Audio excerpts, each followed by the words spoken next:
2025 has concluded. We would like to thank all the participating teams and the players who delivered top performances over the past year. It's probably time to discuss the plans for next year. This video will share much about the new format, the new ecosystem, and other surprises. In short, welcome to a more professional, mature, and exciting Marvel Rivals Ignite 2026, the inaugural league year of Marvel Rivals. To better balance each region and present more exciting competition, we've made adjustments to the regional distribution for the Professional League in 2026. Specifically, we are merging the Asia and Oceania regions into a single Pacific region. The regions for 2026 will be Americas, EMEA, China, and Pacific. During the group stage, the Asia and Oceania regions will compete independently and face off in the playoff stage. In 2026, there will be 2 regular seasons and 2 international LAN events. A notable addition this year is the preseason before the start of Stage 1. The preseason is not only the debut for these teams, but will also determine the initial seed placements. Additionally, Marvel Rivals Championship will continue to exist throughout this period. Even more exciting changes include the allocation of league spots and promotions. In the 4 regions, online competitions will determine the teams that qualify for the 2 international events. We eagerly anticipate seeing these competitive teams once again. Starting in 2026, in addition to the preseason, the Regional League and Mid-Season Finals, hosted by Marvel Rivals Ignite, will determine whether teams qualify for the Grand Finals. The final results from Stage 1, the Mid-Season Finals, and Stage 2 will correspond to varying league points allocation. Teams that excel in Stage 2 playoffs or rank highly in the annual league leaderboard will compete for a spot in the Grand Finals. At the same time, to enhance the competitiveness and accessibility of the league, we are introducing a promotion and relegation system that provides all aspiring teams and players around the world with the opportunity to enter the professional league. Teams can earn champion points through the MRC, enabling them to compete fairly for league spots against the low-ranked league teams. Partner clubs will have limited relegation protection opportunities. Speaking of the MRC, there will be 6 seasons next year. The PC region in Season 6 of the MRC will be the final opportunity to compete for the last spots in each region for 2026 preseason and Stage 1. If your region still has available slots, be sure not to miss out. Starting from Season 7 of the MRC, ongoing participation will enable your team to earn champion points, and the teams with the highest cumulative points will have the opportunity to compete for qualifications for the mid-season and end-of-year promotion leagues. Certainly, the most significant surprise is that in 2026, we will launch a Partner Teams program. With certain teams worldwide to become our partners, we will create partner team bundles, and partner teams will enjoy revenue sharing. We hope that this initiative will encourage comprehensive and healthy development of Marvel Rivals esports ecosystem. Besides the partner team bundles, esport bundles will be launched in a timely manner. At the same time, the annual prize pool will exceed $3 million. Let's see how much you can win. More competitions, more moments of victory. There is so much to look forward to next year. The Ignite events of 2025 were unforgettable, and we can't wait to embark on a new journey with everyone.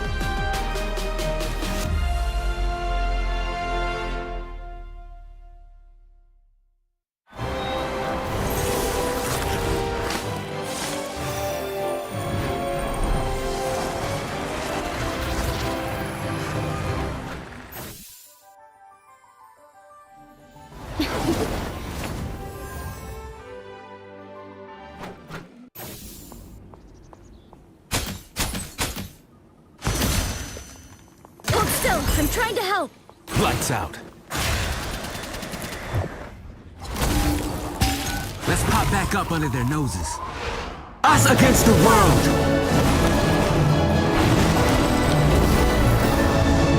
My time to shine.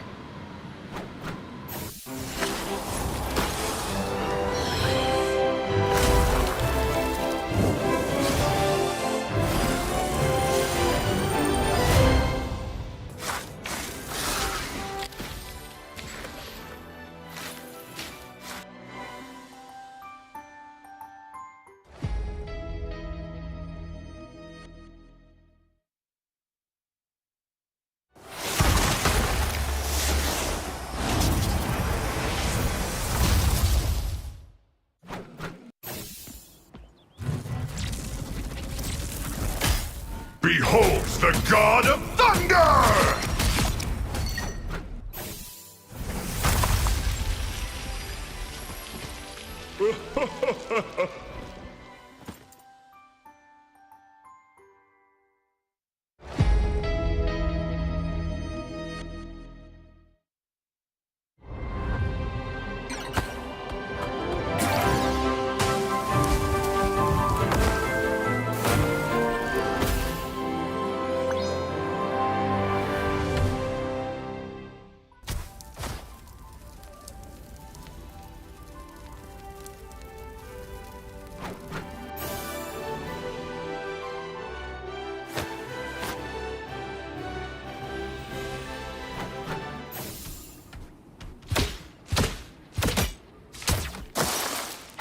You know what to do, spiders? Time for some fireworks. It's spider time!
Done, dude. Oh, thought you had me. Happy holidays!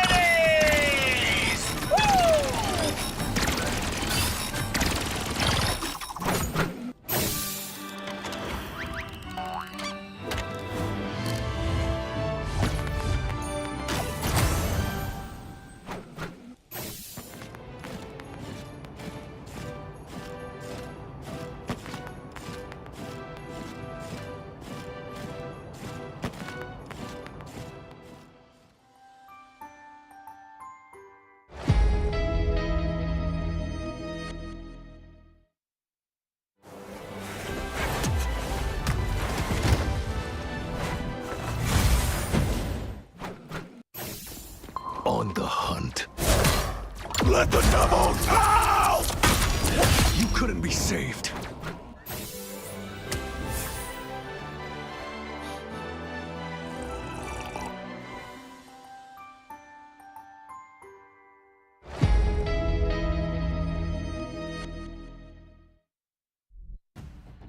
Welcome everyone to day 2 of the Marvel Rivals Championships for the Americas region. I'm one of your co-casters for the day. I run Shib here with my co-cast Dogman. How you doing today, buddy?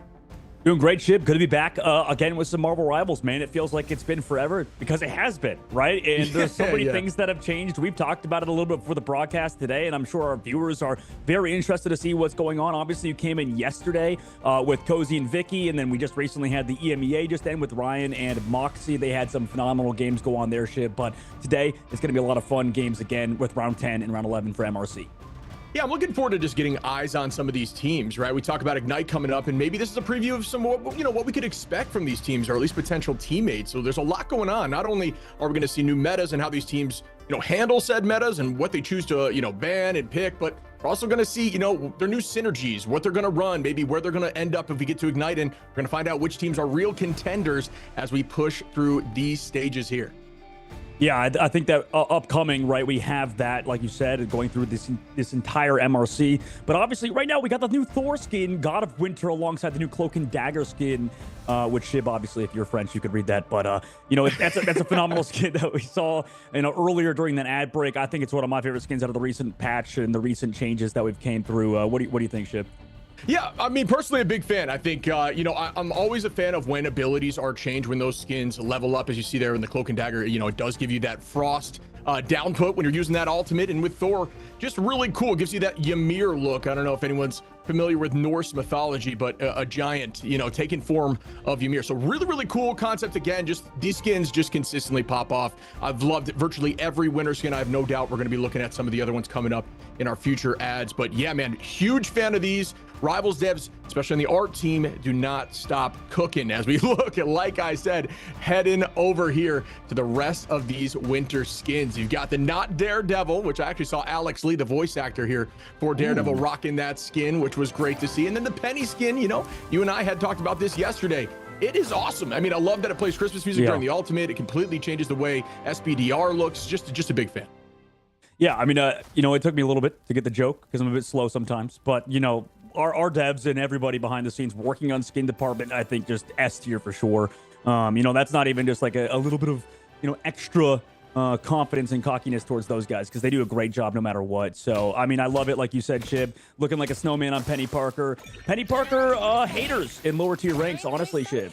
I feel like I queue the game, always seeing, on the come up, if you're on the grind up from, silver, plat up to diamond stuff, always a Penny Parker ban comes through. People don't like playing against Penny Parker for very good reason, I feel like. People tend to just hold the W key and, when they don't learn that you should stop pressing the W key, they tend to, get KO'd to those Penny Parker minds. But the new skin, I think it maybe doesn't ease the pain of the misery of playing against Penny Parker, but at least the Penny Parker mains who are eating quite well with this new skin.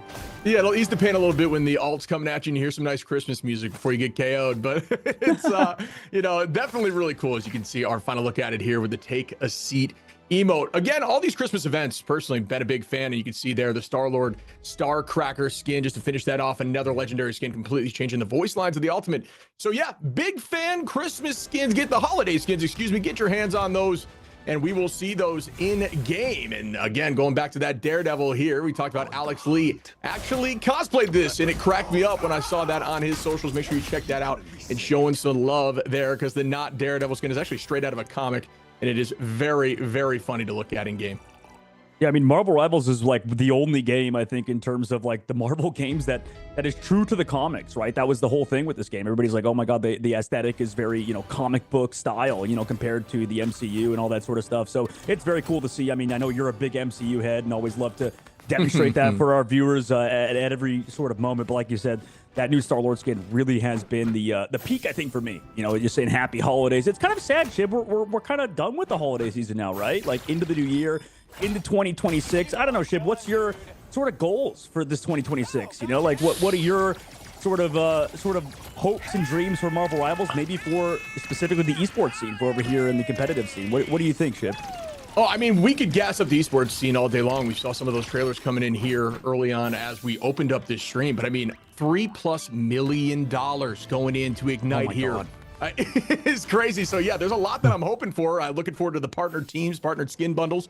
And speaking of skin bundles, obviously this skin right here, very dope. But yeah, man, I've got so much I could think about and wish and dream for as we head into Ignite, but they've addressed a lot of what I would expect to be maybe concerns for folks as you go into a pro scene, and they've hyped me up at this point. I just cannot wait for April.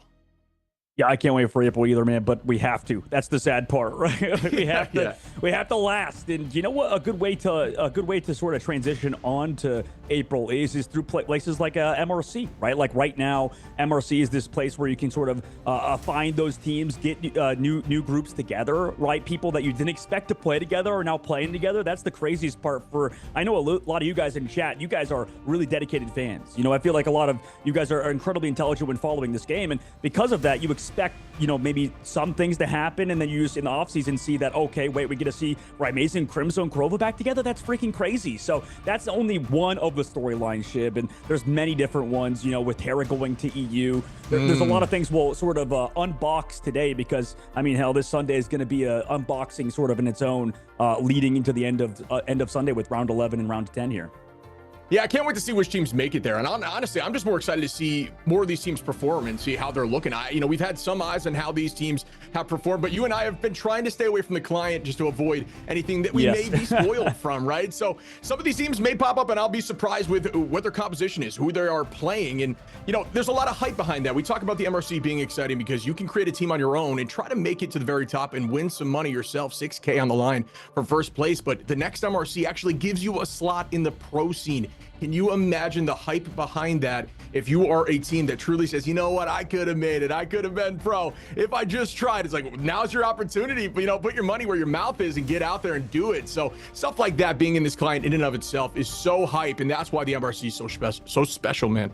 Yeah, absolutely. It's constantly changing, right? It's not only, like you said, the current MRC iteration that we're watching today, which is prize pool, but it's like you said, yeah, it builds up, right? It's giving you tournament points or later on to build up into the Ignite series. So, it's important to just keep paying attention to it, especially since it's easy to in the in-game client. That's just right in your face. But yeah, you got to put your money where your mouth is, and a lot of players have been, right? There's a lot of up-and-coming talent that we're going to see today and next week. I'm curious how many young guns are coming into the scene and making a name for themselves in the duelist department, the strategist department. We talked about that being a big part in the improvement that we saw towards Ignite last season, and now coming into MRC, it's going to be a similar trend. I think we're going to see a lot of Vanguard players start to make a name for themselves as well. We talked about Chuckles and some of those star players coming in then, but we, like you said, Ship, back in December 27th, it all started with that Ignition round. Now we're up to today, January 4th, at round 10 and 11, and the next Saturday and Sunday we will finish up this entire MRC, and we'll crown ourselves a new MRC champion who will get that in-game flag to say that they are the MRC champs. Yeah, that is straight aura, honestly, at all times. And, like you kind of mentioned there, I think it's a good point. When you're performing in these MRCs, it gets eyes on you in general. And eyes on you is exactly what you're looking for if you're trying to excel and move forward as a professional Marvel Rivals player. But looking at the prize pool here, folks, 14.5 on the line just for this in-house tournament. Going to be casting this for you guys, keeping it hype. 6K on the line for first, cutting it right in half there for second. That is nothing to scoff at as we move forward towards the end of this tournament next week. Again, next Sunday will be that finals. Yep, next Sunday will be finals, and it's as you mentioned, Shit. Not only is it $14,500, but it's like you said, the chance to make a name for yourself and the chance to talk to those orgs that are becoming partnered, right? Like that's a big thing and nobody really talks about, but the behind the scenes aspect of it right now is like you have to get yourself a manager for your team. You have to talk with that manager, make sure you're getting yourselves a good deal because, these partnered squads are going to have a lot of leverage, I think, in terms of this sort of negotiation with players. But it's also you, if you are the winner of MRC, if you are the top team in North America where things are wide open right now, Ship, right? Like any team could be the best team. We already know in Europe, VP is incredibly good. You have Na'Vi. There's a lot of really talented teams in EMEA, but because North America, a lot of the organizations were on hiatus, that means if you make a God squad together, you could really, connect into that sort of partner team spot and really make an incredibly solid North American team. Whereas we really haven't had that. A lot of the best players have been split all over North America. Now you can really put that squad together in this MRC and show that you can get picked up as an entire squad. Yeah, I mean, the way I see it as somebody who's played a ton of baseball my whole life is you got the scouts' eyes on you right now. You need to perform, right? You have everybody looking at you. Show us what you can do. If you want to get on a team, make it known right now. Be somebody that is the backbone of your team. Start carrying, try to find an angle. You talked about some of the strong duelists. Obviously, duelists get the limelight a lot because you see them on the KO feed all the time, but seeing some big strategist plays, those frontline vanguards, those who are watching you understand the value in those plays that you may not see, if you're climbing ranks and you don't see all the nuance of what's going on. But yeah, man, you need to show up right now, and this is the stage to do it at. And I think this will open those doors for you to make sure that you can get on some of those partnered teams, which you were, just discussing about, which is a massive thing for the pro scene. Yeah, and the best players are always grinding year round, right? It's not about, there's not a lot of off-season time, right? Especially you would assume, okay, it's the holidays, people are going to be on break. Not a lot of these grinders, right? These guys are still out there playing ranked all day. You're out there seeing them in ranked. I was asking you actually, Shib, and I mean, you could let the audience know, obviously, who the best Gambit is now because that hero just came out recently alongside Rogue in the new season. And I mean, your first response was what? Who do you say the best Gambit in your opinion is right now? I said Saipe. I mean, I've gone against Saipe, and it was just disgusting. The man is unbelievable on that hero. And I think in general right now, Gambit if you're not playing him on your team, he has to be banned. There is no match. I don't think we'll see as we move through this tournament from now on where it won't be matched right back. Gambit is in an incredibly strong space right now, and doubling up with that Loki to have 2 of those charges in, it is very, very difficult to counter. Yeah, dude, I can't. That's terrifying. And people have talked about the Loki Gambit compositions being disgusting. So, we'll kind of have to see it. It is sort of like we talked about this too, where the seasons are changing so much in Marvel Rivals that you kind of see different roles take over. And you said that this season is like the strategist season, right? Like it just feels like strategists have really started to shine this season. I think a lot of Gambit mains, a lot of strategist backline players are very happy about that, right? Yeah, Invis and Gambit right now, in my opinion, are running the backline at the very top of the game, and not even in the backline. They're running the game at the very top of the game. And Loki is seeing a ton of presence too. Just again, copying up Gambit in those moments is crucial. It's vital. And there are some strong triple comps that are running well in the backline, and that leads, some strong group play. I think group plays pretty well into some of those triples because you can cancel some of those ults with your Strangling Prison. But again, there's a lot of different solutions and things are constantly changing. And right now, this is what the meta's looking like with Gambit at the front. But the season's about to change here in a few weeks, and who knows what's going to happen, and who knows who's going to be either nerfed down a little bit or who's going to be buffed up to become the new meta. But that's the exciting part about Rivals. It's not just a specific hero every season. It's just constantly changing things up. You need to be adaptable, and you need to be able to figure it out as a unit to move forward and make some serious money in the scene. Yeah, and I think a big thing coming into today that a lot of our viewers are going to see in a moment. We're getting ready. The matches will be live in a moment. First of all, we're watching pretty much as close to live as we can get. Like you said, Shib, it's just with how MRC works, we kind of watch those replays and commentate them for you guys here, so that, a lot of these unknown names and players on the come up get to have their games professionally casted and watched and, sort of be a part of that scene, like you said. So we're going to be going in today, and I think we're going to be maybe seeing some discrepancy between power level of teams, right? And that's totally normal. Yeah. I think it's totally fine, right? Well, I imagine some of the games today will be competitive and be tight, but we'll also get to see those sort of household names that you talked about earlier with Amazing, with Crimzo, and those guys probably do quite well versus players that are still, in GM and maybe upper Celestial, but maybe not reaching that Eternity spot, maybe not in a one above all too consistently just yet, but still, regardless, they get to be here today, and we'll get to see those players for the first time alongside the new changes with a lot of these new old guard, I guess, that have been around the scenes forever and have even won the very first MRCs that we had. Yeah, and speaking of which, we're going to be seeing some of those teams play right now, as we're going to see Lunex Gaming going in, which does have Amazing, does have Korova. You've seen Yusher, Flamay, Crimzo, Dongman. Virtually all of them have been on teams, and then right across against Rad Academy. And may have seen some of these names in the past there with March, Raimi up there, Lobo, Stace. We got Wonderland and Havoc. As we go into our first band, it's going to be Gambit and Mantis. There is no surprise there for me. Yeah, this is going to be a lot of fun, I think, this match. And like you said, no surprise to get rid of both Mantis and Gambit, right? Some of the strongest strategists in the game at the current moment. Daredevil Protect on the side of keeping Amazing's Daredevil active. And then, you get a little bit of that Vanguard Angela gameplay on the other side, considering how Angela's very annoying to play against. Getting rid of the thing as well, making sure you don't have any counter to that sort of aggressive Daredevil composition. But this should be a lot of fun. I think Rad Academy has been on the come up. Meanwhile, with Lunex, like you said, we get to see Yusher alongside this squad, who has been over in the APAC region, and Crazy Raccoon now coming over to Lunex to sort of make this sort of a brand new squad with Flame A as well. And you have Adam Warlock banned on the opposite side for Rad. Yeah, this is going to be exciting. Again, I think Angela right now is in potentially the best state in terms of being one of the best off Vanguards in the game. I think incredibly impactful and annoying, and even here on Hell's Heaven plays into that well with some off-map locations. We're going to see the lock in a Star-Lord, another one of those duelists, alongside of a very strong Daredevil that just seems to be at the top, upper echelon of duelists across the board. There is really no comp that they won't fit into because they are just so strong right now. And Star-Lord is one of those duelists, that can play in virtually every comp, but also especially in those triple strategist backlines because he can just do it all as a solo duelist. Yeah, you're right. I mean, Star-Lord is such a strong hero in general and has been a staple for quite some time. There's a lot of players that have played Star-Lord and constantly asking for buffs, but that character's always just been so good. And you get the Phoenix band on the opposite side alongside the Invisible One Protect. So making sure their backline is nice and strong. We are still in that global ban stage, right? So you do have those protects and bans reaching everybody. So it's 6 bans across both teams, right? So that Venom ban affecting both teams, even though it's going to be Rad Academy taking him out. So a little bit more focus towards Well, it looks like basically everything, but definitely more strategist focused, like you said, with the Adam Warlock, Mantis, and Gambit ban. Meanwhile, Phoenix being the only duelist to get banned is quite interesting. And then alongside the Thing and Venom ban to make sure that those two Vanguards are out for both squads. Is there anything that surprised you here, Shib? Anything that's kind of different for you? Maybe the Thing ban being a little bit of a change up?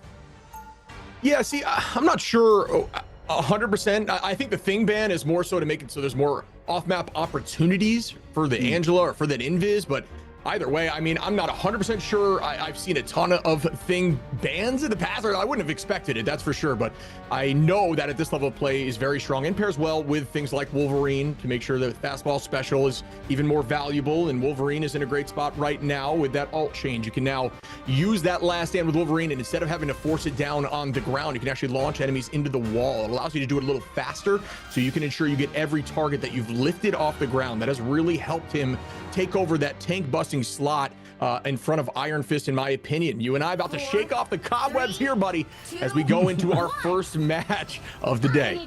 The cobwebs might be a little rusty. I mean, the last time we seen each other was back at the last MRC or before that. I don't know, man. It feels like it's been forever, but it's always good to catch some rivals with you, dude. So excited for today.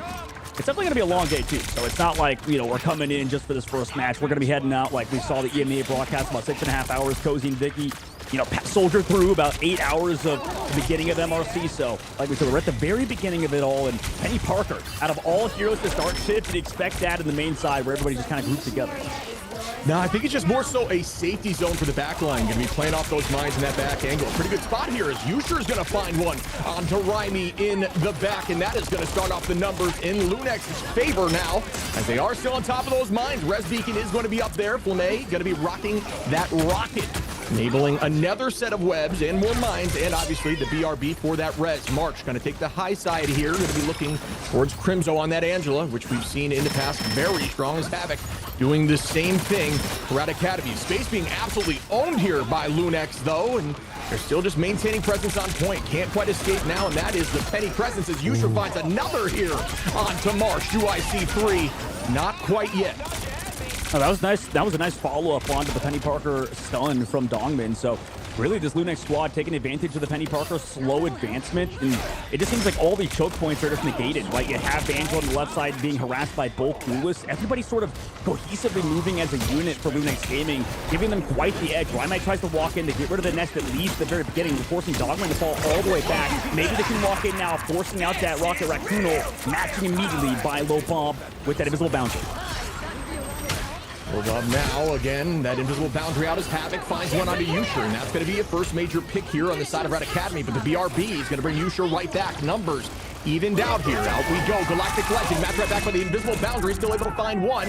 Through the mix there right now there's another pick right back from Ryan Mazing, who is going to find Stace, and is going to say, I am Daredevil. Down goes one with a nice off snap there from Crimzo, but it goes right back at him, and the fall does not quite land, even through that mini stun from the side of Havoc. Good bounce back there from Crimzo, who's still holding on to that Heaven's Retribution. Two ults up here for the side of Lunex with one answer to let the devil out from Rad Academy.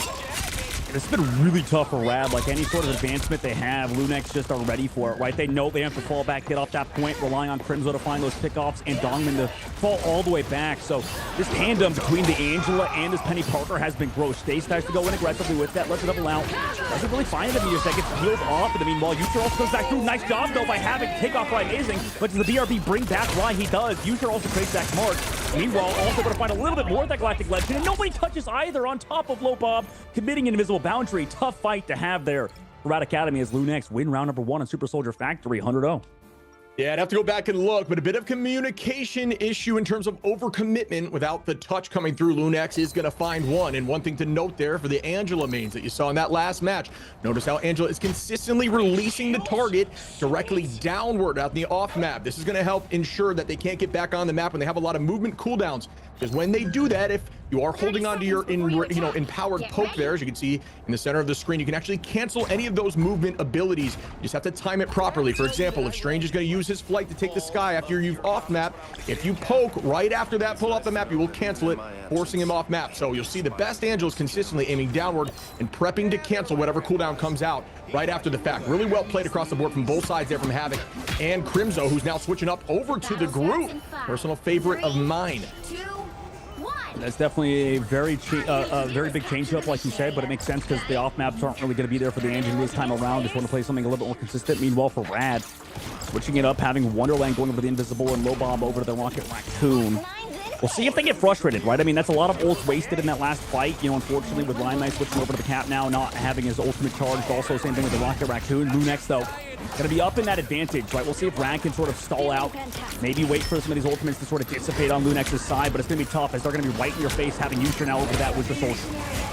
Yeah, I see a lot of commitment here from Lunex, doing a good job just holding that back line safe. Crimzo gonna find Marso. Walso outmake that too as Darman's gonna clean up. Wonder. Mark comes right back in. Usher and Crimzo get 2 more. Make it 3 from Korova now as Lunex gets this point very, very early in their team. Again, they're just setting up there with the mines in the backline, allowing the backline to be completely safe and comfortable, and then finding picks with Crimzo in the front and Rye Amazing.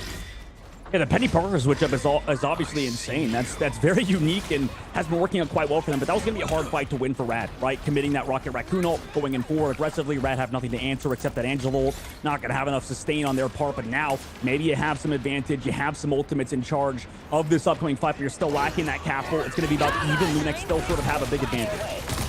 Oh, a nice pick there again from Dongmin onto Stace, and just really owning this space here with the Penny. Doing a great job showcasing to everyone that Penny is very viable, especially now in this current meta. Out we go with the Invisible Boundary. Strangling Prison gonna find 2 under the back line from Wonderland and Lobo as Crimzo makes it a 3-piece, why don't you? And 4, an absolute dominant performance. And again, using those Strangling Prisons to force strategists into weird positions, even doing things like pulling Invis out of her ultimate is so valuable, so clean right there from Crimzo. Yeah, Rad are just looking desperately for a solution. The Vanguards have been running pretty much amok on the side of Rad, just because of Crimzo walking forward. Dongman dealing with people in the sky by himself on Penny Parker. I mean, he's been training up this Penny Parker for very good reason. Seems like the hero's incredibly strong. Rad, basically the last fight here, Shib. They already committed Invisible Boundary too, so it's not like they're going with a big edge either. They need to go aggressively before Flame can maybe build this ultimate, but they have to deal with these Penny Parker mines still regardless. Yeah, utilizing those root walls to help protect some of those mines. Out goes that Sia early on. Can they find value? Matched right back by Penny from the side of Dongmin, who's just going to use that to stay a little healthy. Usher tries to find a pull onto the mines. Doesn't even need to, though. Gonna find Havoc. Down goes Crimzo. The res comes right back as Havoc's back in. Rad now up numbers, but as I say that, right, Amazing finds one. Dancing into the back line. Just an absolute menace as Usher is gonna get another. Make it another pick here, and they are walking them back to the spawn door. Lunex is gonna find your first map. Wow. I mean, that was dominance, and really Rad could find no, leverage at all. That's brutal. I mean, like, they come through. Their only real fight they could have won, Chip, was with that Rocket Raccoon ultimate. Not able to push forward because Dongman zones them out. They just have to deal with those Penny Parker mines. And like you said, Rye Amazing taking over towards the end. It felt like we had, each player on this Lune squad have their own moment, and pretty well-deserved MVP considering it was the Rye Amazing show on Daredevil throughout and towards the very end. So, like you said, Lunex looking nice and strong, but this is going to be a first of 3. Rad have another chance on upcoming maps. Maybe Domination, not the easiest to start on versus this squad, but we'll see how they adapt moving forward. Yeah, I mean, just look at this scoreboard across the board there for the side of Lunex Gaming. I mean, just a ton of finals, everybody getting a piece of it. Dongman obviously only having 2, but that is just the space created and creating a zone for your backline to see, to be very safe. Look at Flame and Korova. It's not going down a single time, and that is what Penny can do for your squad. Very well played and a very unique and interesting comp. I really do like it. It does a good job countering those Daredevil dive backline plays when you're enabling your team to play that Daredevil without any real issue. So really well played. Yeah, the versatility right now can't be understated of Lunex, but obviously they're showing a little bit more of like this heavy brawl, sort of just like constantly sending their Vanguards forward. Dongman sort of being that protector for the backline alongside just holding the W key and stunning people out, like they try to walk forward on Rad's side when they try to set things up. So you can see the coordination is there for Lunex. They're playing these sort of really slow-paced group compositions well, but that's always how Crimso's teams do. Like, they always do well with these sort of compositions with Groot. It's really a matter of, can we see this squad change up to a dive sort of variation, right? How do they do when they have maybe double dive like we saw out of EU with like Venom? But obviously the Venom got banned that last time. Maybe that Cap Angela sort of tandem I'd like to see them play, but it's very, on brand, I think, for the squad to be good at these brawly sort of hyper cohesive comp ship. Yeah, and it's been really fun to watch. I'll tell you that. It's definitely a unique composition. I think it has a lot of different synergy even, something we didn't touch on is the Bucky pulls into those mines as well, and it makes Bucky even more of a threat. So much going on there, man. Just so much synergy across the board, and it really worked out. I am curious to see if the ban phase is going to be changed, as I think that is what needs to be done to find a solution to this, because right now they're, they've 100-0'd essentially both points and looked really clean while doing it. At this point, you've got to try to change up that comp. Don't allow them to go back to comfort. Yeah, I mean, let's head into the second game. I believe it's going to be ready for us when we do, and that ban phase is going to be a big deal. Like you said, it's global bans, right? So, any slight backline ban that comes through that could really, mess up how well your strategists do. That can impact things like the Gambit ban in the last one. We'll see if Rad actually wanted to do that, but coming into this, Shib, let's head into it. Let's see how the ban phase goes for the side of Rad Academy, who really, like you said, need to change a lot up. Yeah, I'm not sure what the solution is going to be. I think the map we're going to be seeing next is Holodajalia, so that is going to be the new convergence situation we're seeing. So we're going to find out quickly if that comp even really works on something like convergence. I would argue it's more of a bunker composition for something like domination, or if you're holding defense on convergence, I could see some success with that there too. But obviously on attack, it's a very different story. But we are going to be seeing Rad attacking first here on Holodajalia. Getting rid of the Mantis first, obviously, maybe Lunex specifically, really strong in that Mantis comp, maybe you not as much, and going for that Angela Protect is, interesting. I mean, I understand Havoc was really good on it as well, but, so is Crimzo, so that doesn't really create maybe like a strength, I guess, for you. Maybe it doesn't create a one-sided affair. But for Lunex, you get to see that Daredevil. You got to see how Rymazing did. Stace didn't do poor, necessarily. He did have to deal with the Penny Parker and that group, but obviously, Rymazing a little bit more supported, able to go more aggressive on that Daredevil. Going for the Hella ban as well, making sure that Hella Namor team up maybe not there on the backside for Rad when they have to play defense, which they're on defense first, Lunex are. So get that Invisible Woman ban this time around, Shape, it looks like. Not wanting to deal with her, considering Korova played that phenomenally last game. You saw how much damage he outputted on that hero alongside Peel from him. It was just beautiful Invisible Woman play out of him. Yeah, I mean, great call out there. Korova with 6.2, if I remember correctly, in terms of damage, 6.2K. And I used on the opposition, Stace, who was the SVP, had 8K. You know what I mean? That's just what Invis can do. Not only does she have incredible healing output and a ton of sustain and utility, but also is just terrifying when you go in 1v1. Just really, really difficult to take out, and can absolutely find KOs of her own with 2 finals there from Korova. As we look forward, the lock-in of Luna. If you're going to be banning out a lot of these strategists, might as well save the tried and true. Personally love playing Luna and that new change to her ability where she can essentially snowflake herself, giving her damage and healing towards herself. So damage boost, and can heal herself in some of these duels. I think that's a very, very strong tool, but with the current state of how the strategists are, just not as strong as something like Gambit and Invis. But again, I think we'll be seeing that as those two fall out of the meta. I mean, I like Rad's adjustment at the very least, right? Keeping that Phoenix and understanding the Hella's gone. You need some of those sort of poke hit scan heroes where you're strong on for this squad, I imagine. Meanwhile, Lunex able to get rid of that thing yet again. This time didn't go for it in the second ban, going for the Hella ban on the other side. So both teams sort of adapting, like you said, Shib, and now going into it, heading to Holodajalia, we'll have to see the difference, right? Because it is quite a change up, right? Changing entire map types. You not only have to change up your bans, different heroes are stronger on domination compared to a convergence map type. So, you get a little bit longer sight lines. Your objective, once you cap the first point, is moving, right? So that can change a lot. Penny Parker gameplay not going to be as, good, I think, on the second phases, but we'll see what the adaptations are for Lunex. I do like the fact that we got rid of Invisible Woman for Rad, considering how Korova played, but they obviously countered that with Korova's protection of the Luna Snow, and we get to see Flame on the Loki potentially here. Yeah, I'm with you 100%, especially talking about that Penny off the rip there. There's just not a lot of tight corners to hide those spawners that enable your team to take free space. There's a lot of off-angle potential here to find those spawners early on and put Penny in a very difficult spot. So we are going to see Dongmin on the Emma, which I think has taken a little bit of a backseat compared to something like Groot and Angela this season. Obviously incredibly strong still, even at the top level, up there at the top of the tier list. But, every other Vanguard scooching up too with the changes that we've seen, including things like the Thing and Groot, who have options for CC immunity, which is very, very impactful. CC, for those who don't know, is something like stun, freezes, slows, all the things that can impact the way you move on a character. As we start off here on the attack for Rad Academy, Portal Play comes through on the high side. The team going to elect to walk backwards. Obviously, Daredevil here does have those pulses to find out where they are going to be heading and potentially shutting down some of these off angles, and that is what Rymazing does best, terrifying on that hero. And they do want to play the Venom this time around, so Rad maybe setting up that dive with March. Meanwhile, coming through, Daredevil coming for the peel as well. Amazing. Ignoring him temporarily, though, coming through the backside. March setting up for that dive. Actually, pretty good space kind of control by Rad, but can they capitalize? Can they find a pick? Karoba's keeping the background alive. Understanding everybody's trying to dive maybe towards Playmate here, but the hard pocket, able to dive the peel. The freeze comes through. Meanwhile, the Venom as well slows down Rhyma, and he goes down immediately. The peel job, too good. Amazing and Playmate also combined for 2 more.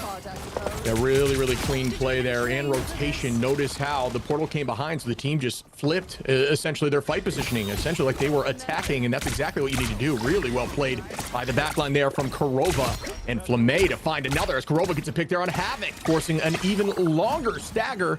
And we talk about regrouping as a unit and making sure that you don't go down after the fact, because now they're gonna have to wait that time out before they can start again. 8 more seconds here as Rymai on the high side on that Venom, looking for an initiation. Amazing gonna shut that down, doing what Daredevil does best, finding those off-angle plays and ensuring they do not come to fruition as the attack once more begins. Rymai now going to be taking the high side left. Everybody separating, trying to fall back. Stace in a dangerous spot as Rymazing collapses in. A great stun, though, as Stace is going to find Rymazing and put them up a number. That res is not going to be there as there is no rocket on the field. Yeah, I wonder how consistent they can make those picks, right? Like Ryan obviously got paid on the right side, went a little bit too far, gets taken down, no res to bring him back, like you said, but they're still going to come back into this fight without even giving a tick so far. You know what happens? Flame in the copy. When does he want to commit that dance floor? Does so, but oh, Donovan goes down too early, so nice job by Stace yet again. Getting those Ignite sparks off there into the sky. He goes. In comes the Venom ult as well. The combination not able to connect necessarily for Rad, but still, space created. 1 down for Lunex. They have to go for that portal play now to solve. And Rymazing begins now. Let the Devil out available, but not going to be selected quite yet. Stacy's going to go down there. 1 as out goes the Galactic Legend. A ton of damage and a ton of cooldowns. The cripples get popped here. The greens for Loki. Rymazing going to find March now and turn that right back. Flamme with great positioning, gonna find a second pick. Karova onto Rymai. Do I see a third and a fourth? I do. Rymazing gonna walk them down. And my, oh my, that is my lawyer. Really clean play here from the Daredevil. Rymazing popping off. Yeah, this lawyer has just had so much sustain, right? Lunex has a great understanding of, you know, the current patch and how Rivals kind of works. It's just a game where staying alive is the most valuable thing you could possibly do. Like we saw that out of the Ignite series. We saw it in the grand finals. You know, really, you don't need to overcommit sometimes. You just need to stay alive. That's priority number 1, right? Because especially without those res beacons, right, going down in these 5v6 is brutal. Wow. But now, again, they want to go aggressive and they can't find those picks because the backline of Lunex is too good at keeping everybody healthy alongside Dongman in his peel. Yeah, Rymazing doing a great job dropping them out of the sky there with the movement there. March goes down early on. Obviously, a very strong duelist in his own right. Walking forward once more, but essentially going to wait here until the team 6 stacks up. And then, ooh, they begin, but Havoc gets caught there as Rymazing finds another early pick on this Daredevil. The whole team going to be forced to drop back one more time. It is going to be a final fight engagement here. Unless that portal comes through. It looks like the portal is going to be reset as it is a 3-minute cooldown. They use it very early on in this round, so it will be available now. Havoc potentially setting that up, or at least being ready to set it up as the team walks down main here. Dongmin is on that Strange as well. But they're getting back to the point. Rymazing holding on here on the high side. Nobody goes down yet. Alt advantage as Lunex starts here. And the Moto is going to find 2 as Rymazing cleans up Stace. And Lobob goes down.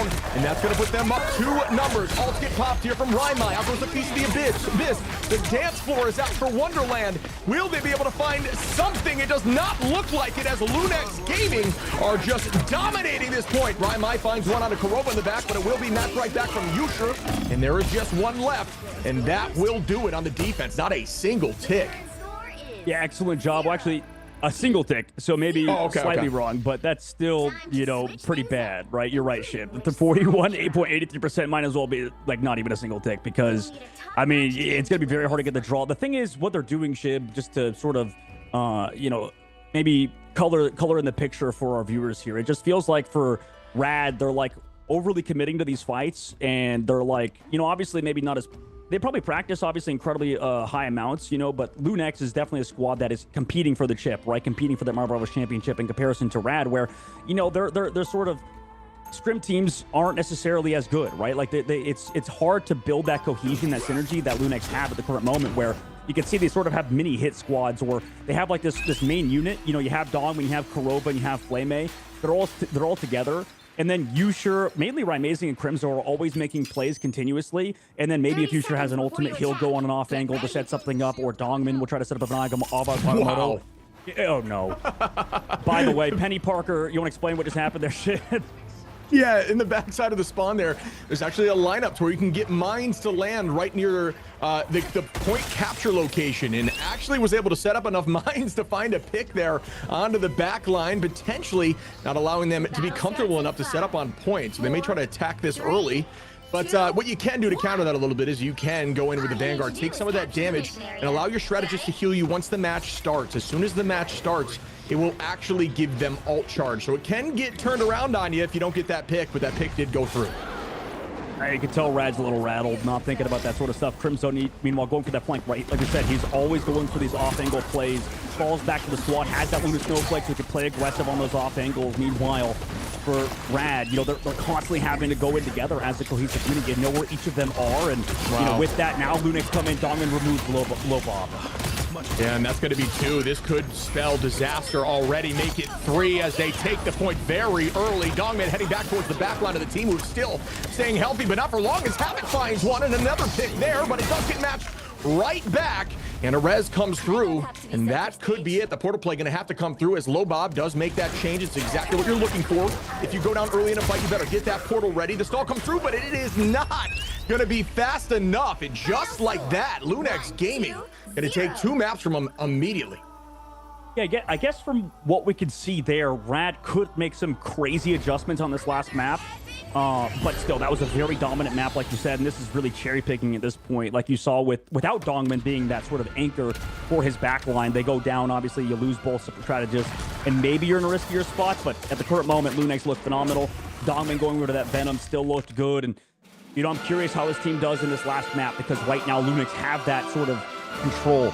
And, in a best out of 5, or sorry, best out of 3, or no, it is best of 5, sorry, first to 3, it's really tough to go down these first 2 maps, especially in such dominant fashion. 2-0, map number 1 on domination, and then same thing, you get first point held, only getting a tick. Brutal stuff for Rad Academy. We'll see if they can make some crazy adjustments to the last map, maybe letting that Mantis through this time. Yeah, we've discussed this in the past, that when it's starting to look like this and you're on your heels as a team, you got to do something crazy, whether that's in the ban phase or in your team comp. You got to try to do something that's going to throw this team off, because right now they are looking so dominant across the board, only going down once or twice. Korova obviously falling twice there, but when you're on Luna, you are far more, vulnerable to getting dove, because you really only have one cooldown to stay healthy, whereas Flamey is going to be on that rocket, who has a ton of solutions to stay away from the fight. But either way, yeah, again, going back to just the synergy of this team, Lunex Gaming, they're a team that has a lot of players that have been playing together since season 0. So, there's this synergy in having Crimzo, who's been a coach for this team, a player coach for this team. There's just so much going for this team as they progress through this tournament. Definitely a team to look out for. Tough bracket here for Red Academy to jump into with them. But again, this is the top side of the bracket. They are not going home. This is just a tough matchup for them, and they can learn from this and bounce back in the future. Yeah, absolutely. I mean, it's just the start, like you said. And obviously, we don't have these matches leading towards those April points that we're going to get in the future for MRC. But at the current moment, like you said, this is a time to make a name for yourself. We did see some bright spots. I think out of Staced on the Phoenix, he looked pretty solid at points. But right now, this is definitely a really good team. I think that Lunex, they have those high-end players that can read and adapt, like you said. And that's sort of what we notice about Marvel Rivals, is that these teams at the top level are always going to stay alive. They're always going to know what to do with certain heroes. It's a matter of what happens when you get them off those comfort picks, right? When we get off of the global ban system, what happens when you go for more targeted bans, right? Like we see at Ignite. So, right now it's a different game for all these players. Like going into Ignite, you're in these global bans. Theoretically, both teams can play the best comp, the meta, but it's always hard to find when there is 6 bans and 4 protects total. So, we'll see what they want to do moving up, but this Lunex squad is definitely going to be a force to be reckoned with to take the championship for Season 5.5. And it looks like our next match we're going to be jumping into is going to be Burnin' T'Challa Domination. So we may see that composition we saw on map 1 there from Lunex Gaming, as we will see what the solution or what the change is going to be here from Rad Academy. Hopefully they do something to change things up, but the ban phase has not changed at all so far. Yep. They haven't changed at all. I mean, at least that we're going to the domination map type, so going away from these other map types at least could maybe bode well for that Mantis composition. But getting that thing in there is, I think, a good change up for them. Maybe they'll be able to deal with Amazing a little bit more and these hard dives, slowing it down. But I think Lunex kind of know what to do against that, right? They probably have an adaptation to it. We'll see if they do, right? Rad. I do like that change up. They get rid of Groot as well, making sure they can't play that sort of Groot composition, maybe allowing Crimzo to play Cap instead, maybe putting something different for Dongmin, who has been a menace no matter what he plays, right? Whether it's with the Emma Frost, whether it's the Penny Parker, right? Or the Doctor Strange. He's been that flexible player that has allowed Lunex to kind of do whatever they want in the Vanguard line. So we'll see what happens. Wolverine ban, meanwhile, comes through to Lunex's side. Yeah, I like the group ban here from the side of Rad Academy to try to shut down Crimzo and maybe mess with that Penny group composition that we saw on the first domination. But again, giving Amazing that Daredevil is terrifying. 11 finals in the last match, which is more than everyone combined on the opposition. So Amazing really showing what Matt Murdock can do. And if I were on that team, my first thought was maybe we remove that just to try to change stuff up, or maybe you're just afraid that he's got another solution. So right now, looking very, very strong. And I do like the change so far from Rad. I'm just curious, is it going to be enough? I know. I think in scrims and in practice, Lunex, specifically, I think it was Amazing or Crimzo were just like tweeting Aura in their practices because they would have, I think we'd have like an Iron Man ban alongside, some of like Angela for a Crimzo, just for both Yeah. Amazing and Crimzo. But, because they have that in their pocket, they can switch up to Iron Man if they're not going to play that Daredevil. Obviously, it's a little bit deeper in their playbook, but a lot of what players are good at, or a lot of what our teams are good at is definitely individual based. For Lunex to understand their strengths, rely on some Angela play from Crimzo and stuff. That's not touched this time around. It's going to be the follow-up compositions that we'll potentially see later for Lunex. But meanwhile, you are able to play Invisible Woman again. Yeah, Loki Protect come through on the other side, allows you to still play those heroes. So they still have that pretty healthy backline for Rad Academy. We'll see what their adaptation is. Do they need to go for these more peel sort of full cohesive unit or like brawl comps? That could definitely enable you, but I really need, I think, Rad Academy's duelists to slow it down in this case, because it seems like they sometimes get a little overly aggressive, and then Lunex are just right there to punish it. So we'll see what they do in this map, because it's their last chance ship. Otherwise, they take an L here. Yeah, we will see what they elect to run, as we only see one of the duelists out. I do like seeing the thing. It looks like that has to match that Daredevil, in my opinion, right now. Just that strong in this current meta. So that will be out. They're not a major change in terms of composition for the side of Lunex Gaming, and they are comfortable with what is being run and what was banned out. Again, it's very difficult to ban out a hero ocean, and that's why one tricking can be a little difficult as you're climbing ladder. You can ban a hero pool, but you can't ban a hero ocean, and these players have that ocean. So we'll see what they are able to do here on this first point. Will Rad get the momentum back in their favor? Because right now it is very much in the side of Lunex Gaming. Maybe later on it's sort of putting Usher onto things that aren't so hit scan reliant. He's so good on the Star Wars 2 though, and like you said, it's having that hero ocean alongside the fact that new heroes are getting released every month. So with that ocean expanding, we'll see how other teams do. But nice job from Rad Academy. Take advantage of Dongman's positioning and remove him out of the fight already. Yeah, very good burst potential and focus right there to find that early pick. Rad needed this for the momentum. Good positioning here on the backside as we're looking towards Wonderland. Playing up in that right side angle, breaking down that wall so you have better, longer lines of sight that won't be obstructed when that map shifts. Based. Gonna find a second out of Usher. Do I see three now? Gonna use some of these cooldowns. Amazing finds one in the back line. Out we go here with the thing, and it is already walking down, and this is a nice change. It's Mr. Fantastic in some plays here. From the side of March. Dongman gonna find one, but the number still in the favor of Rad, who find another pick on the Dongman after the portal play. Yeah, they tried to back cap it, but Usher with the Phoenix ult comes through on the backside. It's actually good to get ult out here if you don't go down. They have so many tanky heroes. That's the thing. But the thing goes down to Usher. Portal comes back, though, for Rad, so they're able to get their thing back, regardless of picks here for the side of Lunex Gaming. I think they're still on this sort of back foot, but considering that portal came out from Wonderland, but you still force the strategist over to that Doctor Strange. We'll see if any changes want to come through for Rad. There's points still contested, though. Lunex also commit to Rova's ult, so they're able to find low buff. Don't have any heals either here, Chip. Yeah, showing that KO potential from something like Invis. Dongman gonna find one. Amazing and Usher. Everybody gets a piece of the pie as Amazing cleans up the final pick there. And not even able to get the point. And that was the whole idea of that early portal. You may have said, why did they portal there? That was a waste. No, what they did was they bought more time before anyone could even cap the point. And once again, Lunex Gaming is going to come out on top here with 13-14 and climbing percentage on the point. Ult advantage going to be slightly in the favor of Rad, but that will be matched very closely by Yusher and Crimzo to even out those numbers. And Rad's whole idea is go for these full brawl kind of compositions. We actually saw this in last MRC with teams like with Jitward's teams and stuff doing really good with these full aggressive, you know, Mr. Fantastic, just walk at him sort of compositions and just have like a lot of HP and damage output. Meanwhile, Dogman able to take down Low Bob on the backside angle, moving that visible boundary. They have no more target after this. They do bring back one with the BRB, but again, Yusher with these shots across map has been brutal. Mr. Fantastic over the sky doesn't even matter because Kurova's here with the inside of the invisible boundary of Flame's copy. So they're able to just find pick after pick, and again, Low Bob back to spawn. Good movement here. Going to drop backwards. His numbers are roughly even. Crimzo going to start off with the Heaven's Retribution. There's no major picks there. Amazing going to find one. Dongman as well. Coming out on top of these duels. Everybody just piling on. Out goes the clobbering time. Will this find value as Raimai gets one and is looking backwards towards the team. Again, a lot of new utilization and utility from the Thing in these current patches. Being able to apply damage reduction and damage increase to the enemy. So really, really powerful as we see another huge punch there on the Amazing with a second big pick here. Rat Academy just trying to get control of the point, who have still yet to be able to do so. Yeah, it's getting really hard to shut down Yusher. Oh my god, Invisible Boundary spot by Kurova. They want to try to clutch up here, not losing anybody. Crimson able to find one of the Raimai too.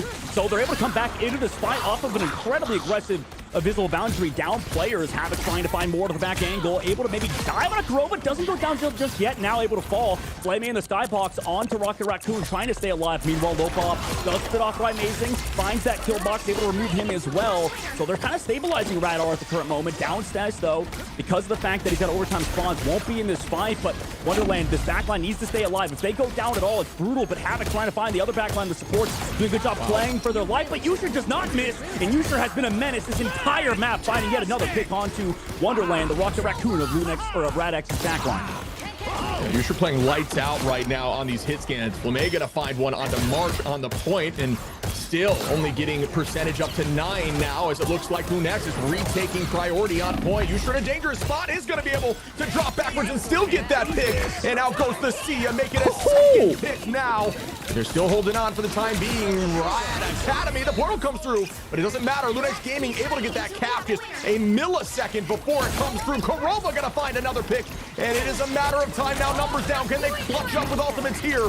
Raimai coming in with the clobbering time, and there it is. Launch, and it's big. Will they be able to capitalize? And out goes the invisible boundary to counter it right back, and nobody is going to go down at the current moment. Havoc holding on here, ready to launch with that heartbreaker from the side of Rogue. Yusher gonna find March though, who has to change over to strategist. And that is going to be a first map win here from Lunex Gaming. Do not crumble under pressure. Beautiful play. Oh, I gotta see Yusher's accuracy, man. That's brutal. That's insane. Like, seeing a player alongside Amazing that can play hit scan to this level is beautiful, because I don't think they've ever really put Amazing alongside this like hit scan god sort of angle. You know, I think he played with Smash recently, you know, with his old squad with them, but like right now Yusher is looking phenomenal, and I think he's been bounced around, you know, kind of going from team to team to team, but really showing up alongside Amazing, where Amazing's pushed into that sort of Super Gomez role where he's playing the Daredevil, playing a lot of the melee heroes, and he's doing it to such a high level. But really, Yusher was the star there, and unfortunately for Rat, they haven't been able to match it. Now they're switching over to that Phoenix, they're switching over to something else. But I mean, you know, Shib, when you play the Thing against Phoenix, dude, that can be brutal, especially if you have no hit scan to match it. So difficult. It's so difficult. You are just farming. You're getting farmed for ult charge. And again, I mean, I love that call out there. I think Yusher is a good example of a player who just looked so good in these tournaments that teams are looking at him and saying, hey, we might have to pick him up as we move forward and change up compositions and teammates, and is finding success here so far. Out goes the Let the Devil Out here by Amazing early on. Right towards the back line, is going to be able to find one. Make that 2. Amazing showing up here. Do I see 3? I do. Can he get a quadra, folks? Just lights out here on Matt Murdoch again. Going to walk them right back towards the spawn door and give that early capture to the side of Lunex Gaming.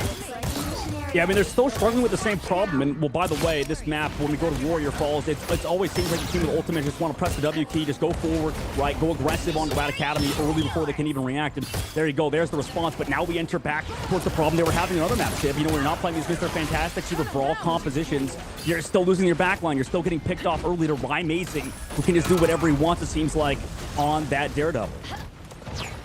Yeah, it's been a problem.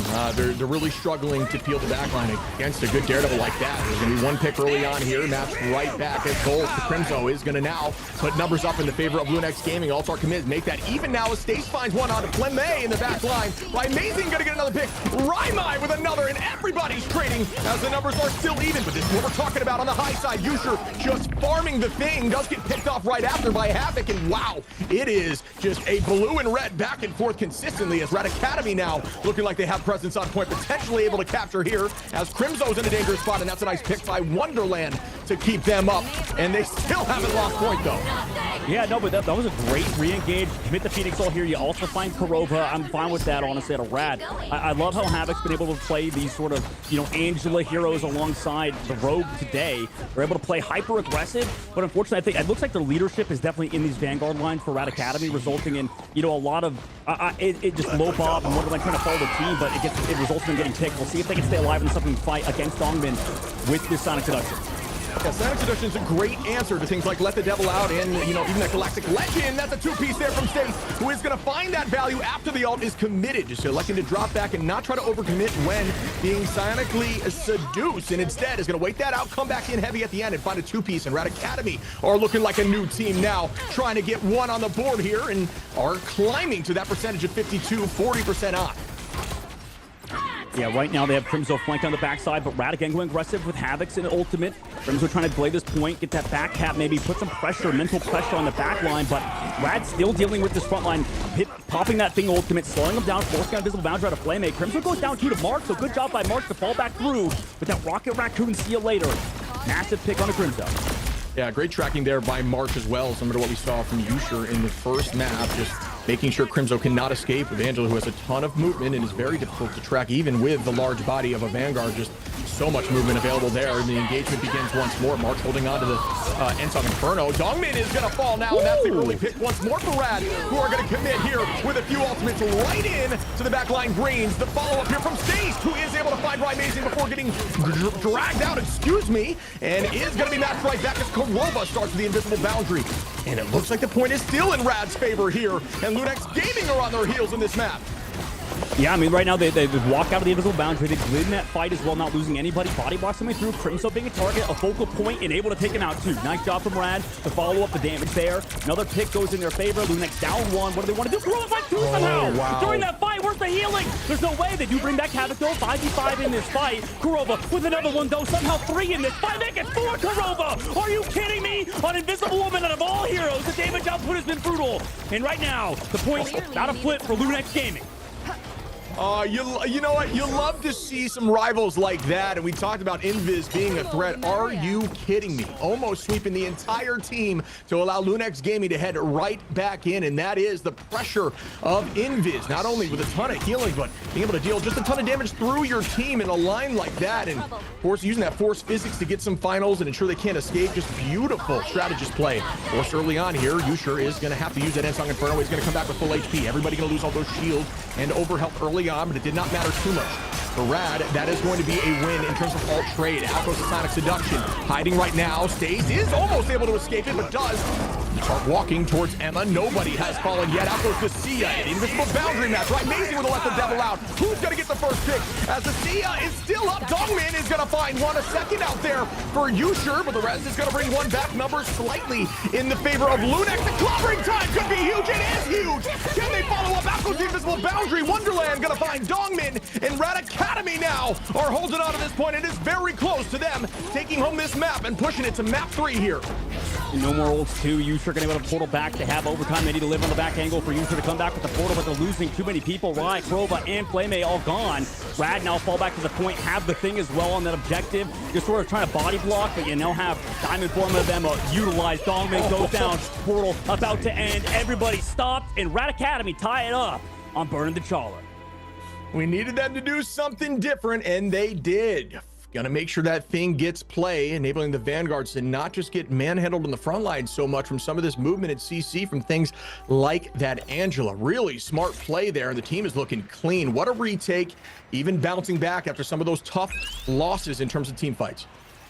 Yeah, it felt like to me, I don't know about you, Shib, but it felt like Rad's problem was that they keep losing their back line, right? They were just kind of go in, just like walk forward alongside their front line and their Vanguards. And to me, that shows that their front line wants to play aggressive, go forward, but the back line, the strategists of Rad Academy, can't, right? They have to slow it down a little bit. They need to, slow down the pace for them, but obviously they're not sort of the focal point of this roster.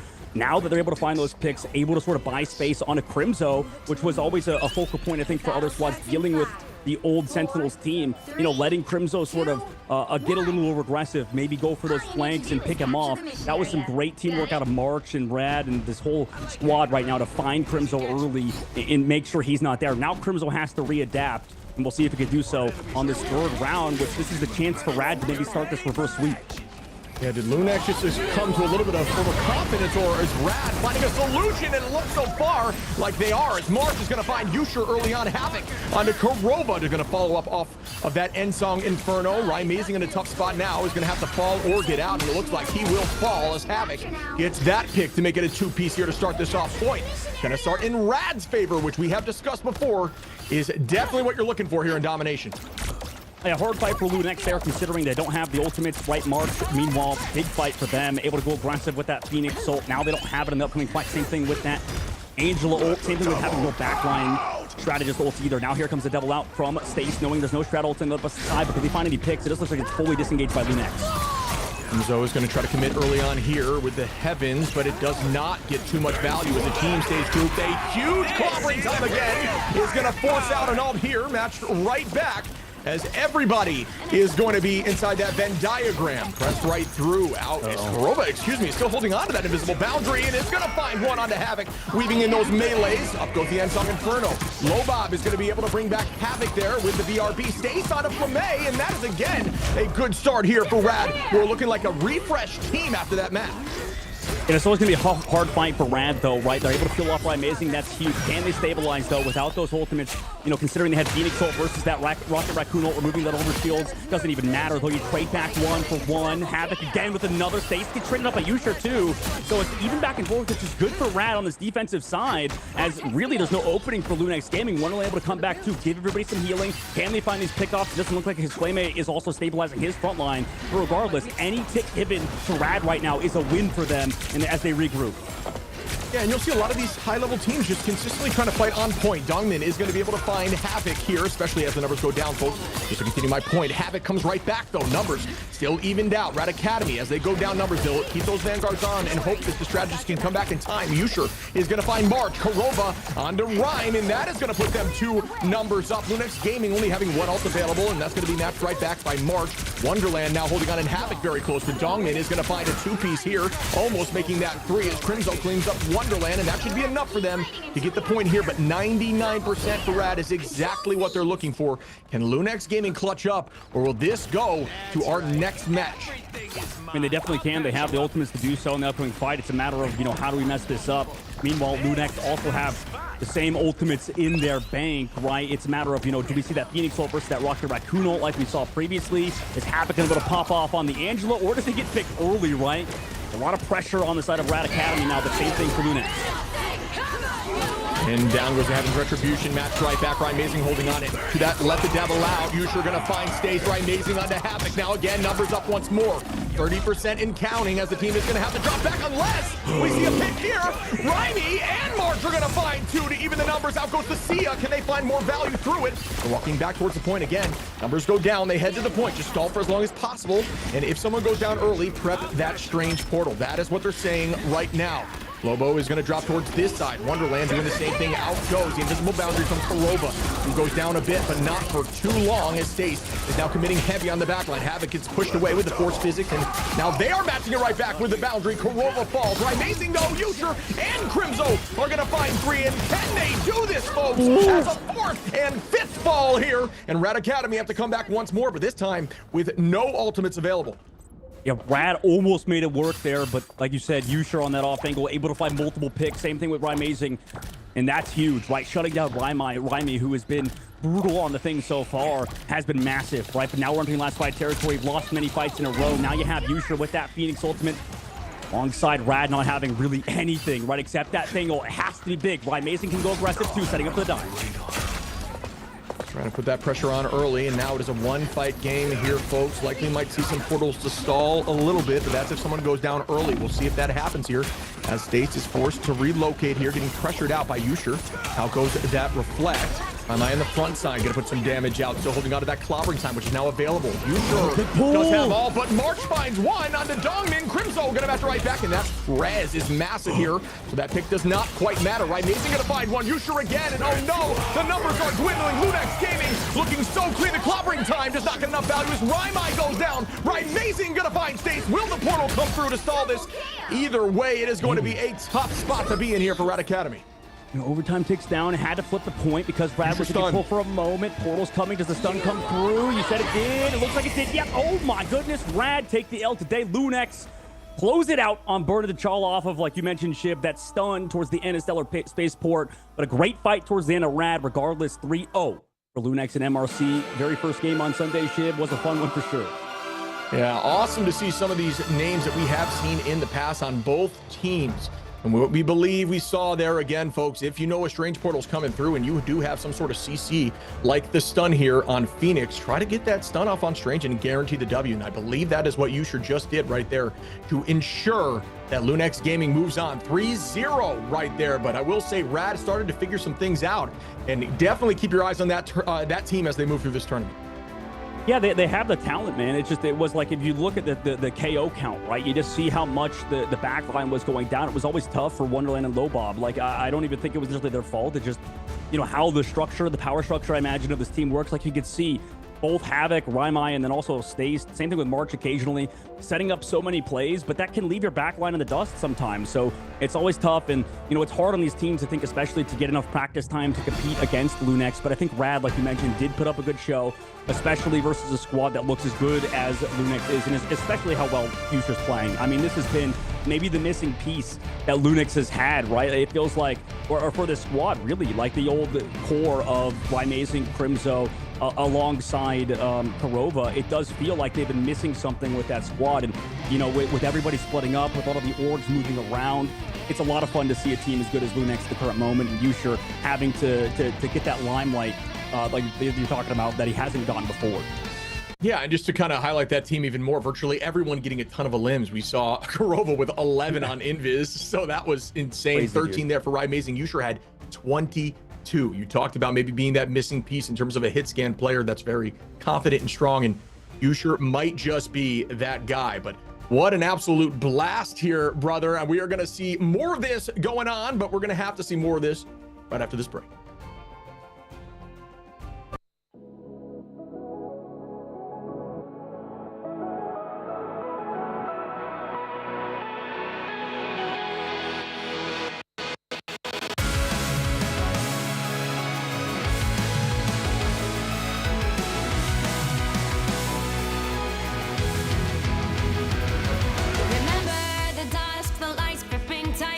Trapping all those fighting souls, but yet across the world I see you standing in my way. And remember the time, the place we used to fight, like the sun and moon. And I wonder if ever there was a time that we were friends. The night has fallen, shadows looming, and yes, that time has come for me to seek you out. We are set now for our last reunion. Break the chains, find your way, come fight me.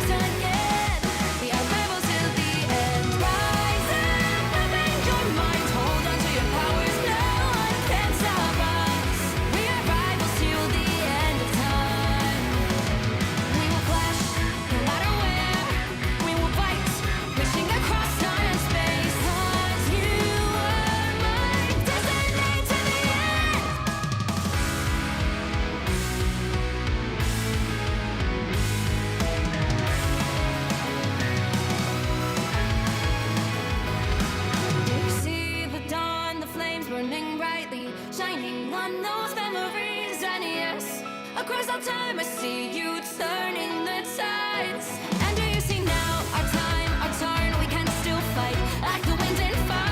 And wonder no more that now is the only time your heart is mine. Light has fallen, darkness grows, and yes, we fight for our destiny and fate. New days smiling for the past and future. Break those chains, lead the way, fight with me. And when you wake up, open your eyes, raising up your fists and smashing through time walls. Before the rift splinters again, we are rivals till the end. Rise up, open your mind, hold on to your powers, no one can stop us. We are rivals again until the end of time.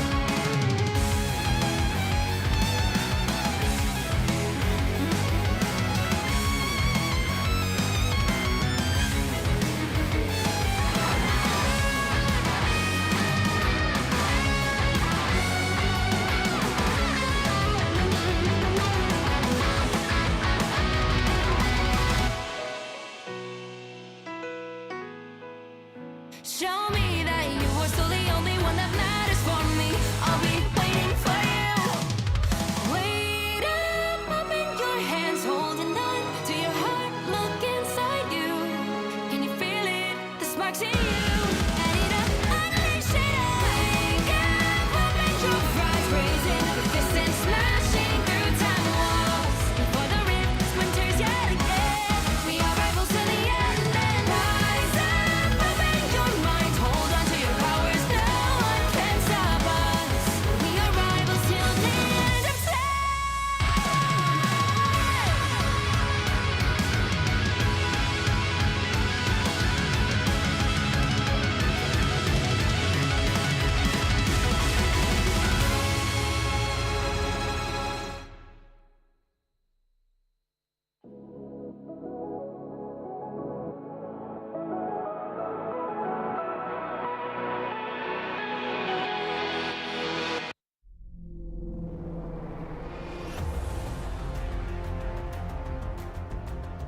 "2025 has concluded.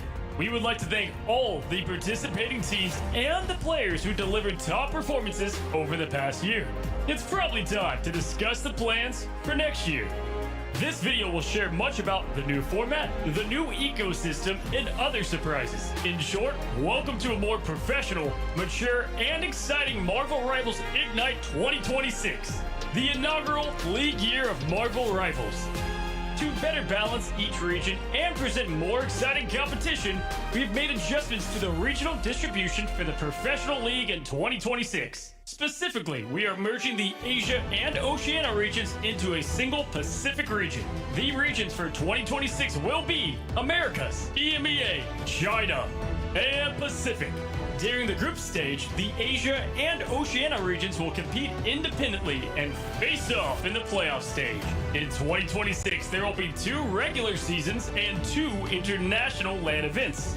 A notable addition this year is the preseason before the start of Stage 1. The preseason is not only the debut for these teams, but will also determine the initial seed placements.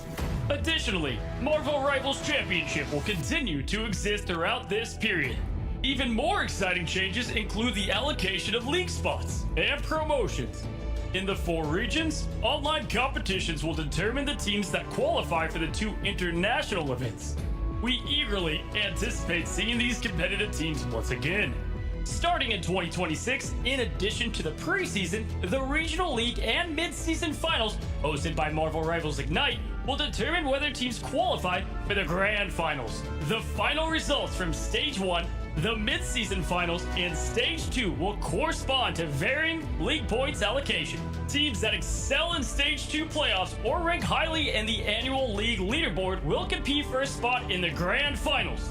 At the same time, to enhance the competitiveness and accessibility of the league, we are introducing a promotion and relegation system that provides all aspiring teams and players around the world with the opportunity to enter the professional league. Teams can earn champion points through the MRC, enabling them to compete fairly for league spots against the low-ranked league teams. Partner clubs will have limited relegation protection opportunities. Speaking Speaking of the MRC, there will be 6 seasons next year. The PC region in Season 6 of the MRC will be the final opportunity to compete for the last spots in each region for 2026 preseason and Stage 1. If your region still has available slots, be sure not to miss out. Starting from Season 7 of the MRC, ongoing participation will enable your team to earn champion points, and the teams with the highest cumulative points will have the opportunity to compete for qualifications for the mid-season and end-of-year promotion leagues. Certainly, the most significant surprise is that in 2026, we will launch a Partner Teams program. With certain teams worldwide to become our partners, we will create partner team bundles, and partner teams will enjoy revenue sharing. We hope that this initiative will encourage comprehensive and healthy development of Marvel Rivals esports ecosystem. Besides the partner team bundles, esport bundles will be launched in a timely manner.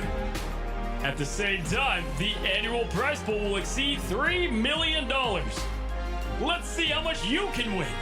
More competitions, more moments of victory. There is so much to look forward to next year. The Ignite events of 2025 were unforgettable, and we can't wait to embark on a new journey with everyone.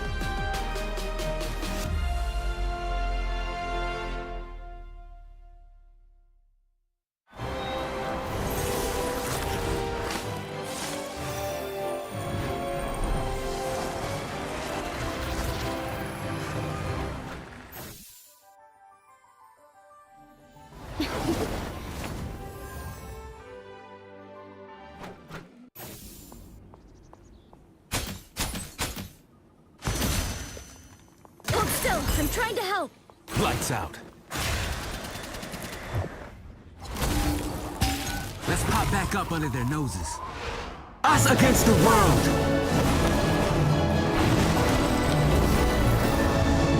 My time to shine.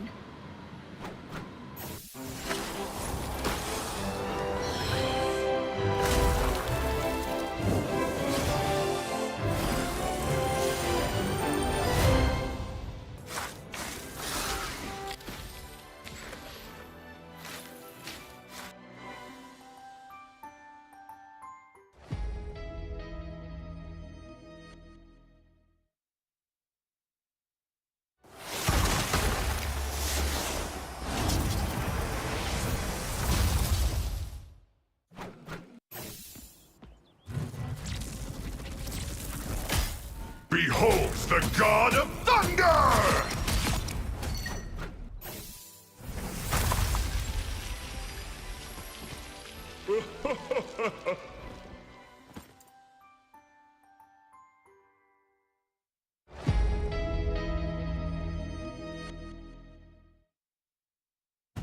Welcome back, everyone, to the Marvel Rivals Championship. Excuse me, and what a game one that we had. It was definitely back and forth as we saw Rad start to find their footing. Again, that was on the top side of the bracket. They are not out of the tournament. We will see them again. What'd you think about that game, buddy? Yeah, that's always a scary team because they can adapt, you know, and it was a really fun game to watch. I think day one, we kind of saw like a bunch of different teams. Now we're getting towards those sort of like end squads that, you know, you have a lot of very talented squads that have been around for a while. You see Marsh, you see a lot of these guys that have hung around the scene, and now we get to see more teams again today, Shib, with a brand new matchup as we head into our next series. This one going to be between Nightmare Academy and Team Guilty, but yeah, Shib, yes, last match was great, obviously. Now we're heading to another good one. Yeah, we are going to see what is elected to be banned, and so far Daredevil is pretty common, at least what I've seen a lot of these games here. Daredevil off the playing field. Same with Angela, again, potentially one of the strongest Vanguards, in the game. They're going to lock in that Wolverine and Gambit, so I have no doubt that Gambit will be on both sides, but which team can get the most value out of that hero, we'll find out shortly. Yeah, I mean, this is going to be a lot of fun to see as well. These teams kind of moving around. We get Drillmaster coming through, a very good Spider-Man player alongside Bendy, who's been around on the scene too. Same thing with these Spooky and Affecting. And meanwhile, Young on the side for Team Guilty. You know, these guys have also just been truly around, right? You get Velocity and Madara, which is interesting to see those two do it again. Shib, right? Back in this lineup alongside Chime and Stinkers, who were also a duo. And then Renko and Chuckles, right? Coming around this lineup. So it's yet another roster that's sort of this these pieces of these orgs that have been around and now in a very good roster. But like I said, in the ban phase, everything's kind of coming through for Nightmare. You know, keeping that Gambit's kind of interesting. First time today we get to see Gambit. Same thing with the Psylocke Protect. But we always knew Stinkers to be a very good Psylocke player in the past. Wolverine Protect, Invisible Woman as well, being alongside those two heroes brought in. Shib, what are you seeing so far from this ban and Protect phase? Yeah, you know what I'm seeing is I'm seeing what I would expect. Besides the, I like the Cap ban. I think Cap in this meta is very difficult because he does provide essentially like an alt battery. For those who maybe don't know, you do get alt charge off his ultimate now, which is already pretty much a strategist ult, can protect that back line and keep your team moving forward aggressively. Very similar to what you'd see with something like Gambit, but now it enables your back line to get those ults quicker. And when you do have Gambit on the field, having more Gambit ults, having more of those Raging Royal flushes just means more and more destruction. So I'm liking what I'm seeing a lot more of the thing play there. As you see Chuckles, who's a very, very strong Vanguard, as you had discussed. The Team Guilty looking like a very strong team, but very similar to what we're seeing for Nightmare Academy. A lot of these names have been around for a while, but which team is more practiced right now, we'll find out shortly. Yeah, I mean, it's going to be a lot of fun to see. I mean, we've seen Team Guilty's players around. You know, you had Madara and Velocities on the same squad back on Dark Zero. And then, you had Sneakers and Chime kind of working around, same thing with Renko. So, a lot of really top-tier talent, but, we'll see how the ban phase goes. You saw how good the Thing was last series. You talked about the Thing being the sort of unique hero that, can do everything these days, right, with the recent patches, as you talked about? Good to be back home. Yeah, exactly. Sorry, right there, I just had some issues, but we're right back in off the rib. Sorry. Just give me a little bit of issues there. We start off right now. Hard right now. I was like, oh man, it's not letting. All right, no, we're good. But right now, the pick early here for Chime onto Bendy on the right side now. Pick early up here for the side of Team Guilty. Off map, potentially, but a lot of movement here for Gambit, who might be able to make it back in. Does not. Stinkers gonna find one. And again, Guilty up in these numbers. Is another pick here as Velocity finds the fourth. And that should be an early point cap for Team Guilty, who are playing very strong off the rip. Being able to snowball it off of that pole, and unfortunately no counterforce physics there by Paradox in that case, affecting off the map. And now Team Guilty sitting aggressive, sitting pretty, and you can see the snowball sort of style of his composition, especially with Phoenix players able to kind of play aggressive. Chuckle setting up that throw with Sneakers yet again with the window, not able to connect on necessarily, just diving forward, getting the bubble, falls back to the squad though eventually. And the fight begins once more again. A lot of presence there from Chuckles. You and I in the green room, where prior to this, we're talking about how very difficult, because Thing can do virtually everything now. Field to backline and be very aggro and provide some of that damage increase towards those you're trying to get picks on. So really difficult to decide what you want to do. And that is the nuance of Thing as you find a pick early on here onto Paradox, making a two-piece.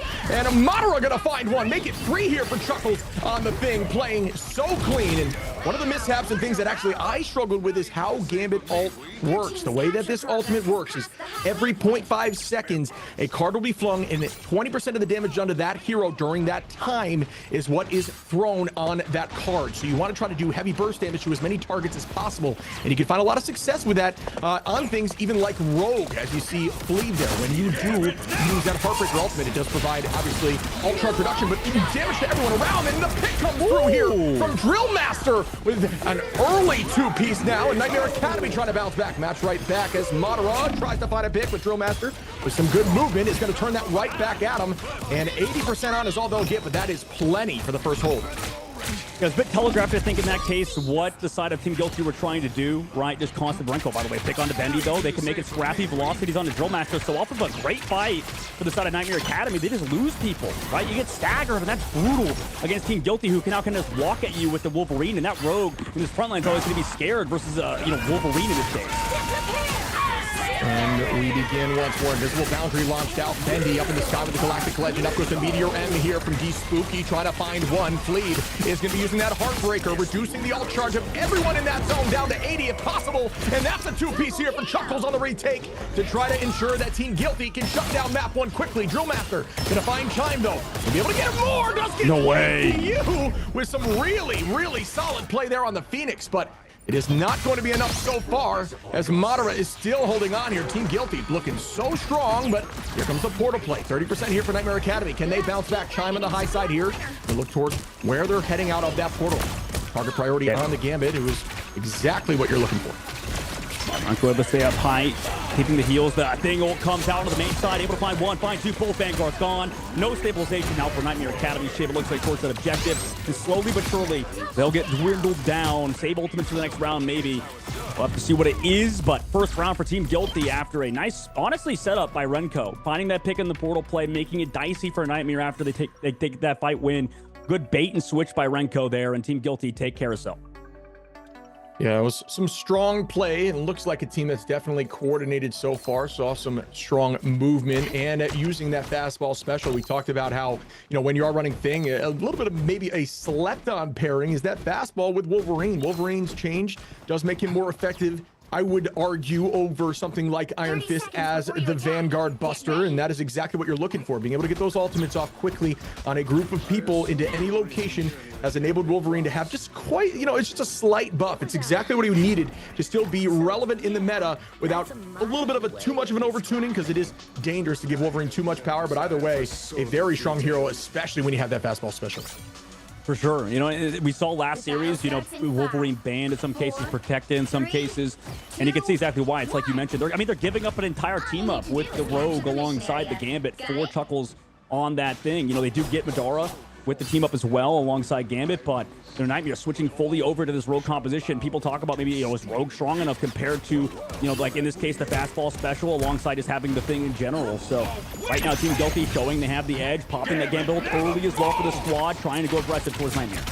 Everyone has the Royal Flush now, but who's going to get the most value? As Snickers is walking in, and there is that ultimate out! Goes one, Paradox is going to fall, that's right back as Drillmaster, able to find Madara on the back line. Out goes that Ensong Inferno, doesn't look like he gets too much value, but it will give Chime full HP. He's now dropping back, trying to burn that Ensong on the opposition, does land here from Velocity, who is holding on here to the...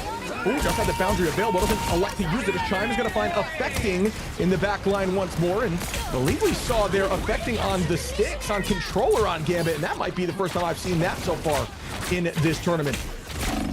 Yeah, might be, and Renko comes through on Drill Master. Unfortunately, Affecting going down. Has had a lot of pressure, right? There's so much off-angle support now from Team Guilty, and specifically these Phoenix players. Chime doing a good job for the team, keeping everybody sort of pressed into this sort of off-angle on that Phoenix, and Drill Master not able to do everything himself. So right now, Nightmare have to walk on forward, down both of these duelist ultimates, but maybe with some good Vanguard play, we can see something out of Nightmare, but it's going to have to be right now because they're already down 30% of the board towards this waterfall side. And a combination we might see, which at the moment isn't available, is the combination of using that Ensong Inferno with the Meteor M. We saw a lot of that in Ignite over the last, split of Ignite there, and it was very effective. I haven't seen too much of it so far, at least not today, but definitely on the table. Out goes right now the Heartbreaker from Fleeb, who is very low in HP, and will Fleeb fall? No, will not, as out we go with that invisible boundary now. Bendy just trying to build towards that ult, 65% in climbing, ult advantage heavily in favor of Team Guilty, who are still holding on to this point. Out goes that Royal Flush. Will they be able to find something? Meteor M goes off, that lands. The card gets shot out, but it does not get a pick, but they still follow through, as Spooky able to find Velocity towards the back line. Madara gonna be able to take out Fleeb, and the numbers once more are evened out. Chuckles is gonna land that clobbering time. Can they get value? Madara again onto Bendy. Now another trade here from Renko onto Drillmaster, and Team Guilty are looking very calm, cool, and collected as they walk them back towards that spawn door.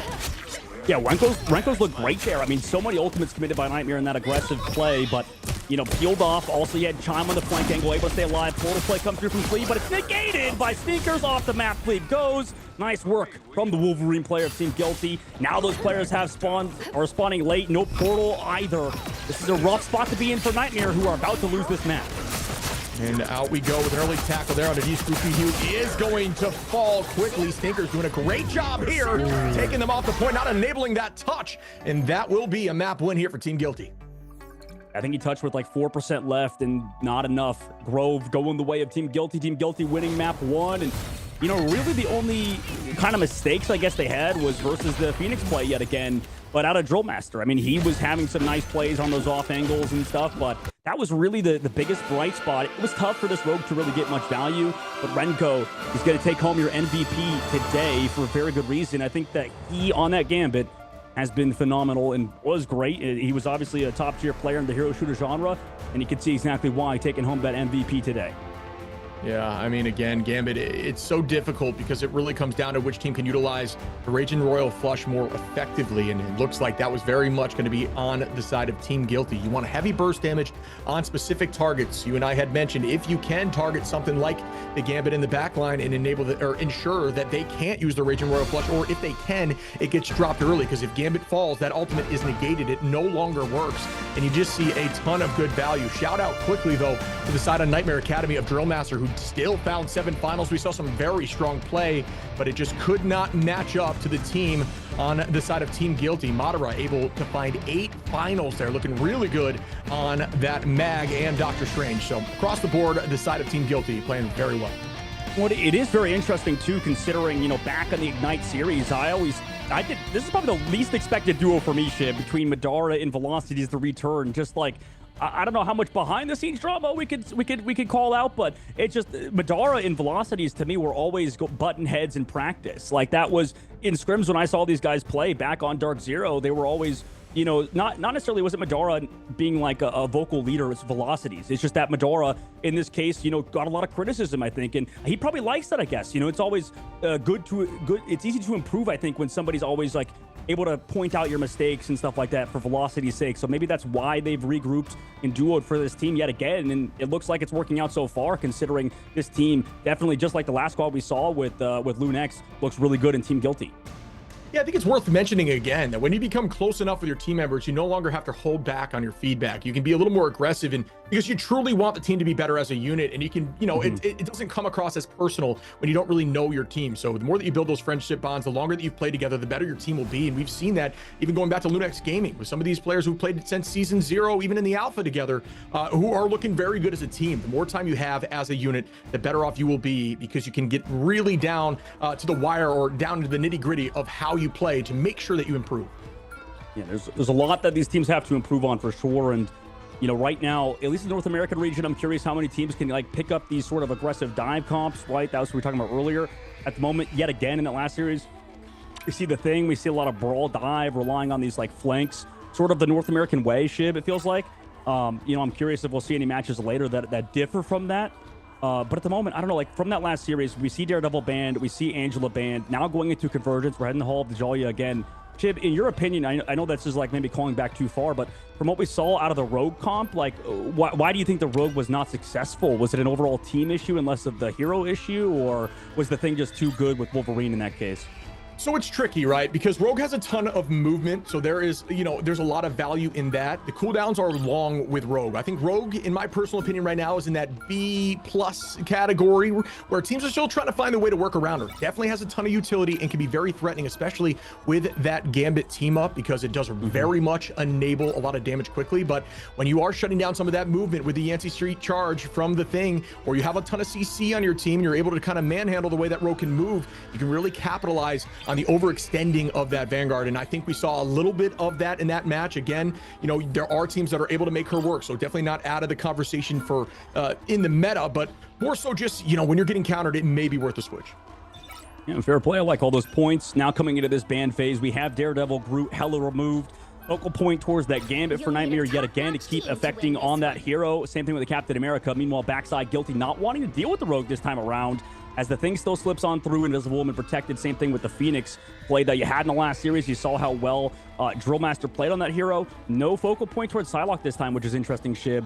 Still gets through. Drill Master able to play that no matter what. Seems like maybe not a ban hero to focus on these days. It's more that back line. We saw Mantis banned earlier, Shib. This time around, not coming through with that group ban. I guess that makes sense. You don't get that team up alongside Guilty. You know, yet again, able to play Renko on that Gambit. Yeah, we'll see who gets more value. Obviously, Loki is typically out the field whenever there is going to be a Gambit, unless you're very confident in your team's composition, how you can run with that Raging Royal Flush multiple times. There's the lineup right here, folks. We were talking about before from the penny. If you're wondering where to aim, here you go. This is the exact spot. And it does manage to find the pick on Velocity. 20 seconds. That's crazy. Luckily for Team Guilty, at least it's, you know, with still time in the bank for Velocities to walk back, but that is funny. Like you said, with the damage boost alongside the Penny Parker, maybe going for that one shot before the doors open is always working. A 100% success rate so far, Shib. Seems like so far today on Sunday. You're not lying. That is the case. We talked a little bit about how you can turn that back at them, but I guess teams at this stage in the competition aren't expecting, you know, cheeky plays like that. But if you can manage to make it work, then it can absolutely work. Portal play off the rip here. We'll be back towards the end for the portal. Again, 3-minute cooldown. They should have 40 seconds to play with to get that portal off at the end of this point if they're not able to make it happen so far. Nightmare Academy now going to be holding the high side. Team Guilty potentially. Yep, they're going to relocate essentially like they're attacking. Just going to switch their spawn, quote unquote, to make sure that they're playing in an even playing field right now, though they do have high ground from the side of Nightmare Academy. That's typically what you're looking for. You just play slow and make them waste time here, and that's exactly what they're doing. Dar being that anchor towards that objective, pulling in. Nice force physics of that Magneto. Surely he dwindles down. Get that anti as well committed by the Gambit. Gets rid of D-Spooky, and nice tracking from Sneakers too. Everybody's still healthy on Team Guilty's side. They want to take advantage, not focus on the point just yet. Or rather, force Nightmare off the objective. Able to take down Bendy once again, killing the backline too. Nice work from Team Guilty to sustain throughout these fights. Yeah, and it looks like Nightmare Academy are just jumping off the reset right now, and that's not a bad idea, folks. Take that into ladder with you. If your team goes down early, don't stagger. Just try to find a way to reset with them and start all over again. Sometimes the fight is lost. Don't make it a longer fight at that point. So you see them jump off and reset in Nightmare Academy now. Going to be going down main. Height is owned here by Chime. As you see from that side, it looks like Chuckles was playing up there too, but is going to elect to drop down and hold them in this indoor section. They're walking on through. Meanwhile, it's a cohesive squad popping, affecting Ultimate, able to walk down with the Earth Rush. Now countered by Team Guilty side. Comes through with the Phoenix Ult on the backside. Does get thrown down though. Great job from Nightmare to deal with that. Also dashing back into the squad. Able to almost kill them off, but no, too much damage comes through from Team Guilty's side. Able to walk on Nightmare, send them back to spawn once again. Great tracking there by Madara too, who is able to find a two-piece. Chime going to come back and clean up Fleeb, who was just playing around there with Cap, who's going to reset back on once more. 2 minutes on the clock. Nightmare Academy got to find some momentum here. Ultimate advantage, roughly even, but we will see a bunch being committed in this next fight. We're going to see Fleeb, who's going to try to build up some of that backline ultimate after they commit. Paradox is ready with that invisible boundary. Velocity as well. Madara holding on to the Meteor End. Chuckles ready soon with that Freedom Charge, and here we go. Everything starts now. Freedom Charge, Meteor M, both committed. Will they get value? Running towards the back line to get their ult charge moving if need be, and to keep them healthy from that Meteor M.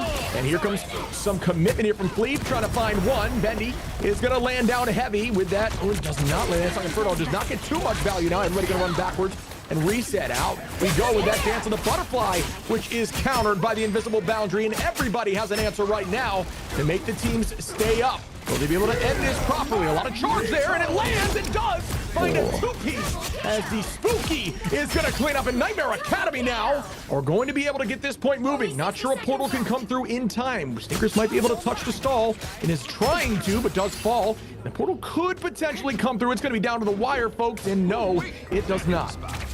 Yep. Really smart, you know, overall macro play from Nightmare there, waiting out the ultimates, understanding they had the advantage in that fight. You know, Psylocke trying to force out the invisible boundary. Then afterwards, relying heavily on D-Spooky to connect with that Meteor M, and he does so. So he came through in the clutch, you know, closes out, does his job, understanding that Guilty down in ultimates, that really wasn't, there was nothing he could do except maybe dodge the Meteor M, but they were forced in that position because of how many ults were used prior by Nightmare Academy. Now in this upcoming fight, Team Guilty should have a little bit of a better ult bank to deal with Nightmare Academy. They pop off one, Snickers already early countered by the Gambit, but they still lose Drill Master. Oh, and this is one of those really strong combinations here. A ton of damage targeted to Stinkers. Gets almost a four-piece, and it's walked right through, and that was some good target priority. Affecting, trying to escape there to ensure that that Raging Royal Flush can get as much value as possible, but still gets tracked down there and walked in. Stinkers able to find a ton of value with that combo. Again, those are the combinations you're looking for. Chime just going to stagger it out a little bit as Drill Master now goes down, who's looked really good on the first map, but wow. Great defense here from Team Guilty. And it's tough for these Psylocke players. You know, in the current patch, it does feel like Psylocke's a bit of an, kind of an ult bot almost, right? Like, you just want to farm ultimate, not take these off angles. He sort of defaults into going main, trying to build up that ult, causing him to get picked off there. So like you said, Team Guilty combining those ultimates well, understanding Nightmare have nothing to stack on top of their Gambit ultimate. And now this one, Nightmare maybe have a little bit of a chance, but here comes Madara, trying to connect on a Meteor M, commit by a Captain American ult, but it doesn't even matter. Drill Master goes down yet again. Yeah, some really good baiting there, essentially looking left and then throwing right and able to find one. Velocity, able to take out Fleed now, pressing them forward just to try to make sure this point does not move at all. Right out of the garage here, the team is just keeping it steady, heading them once more back into their spawn, just hurting them like sheep as Mara is going to find a two-piece there, and Stinker is able to take out Paradox. And wow, Guilty, they took that first point personally. The Team Guilty squad plays a lot, honestly, like this old Envy team that we used to see with Collusion in that squad, right? They really make these fight wins matter, right? They win a fight, and then they find a pick in the upcoming fight, and then turn that one into like 1 or 2 extra staggers, resulting in, you know, another couple seconds off the clock, right? What matters is now this fight, right? That fight after the one where they got the advantage, found those pickoffs. How do they react when, you know, in this case, Nightmare have a little bit of a better edge to come back through? Is it to find another pickoff again, or do they end up losing the ult macro? We'll find out. Oh, wow. And once again, just initiating with that ultimate. The Raging Royal Flush getting an early pick there on the side of Chime, who's still holding on. And once again, Guilty up in numbers. Outgo a few of these answers. And now Nightmare Academy have nothing for solutions. Chuckles holding on to the Freedom Charge here. Chime and Velocity ready. Bendy now is going to have an End Song Inferno, but will that be enough? Drillmaster very close to ultimate as well. 28 seconds on, able to find another pick as Renko gets one. Bendy able to find Velocity in the back line, which is a big win as Velocity was holding on. The invisible boundary, will that be enough here as Drillmaster able to get another pick, and they are walking backwards. The point is going to start moving with 13 seconds on.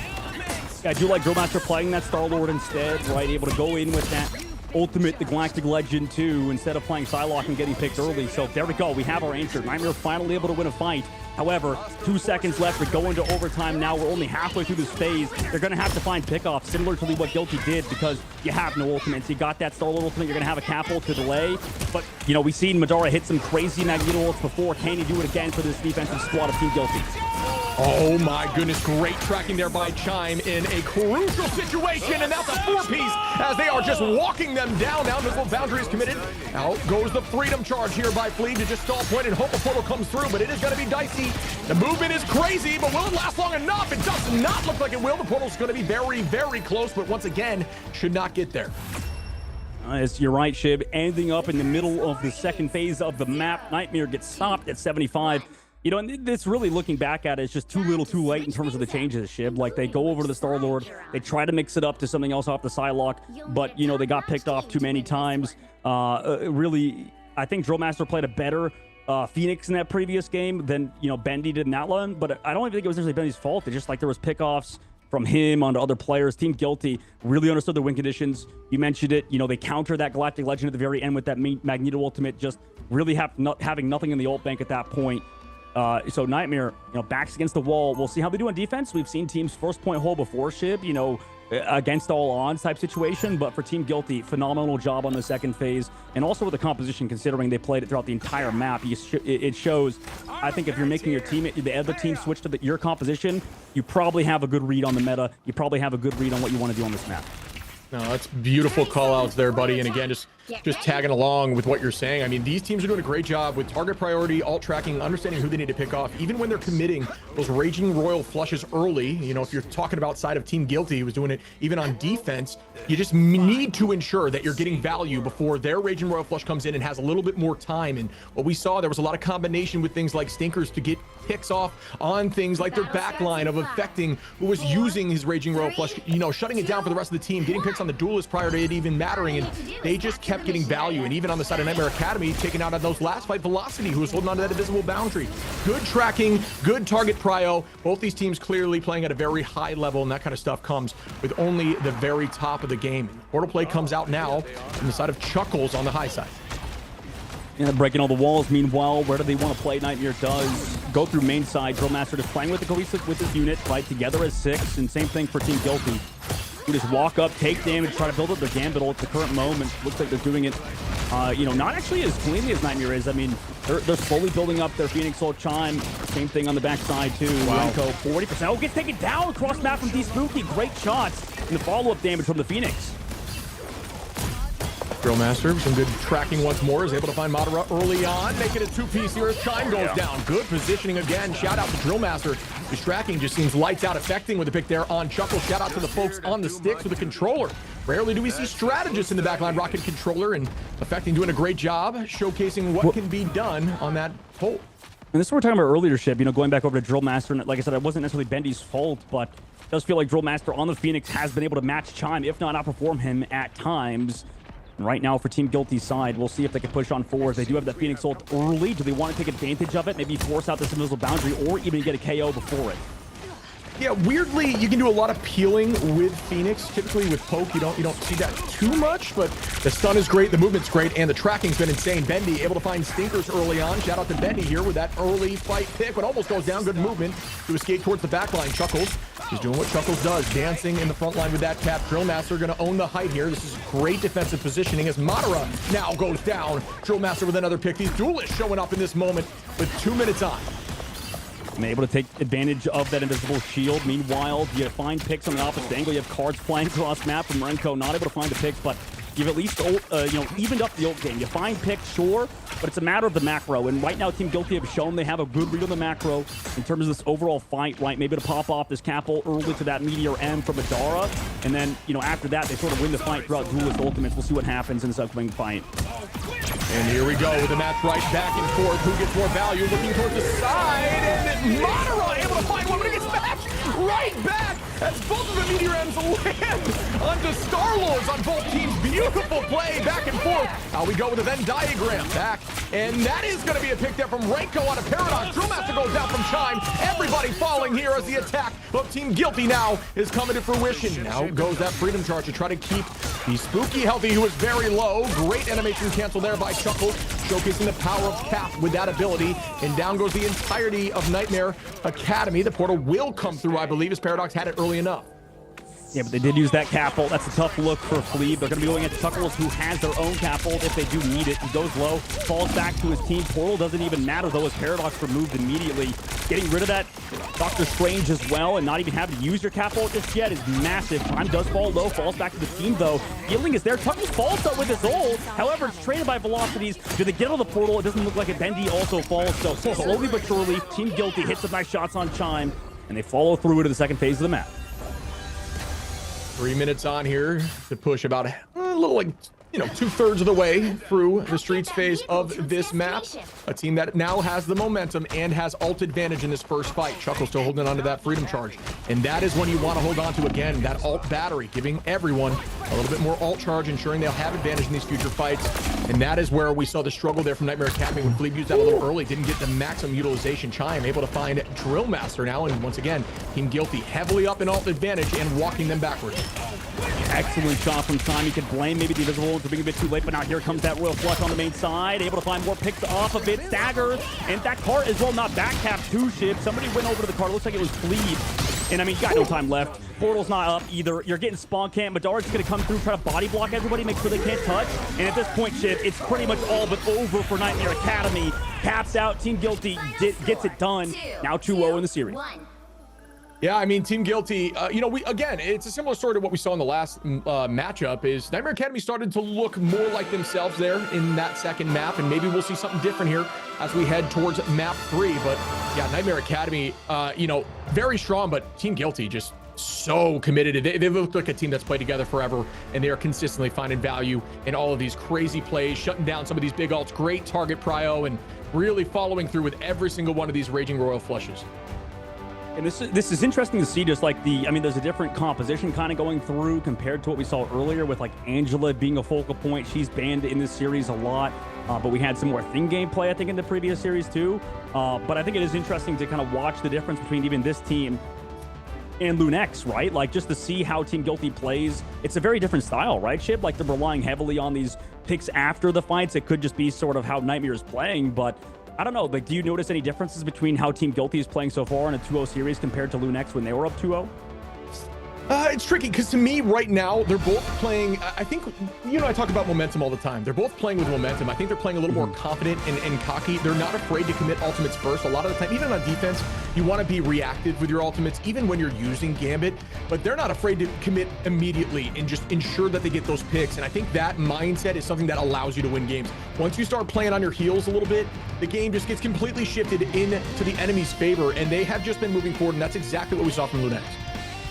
That's a good point. I think comparing Nightmare Academy to even Rad, Earlier it does feel like Nightmare are putting up a pretty good fight. Like, it just feels like it's one or two mistakes in comparison. You're right, both teams moving on momentum. It's tough to really get a full read on somebody when they're dominating in this fashion, but it does seem like Nightmare's putting up a better fight than we saw out of Rad earlier. However, towards the end, Rad started to figure things out map-dependent-wise, but we'll see if we go down the domination ship. Like, it depends on, where these two teams want to take us for this third map, considering we're already down 2.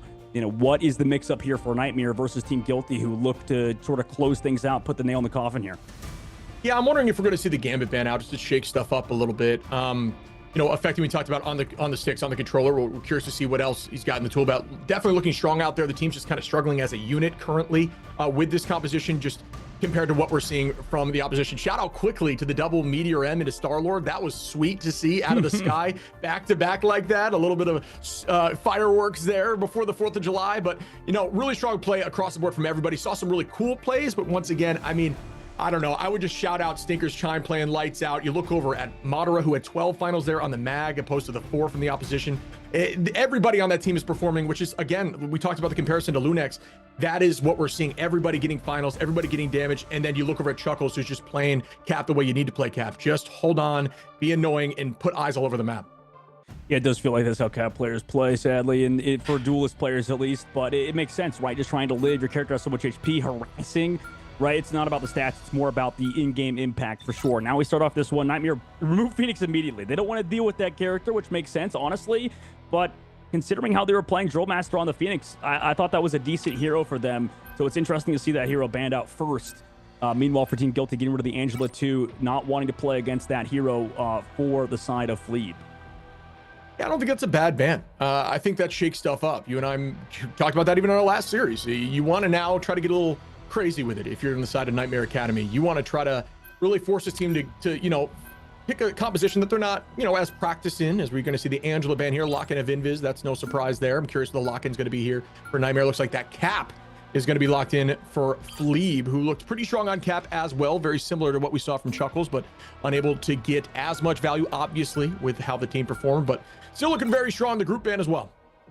It is interesting. If my memory serves me right, I believe Fleeb was also one of the first Lord Angela players, was one of the better Angelas back in the day. So, it makes sense to get rid of that hero as well, considering they rely on it. I think his old teams would do quite well with him playing it. So a little respect towards him. Meanwhile, Guilty getting rid of the Daredevils while not wanting to play against that hero. Same thing with Groot for Nightmare. But, you mentioned it. Now you're allowing that Cap to still go through. You have it on the side of Chuckles if he wants it. We'll see what Team Guilty opts to do with their ban phase now. If they want to get rid of Magneto or keep it, it looks like they're going to keep the Gambit this time around. Nightmare not even trying to focus on those heroes, as Invisible Woman and Gambit are both protected for Team Guilty. A lot of prioritization towards those strategists, allowing both Renko and Velocities to get the 2 heroes that they played throughout the series. Yeah, see, but I think there's a positive ban change here for the side of Nightmare Academy, who had been initially locking in that Gambit second every time. We're starting to see now that, maybe they don't need to do that, and they can, it'll save them a ban or a lock slot that, may help them change the tides of this fight.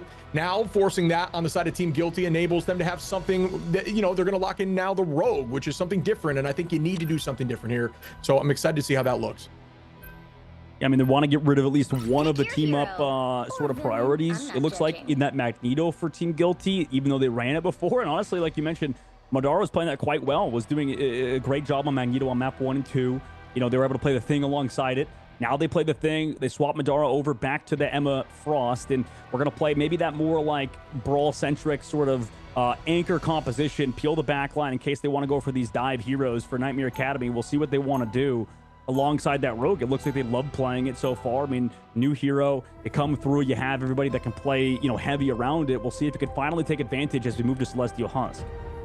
Yeah, and when you do enable that team up there with Gambit, Rogue gets far more valuable. You can actually use Rogue's, kick, her E, to take to the sky. And when you have the team up out, it is a piercing ranged attack with that kick, but now it also procs the team up to everyone that it lands through. So you can do some serious AoE damage, giving you heavy ult charge very quickly with that team up. And It really enables her play, especially at this level of play. I would argue that without it, she's not as valuable, although she definitely can still be played. So smart selection here. And again, when you are using that Raging Royal Flush, it enables your rogue to be much quicker, so you can get on the back line when you're using your Heartbreaker, thus allowing you to shut down some of these strategy assaults, because you can remove alt charge with it from 100 down to 80%. Again, it does not remove alt charge when you are below 80%. Keep that in mind. It's something that I know that some people struggle with as they're climbing ladder, but make sure you keep that in mind. Just get right on those strategies before they can find a solution to some of your alts and shut them down from pressing Q.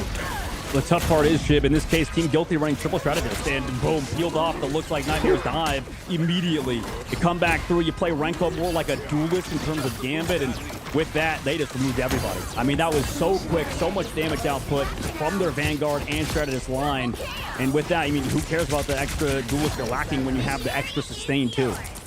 Yeah, I mean, they just went anti-movement right now when you're running Chuckles on Thing, and then you also have Velocity on the Loki. Loki incredibly powerful right now, especially with Gambit. Allowing that through and not running it means you're going to be seeing twice as many of those Royal Flushes coming at your face, and it is terrifying to look at. Bendy, though, is going to be able to find one onto Stinkers, and that's a nice start here for the Son of Nightmare Academy. You need to turn the tides, but Madara finds one, Chime finds another, and that's two. Going to make it three as Chuckle takes out Fleet. Renko now onto Spooky, and down goes Bendy. And Team Guilty are once again just keeping this momentum forward. Yep, just brawling together as a cohesive unit, and you know, this is what we know North America to be good at, right? These sort of incredibly hyper-aggressive brawl comp styles, and they're taking advantage of it, right? They just play with this 3-stack, have ultimate advantage now for this upcoming fight. They will be against the Moon Knight ultimate, but at the current time, Team Guilty still have a pretty big edge. They're still playing very aggressively. So big anti comes out, but they actually take out time regardless. It's traded by Renko. Yeah, Expecting finds one. It's matched right back like you had discussed. Fleeb able to take out Madara there, and numbers now in the favor of Nightmare Academy, but the copy goes through, so they know what that means here. Will be happening relatively soon with the Royal Flush, and here it goes. Spooky gonna have to drop backwards now, 88 towards alt, but it is matched now once more, this time from Affecting. Can they get more value? That Moon Knight might help with that damage, and this is a good combination here. The final judgment now, looking for one, is gonna be able to put a ton of damage towards the backline, but good movement there from Renko to escape that. Nobody goes down here from that combination. There's a lot committed here, as Fleeb now is gonna walk in with the Omega Hurricane. Oh, it's a Jeff NATO! As Nightmare Academy are gonna pull this out, and walk them down. That's a two-piece onto Madara and Stinkers, and they are going to try to take over this point, but 90% for Guilty already. I mean, Chime commits the ultimate on top of it, so they don't even give up the objective just yet. You do have the Jeff on the backside angle. Running a triple duelist on a domination map is definitely interesting, right? You have to find these pickups. These Spooky able to find velocities, walk through fully charged and Emma, so maybe that's their advantage. Also, Rogue committed by Madara, but they doesn't have teammates. Can they maybe find those eliminations? Does find one, traded off by Benji yet again. Chase down that Jeff, able to find one more. Moon Knight ult comes out as well. These Spooky trades back Stinkers, so at the moment, Nightmare are finding the KOs, but can they finally stave off Guilty's push on this point? It looks like they're so close to capping out, but so far, not yet until maybe now. Yeah, the idea here for Nightmare is to try to shut down the Loki with Drill Master on that Moon Knight, just giving you a ton of alt charge, and then utilizing just the raw damage and spread of damage, even pulling out, we saw there, the Jeff NATO for a moment. Jesus, get man. some value. Renko is going to find Bendy very quickly to turn the tides and put the momentum back in their favor once more, and that is what Gambit can do in these 1v1s. An incredibly strong hero for 1v1s.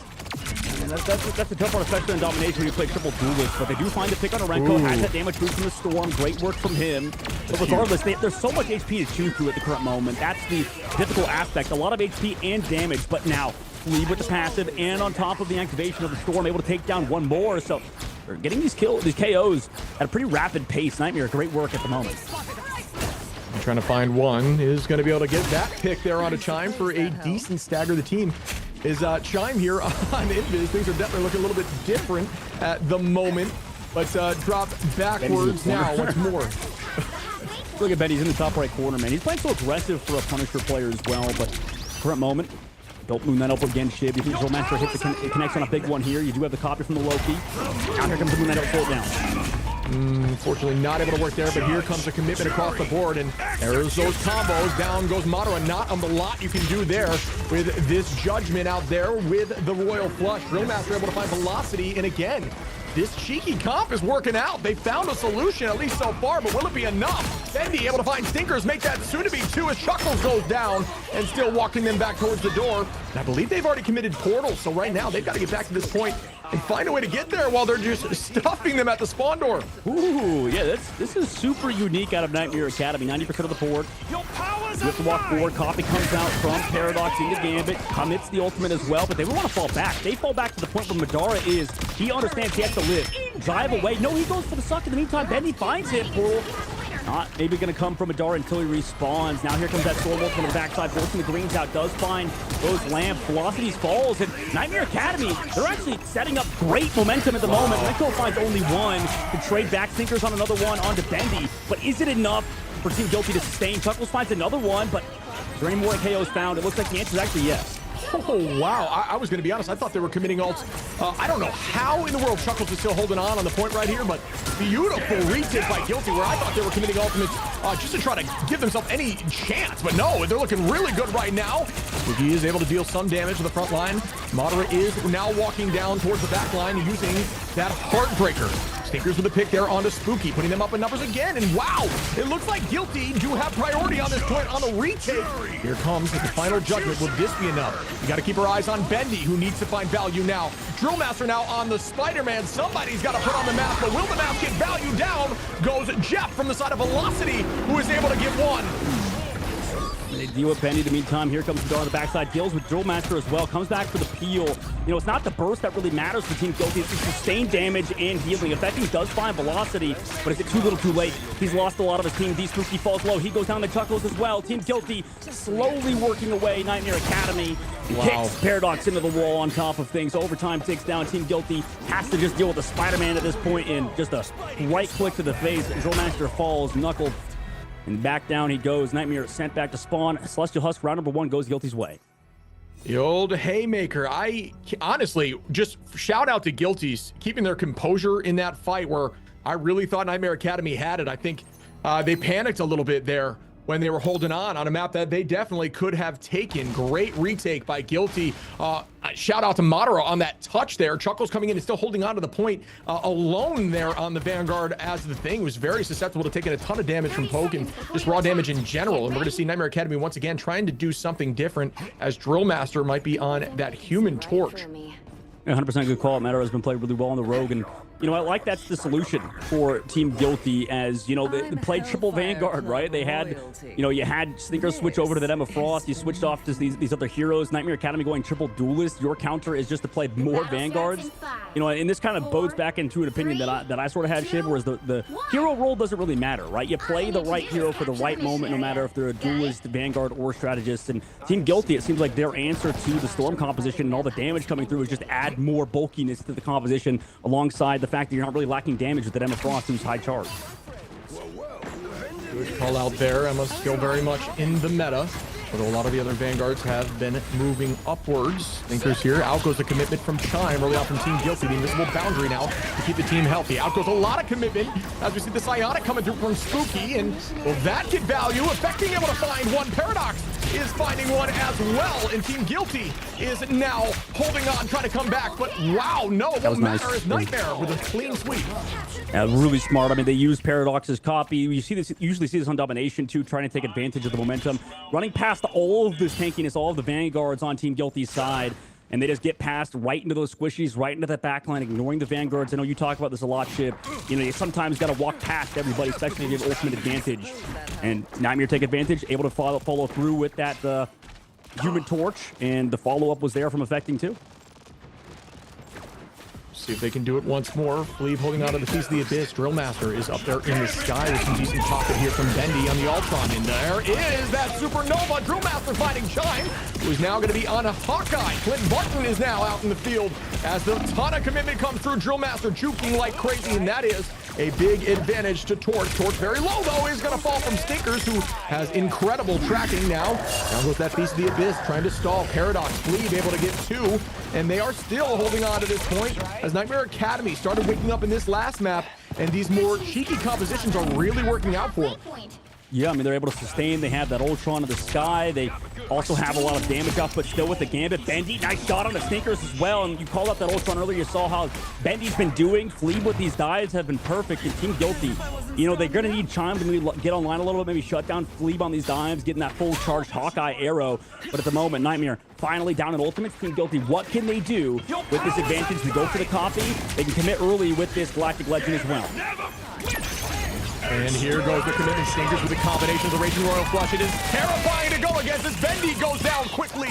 Will we see more? We do with the two-piece. Can I see 3 on a Drill, who's very low? Spin to win here with a Blast and Barrage. It's going to find the third as Drill Master goes down. And that combination, once again, folks, is incredibly strong. Chuckle's going to find Fleeb now. Will I see another from Chime on a Paradox? Yes, we do. Team Guilty now takes the point, but 93% here for Nightmare Academy. It is a one-fight game for them. Yeah, honestly, I don't know if there's a way to win that for Nightmare in that situation. I mean, their best case is to maybe just like sustain and live, but with the movement speed up, with the Galactic Legend going out alongside the old charge for the rest of the squad, it's always tough to deal with. Now they come back into it, having to deal with the defense. Hawkeye is always going to be tough. Bendy goes down, Chime with some shots. You come with that Gambit ultimate, but it's against a defensive Hawkeye who's already found your Hawkeye, and that ult's about to run out. And here we go with a ton of commitment. The copy goes through. Affecting is going to start here with the Raging Royal Flush. Will they be able to get any on the side of Nightmare Academy? No. Stinkers is going to find one. Affecting no. On to Chime. Gets that pick. Numbers are evened out. Vanguard down for the side of Nightmare, while a Duel is down for Guilty. Who gets the next pick? It looks like it's going to be the Thing, who just takes out Affecting. Tries to get away from that at that moment. And it is still point control here from Team Guilty. Holding on firm. Well, it's going to be tough, I think, for this offensive Hawkeye to find that pick, but Chime hits shot after shot yet again. You find one pick and trade it back to Mr. Fantastic, stalling it out, but nothing else except just demise goes, you know, in the way of Nightmare Academy in this case. Losing that Fantastic, also defluking towards the point, sent back to spawn. Another fight win for Team Guilty. And off of Chime's fantastic Hawkeye play, 2 fights won in a row, just on a few headshots out of him. Bendy goes down again. They switch it up, man, but it doesn't matter when Chime hits these shots. And this is what you're looking to do as Hawkeye now. You're looking for an angle like this where you can build that arrow charge and then just release towards the dome of anyone in the backline. Just put it up at head level and hope it works sometimes, and it will. Well, this could be a huge clobbering time. Will it come through? It is going through. It finds 2, 3. Will they be able to collapse off it as the combination comes out once more? And that's going to be 3 here. Do I see 4? I do. Stinkers is just cleaning up here as the Galactic Legend. 96%. The portal may come through. It will not. I believe that should do it. The touch is not there, and that is the take home for Team Guilty. Just a few bad fights in a row, and that's just how fast domination works, man. It's just like, you know, you have some hit shots, you close it out, and, you know, you were 93% on the board. You were able to get some momentum as well in first round, but, you know, they slowly claw themselves back out. They switch to the right heroes, and, you know, Stinker's going to be your MVP, but I think Chime on the Hawkeye was able to find those shots back to back to back to back, and I mean, that just closed out the series for you. Yeah, again, I just saw some really clean combinations using that ult advantage. We saw, you know, a little bit of a comeback there for a moment from Academy, but just not able to make it work. Some smart changes, some unique team comps, and I think that was the idea that you're looking for when you're trying to come back from a team that's been so dominant, is really pull out some unique stuff and see if it can work. And it was working, but they just consistently kept changing their comp up, and I think that messes with team flow and team confidence. And you can really see Stinkers. There were 16 finals, 12 from Chuckles, 10 from Madara there. I mean, the entirety of that team really utilizing the Galactic Legend combination with the Raging Royal Flush. It was so consistent. It always found value, and you got to find a way to match that. It was maybe a wrong time, you know, sort of for Nightmare to go against Team Guilty. You know, it can also be like this sort of matchup difference. You know, not many teams, I think, we're going to switch to triple Vanguard, triple Strategist, and then, you know, end up with this sort of 2-2-2 traditional composition towards the very end. So, you know, Team Guilty, great adaptations. I think Nightmare were trying also to make some incredibly unique adaptations. So just a fun series all around, honestly, Shiv, and definitely a highlight so far of the day, but we're only 2 games in. And that was a 3-0 yet again in the second one. Yeah, I like, you know, you talk about it being fun. We saw Storm, we saw Hawkeye, we saw a lot of unique stuff. But I think if you are going to run the Gambit comp, you have to know and you have to be aware of what they're going to do with Gambit, and you have to try to outperform it. I like the Loki switch towards the end to potentially use those greens to shut down the Galactic Legend, but it never worked, right? Like, you need to have an answer, and they just could not do it. I couldn't do it, and we'll see what happens in the next series that we're going to have. Actually, 2 completely new teams So we'll see which team can actually take it up to the to pass a 3-map series, Shib, as that one's coming up in just a bit. We'll be in a 10-minute break, and we'll come back for game number 3.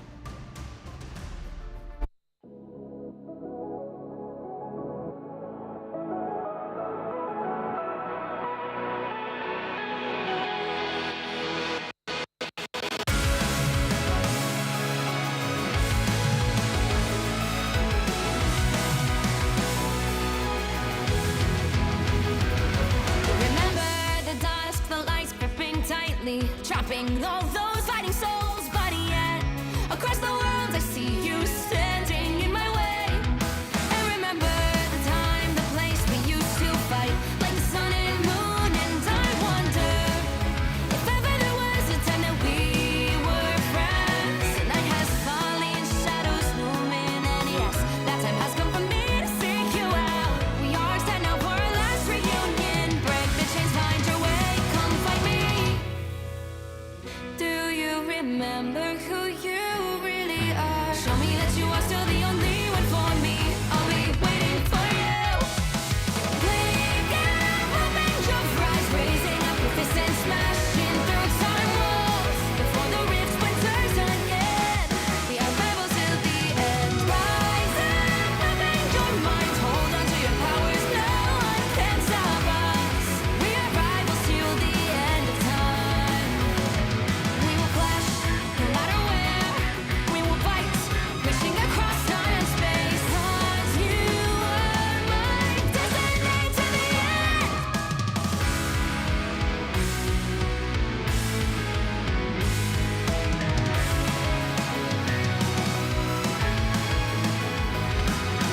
See the dawn, the flames burning brightly, shining on those memories. And yes, across all time I see you turning the tides. And do you see now our time, our turn? We can still fight like the wind and fire. And wonder no more that now is the only time your heart is mine. Light has fallen, darkness grows, and yes, we fight for our destiny and fate. New days smiling for the past and future. Break those chains, lead the way, fight with me. And when you wake up, open your eyes, raising up your fists and smashing through time walls. Before the rift splinters again, we are rebels till the end. Rise up, open your mind, hold on to your powers. No one can stop us. We are rivals again until the end of time.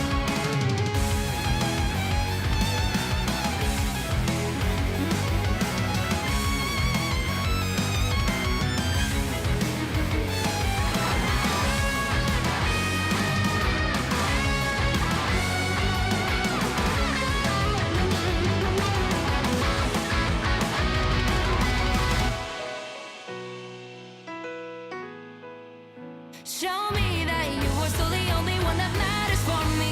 I'll be waiting for you. Wait up, open your hands, holding on to your heart. Look inside you.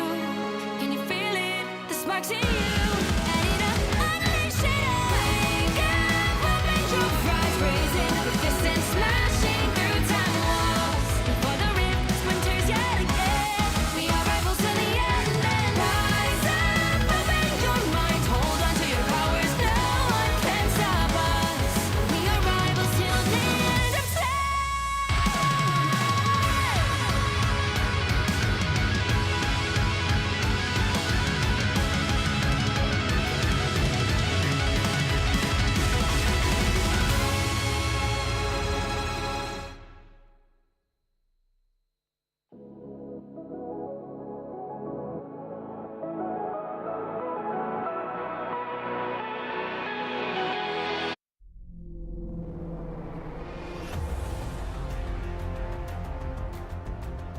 "2025 has concluded.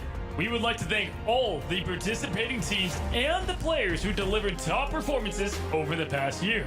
It's probably time to discuss the plans for next year. This video will share much about the new format, the new ecosystem, and other surprises. In short, welcome to a more professional, mature, and exciting Marvel Rivals Ignite 2026, the inaugural league year of Marvel Rivals. To better balance each region and present more exciting competition, we've made adjustments to the regional distribution for the Professional League in 2026. Specifically, we are merging the Asia and Oceania regions into a single Pacific region. The regions for 2026 will be Americas, EMEA, China, and Pacific. During the group stage, the Asia and Oceania regions will compete independently and face off in the playoff stage. In 2026, there will be 2 regular seasons and 2 international LAN events. A notable addition this year is the preseason before the start of Stage 1. The preseason is not only the debut for these teams, but will also determine the initial seed placements. Additionally, Marvel Rivals Championship will continue to exist throughout this period. Even more exciting changes include the allocation of league spots and promotions. In the 4 regions, online competitions will determine the teams that qualify for the 2 international events. We eagerly anticipate seeing these competitive teams once again.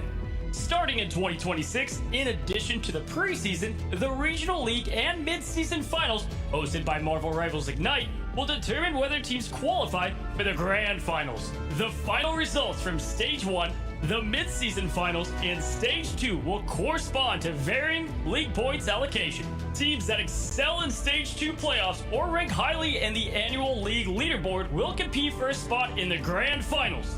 At the same time, to enhance the competitiveness and accessibility of the league, we are introducing a promotion and relegation system that provides all aspiring teams and players around the world with the opportunity to enter the professional league. Teams can earn champion points through the MRC, enabling them to compete fairly for league spots against the low-ranked league teams.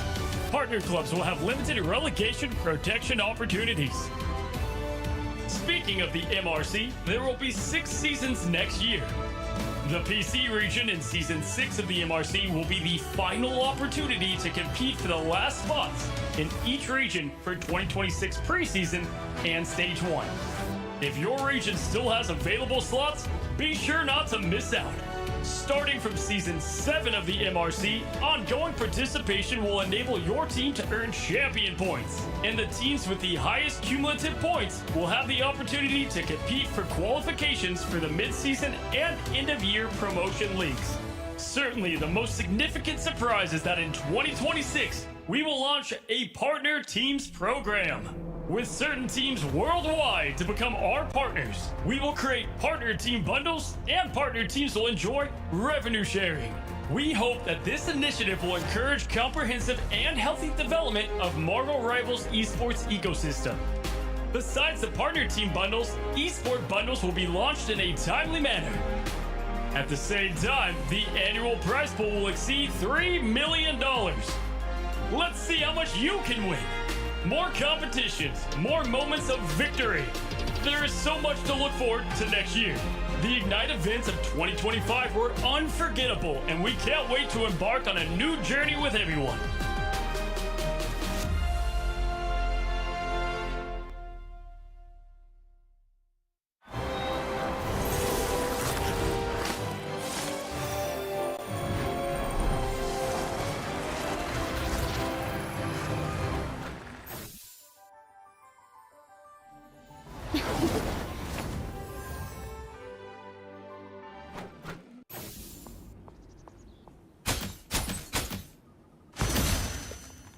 Hold still, I'm trying to help. Lights out. Let's pop back up under their noses. Us against the world!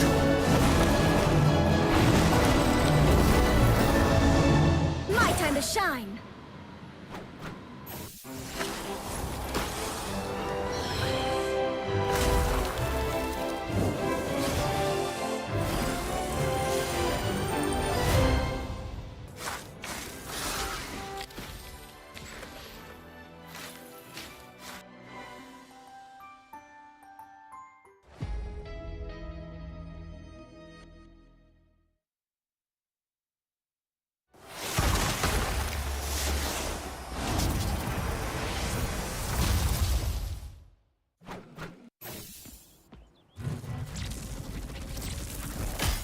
Beholds the God of Thunder!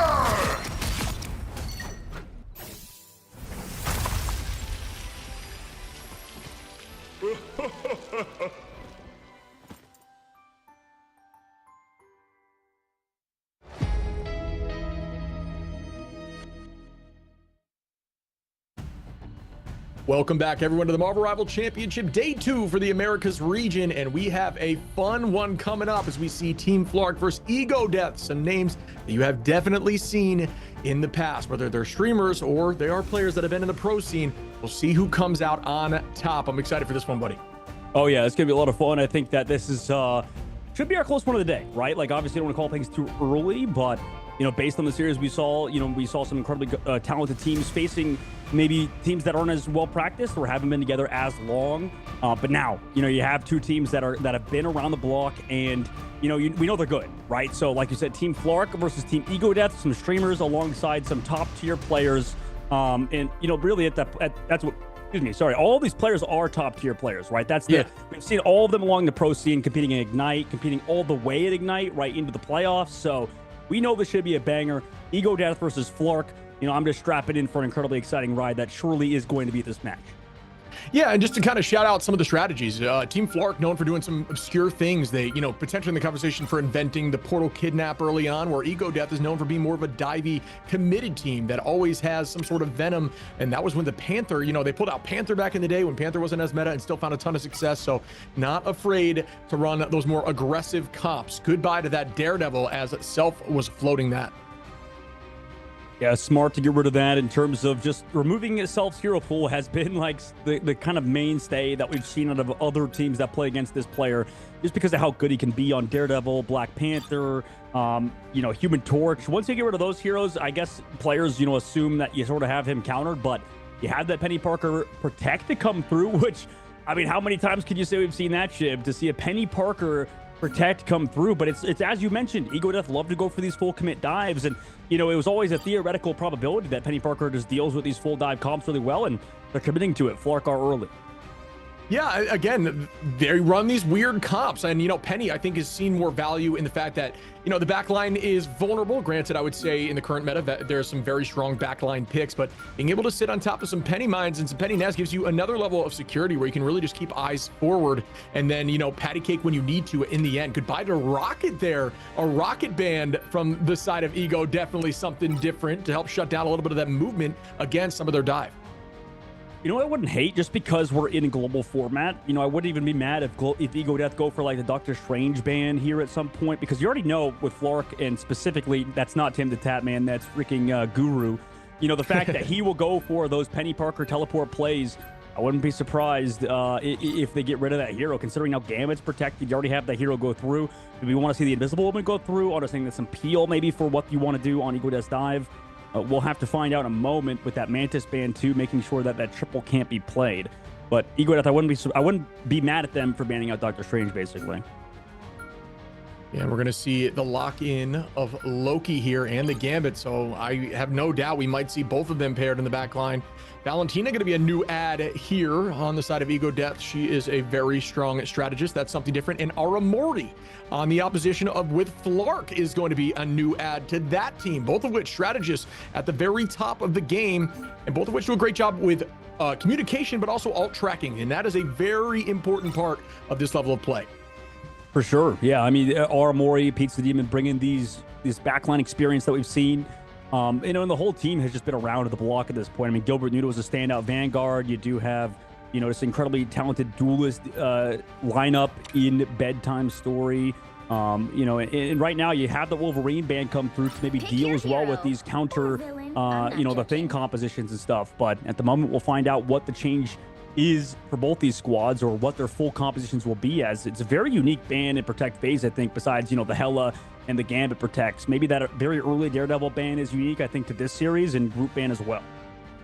Yeah, I think the Daredevil ban makes sense. If you're not comfortable matching a Daredevil, it's worth getting rid of. And I think that's, that was their first priority and first thought. But the immediate Penny lock is definitely something that I did not expect at all. I think Penny, especially on certain maps, is really, really strong and does a great job protecting backline. But the immediate lock is definitely something, I was not anticipating. But we'll see how it looks now. Will they try to get that kidnap play that they're known for? Doesn't look like they're going to do that just yet. We'll see what the selection is. It looks like it is not going to be the Strange, so that won't come out off the rip here. Okay, very unique out of them as well. And yeah, I want to see what they want to do. Like, obviously, we know we've seen Ryan Gosling, aka Gale, be a very good hit scan player in the past. Also whips out the Hawkeye, so a lot what's kind of meta this patch as well as that Phoenix. So we'll see what Ego Death will opt to do, as both teams are actually going to be playing the Rogue off the rip. This should be a little bit of fun. I think it's mirrored on both sides across the board to get that, team up alongside the Gambit, the 3-stack, no thing coming out as well. I understand the Wolverines ban. It's a head-to-head, real classic matchup. Who has the better mirror comp? We'll have to find out in a moment. Yeah, Guru and Tones both going to be on the Rogue here. Rogue with that empowered ability there, just on autos from the Gambit, is incredibly impactful, like we had talked about before. Typically makes her far more meta, as you will see a lot of spread damage there off the ridge. Tone's going to find one on a bedtime, and that is an example of what that kind of damage spread can do. Is looking for more now. Going to punch the front line of Gilbert Noodle and try to drive off point. Is going to block back behind the box here to buy more time, just stabilizes the unit, as right now the numbers are slightly in their favor, but will they be able to bounce back and keep the point? But it looks like right now there's some good trading on the point to buy more time, and Ego Death just cannot get this thing moving forward. Yeah, huge trade there by the side of Gilbert Noodle, and he's still anchoring the point, so really doing it all at the current moment for them. The Tones building up towards that. Also take down bedtime story again. Soko finds Ryan, aka Gale, on the backside, so finally Ego Death worked themselves into it. Flork sent off the objective for now, and I don't think they're going to commit any ultimates, but you never know. At the current moment, you have the 1v1 between Baser and Guru, but eventually Baser goes down, traded 1-for-1 still. Ego Death control the point. Flork give it up for now. Bedtime is going to start right now, and as you had discussed, Ego Death starting off with the point, but here comes the commitment. Aramori might see a copy up to do the same, right back at him. Out goes those crystals to buy more time, and that's a great answer for the current moment. Not going to commit, as Aramori did lose all charge right there from the side of Rogue. A pick out early from Soko now at a bedtime. Here comes that Ensong Inferno towards the back line. Tone's going to find one, Self's going to find Pizza, and that could be enough for them to maintain presence on the point, but they are going to commit here with another Royal Flush. Will this bounce them back in? I'm not sure it was necessary, but it might have been forced from the copy, and it seems like it was. At least from what I'm seeing, they're gonna have to drive backwards. Soko gonna find Gilbert Noodle. This will buy them even more time. Unfortunate that copy comes out early and does not give them enough presence on point for the retake. 40% on here and moving for Ego with alt advantage. Yeah, I mean, Ego Death just sort of continuing on their advantage, and we'll see if they can keep it up, right? For Flork's side, they do have some ults ready to go, but they don't have that combination between Bedtime Story and Pizza Demon like we've seen out of previous fights. But regardless, both Meteor M's have able to counter said Galactic Legends, so it's going to be heavily on both Self and Ryan, but Ryan obviously closer to that ultimate, or has the ultimate rather, for something fighting. He also forced out Graves early, though, from Flork's side, which is huge out of Ego Death. Now they pop Zaytech Soul, committing that Meteor M on the other side. Meteor M out, as well as Galactic Legend, and some Inferno dunks right on top of Tones is heading down. Goes one. His numbers are now in their favor, but Zaytech smashes that right back, and down goes Guru. And they're still up there with the Galactic Legend, trying to find some more picks. Zaytech spins the win with a blast of rock on the back line. Down goes the Ensong to get the pick on Aramori and Pizza from Self, who is playing so strong here on the Phoenix. We've seen a ton of play in this tournament. You may be saying, why are they playing Phoenix over Hela? And not only are they both incredibly strong, but Hela's been banned virtually every match. So you may not see her as frequently, both of which very strong hit scan heroes in the current moment. The portal play comes through. Meanwhile, looks like somebody's stuck. It's Gilbert on the opposite angle portal. Bubble has to be used to keep him alive. Also, he commits that rogue ultimate from Tone's side, but slowed down. Baser committing that Gambit ult too, so they want to push back into Flork with basically nothing. Losing Bedtime Story is brutal. Brutal runs down too. Ryan tries to fall back for heals, but it's Zaytech and Tones, who have been absolutely demodified this server. Ego Death, whatever that means, are going to close it out on round number 1 on Hell's Heaven in a pretty dominant win. Made sense to me, buddy, as that looked very, very clean. Ego Death is going to find an 100-0 on that first point. Again, these combinations, when it comes to Gambit, it's all about who gets the most value, and Ego Death had that one early victory there with Gambit, an unfortunate early copy, which honestly was the right decision, but just having the team go down and was unlucky for, I believe, Aramori at the time, who had to force out the Gambit ult in a 3v6. And at that point, you might as well reset, but had to use the ult because the copy was already through. Just unfortunate situation, and the momentum just stayed with Ego after that. Yeah, right now we used to talk, in Ignite series about pace of play, and I feel like the pace of play of Ego Death is always super high. You mentioned it. It was a great call out before we started the series, and you can see it, right? It just felt like Flork was always on the back foot. They were always having to react. Tones going in, specifically him. I mean, he was just creating so much space on that rogue, and there really wasn't much they could do, right? Bedtime tries to go in, or I believe it was Ryan on that Phoenix in the previous round, tries to go in, forces the Phoenix ult early, does trade his life for it, but regardless, I mean, Ego Death are just doing the right things at the right time, and Flark, you know, this time they have to react again because Armory has the copy. They can go for the copy onto the Gambit yet again, but Zaytek is there to match it. If they go too far with that Galactic Legend, no Meteor M on the angle because it's Tim the Catman, aka Guru, is on Angela. And this is a great map here for Angela as some potential off map. A ton of speed as we see the pick there from Tim out of Tones. Again, Guru, but from now on we'll refer to him as Tim to keep it simple for y'all. That's another pick there from Tim on to Self, and that will set the tone here for Flark, who get this point early, and this is exactly what they're looking for to change the momentum. Yeah, Zaytek not close, or didn't have that Galactic Legend just yet, was super close, but Flark took advantage of their opportunity, right? Committing that copy, also going aggressive with Rogue's ultimate, and huge combination of those two, but now they're down the ultimate stepping fight. How do they react? Does Ryan hit a big headshot here? Maybe on the right side angle on that Hawkeye. They were aggressive. Hawkeye in Bedtime. Oh my god, they traded though. Nice job from Bedtime to take out Self. That was a very strong trade. 36 HP into Dream, still holding on. Valentina Eve gonna find Tim, though. Tones onto Aramori to keep the numbers up for Ego on this retake after 32%. That's gonna be another pick there from Zaytex as Bedtime goes down. 33% for the first hold is not exactly what you're looking for, but it is not nothing. Ult advantage gonna be slightly in favor here of Ego, but it will be shortly changed as Flark is very close with Pizza and Tim. Yeah, very quick fights. I mean, both teams, you know, go in with these Gambit ults. They just seem to get fight wins immediately with the combo with any sort of deep duelist or Vanguard ultimate. At the moment, I mean, Gilbert on the right side does bait out some extra damage towards him. Pizza Demon, though, committing the ultimate. Phaser as well, trying to peel off some extra members. Flark pretty much commit everything, but do they find any KOs? The answer is no, not just yet, because Ego does understand so many ults are committed. If they just live, they can come back with huge ult advantage in which they do this upcoming fight. Yeah, great utilization and natural cover there to avoid the Hawkeye ult, and down we go as Tones commits everything onto the back line, able to find Ryan Gosling here with that early pick and keeping it moving now.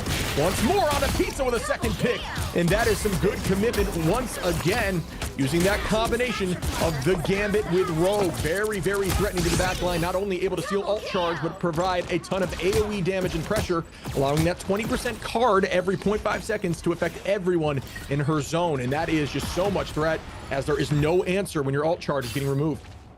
Yep, excellent work. I mean, I don't think we've seen Tones make a bad place throughout the series. Meanwhile, for Flark's side, they'll finally have some ults to work with in the upcoming fight. Armory close to that copy. Bedtime as well with another ult, and same thing with Gilbert. But at the moment, I mean, you got to understand they don't have the ult just yet. Want to go aggressive, force out the drains at the very least. Now they come back through. Valentina with the copy. Armory copies back. Did he lose anybody? The answer is yes. They've lost the back line. They only trade out one. Pizza's able to find Valentina. Bedtime needs to hit these shots on the phaser. Doesn't do so. 1v1 finally connects, but at this point, everybody's gone. Bedtime finds another. Pops the ultimate. We'll get the HP back afterwards. Can they find the KOs? Waits for everything to fall. Who does he want to go after? Goes after Tones. Dashes away, but he's still alive. Now after this, can Bedtime find KOs? No, he goes down the portal through. Everybody's back, but they lose Bedtime story.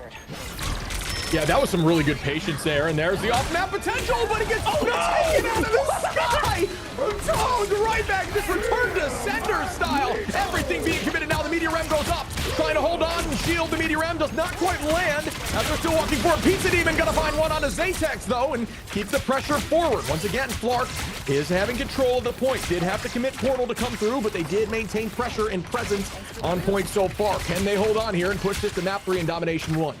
Oh my god, what a fun series. I mean, huge pull there from Tim the Tatman, but now it was aggressive with the pull on the backside. Tone stays alive though. Goomba stomps into the portal. Eye of the Agamotto comes to the main angle. Ryan for self stays alive. Pops the ultimate. Able to find Ryan. Finds Tim as well. No portal will come back through. They go aggressive. Forcing that into boundary out of Aramori, but she gets deleted in the middle of her ultimate. So much good focus and commitment there onto Aura in the back line in the middle of the ult, and you can take out Invis in ult with good focus. Remember that they are not immune. Just really lock in on focus, and you see a lot of those Gambits using that FF or their anti to make sure they get healing reduction, and that is going to be the hold here as Ego Death retake and take the entirety of map 1.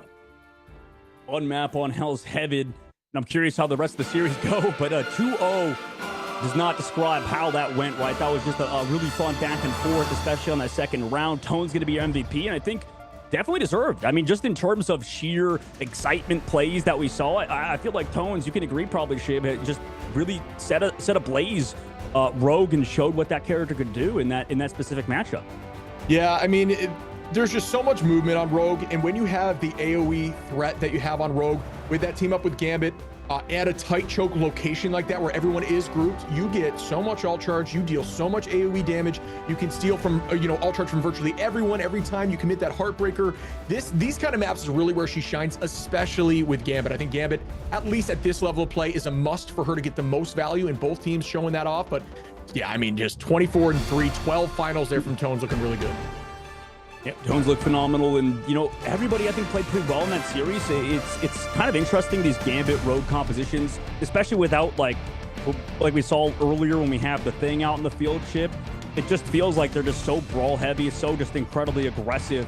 And Ego Death, we already knew they were really good at these Venom style compositions in the past, and Soko specifically. Now we switching over to that anchor role, allowing Tones to take the sort of shine, and honestly, he's really just running with it. So phenomenal work from this team of Ego Death, who we knew was a good team prior. And same thing with a lot of these ex-Solaris guys too, and same thing with ex-Sentinels and Aramori. So we'll see how this next map goes. That was just Domination Ship, and better than anybody, I mean, Convergence, these sort of map types that we move on to next are going to be completely different in terms of how they feel in the vibe of the game.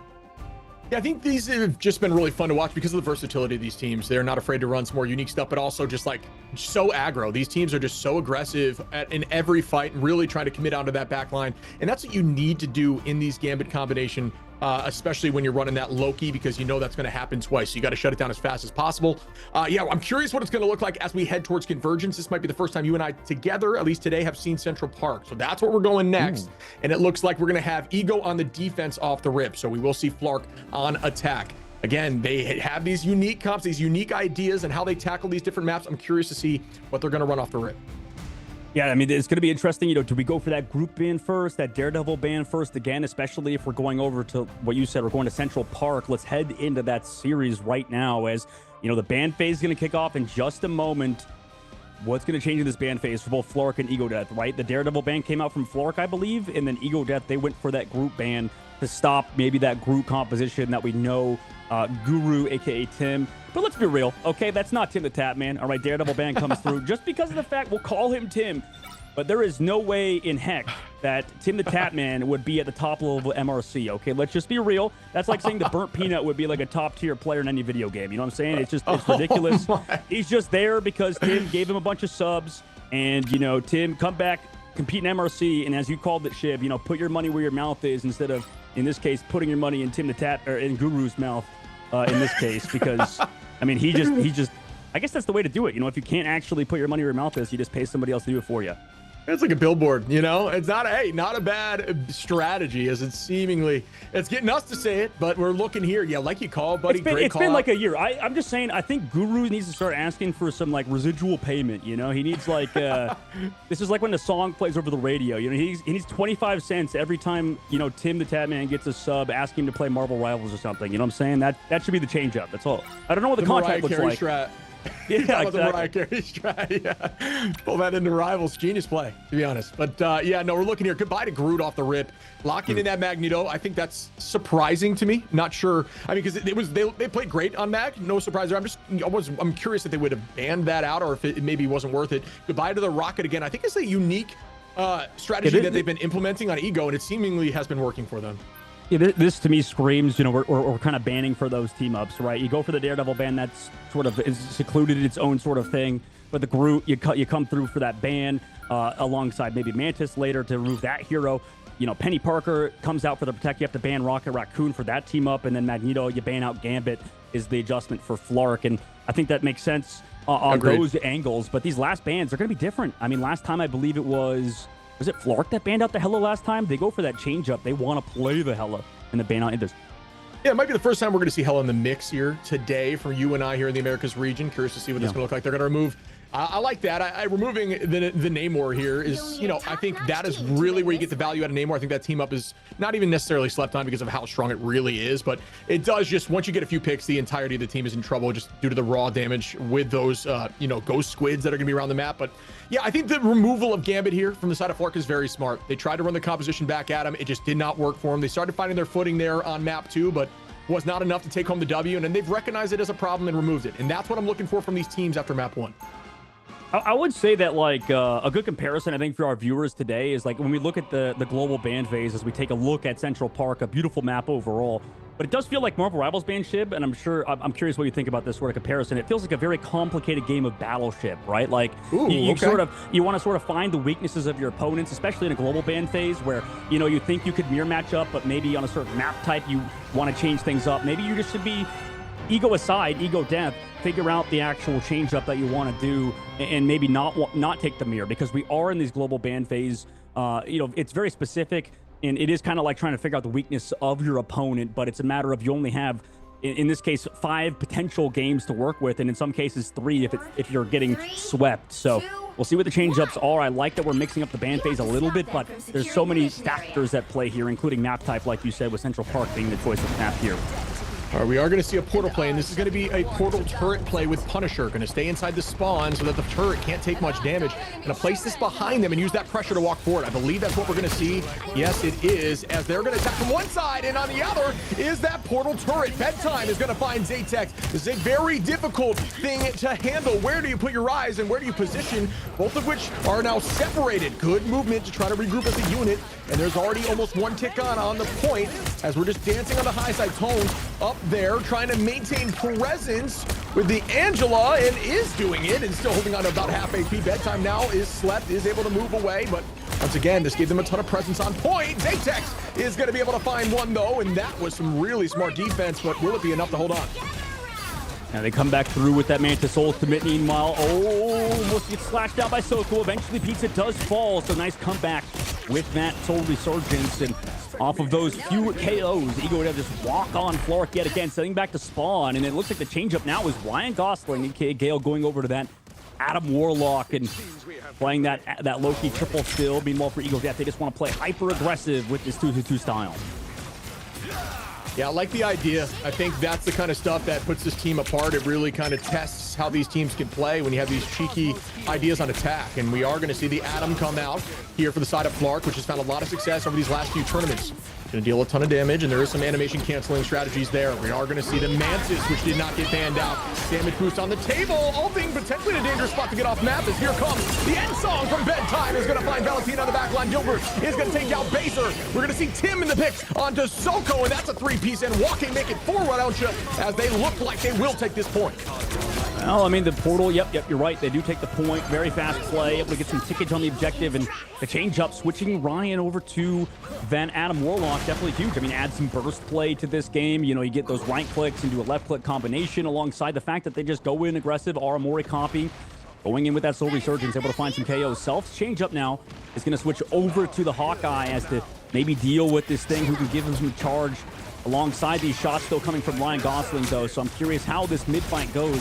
4 minutes is a good amount of time on the clock for Flark, as well as those ultimates still in the bank for them, too. So Ego need to find picks maybe with this Phoenix, because they're going to go against so many Strategist ults right now.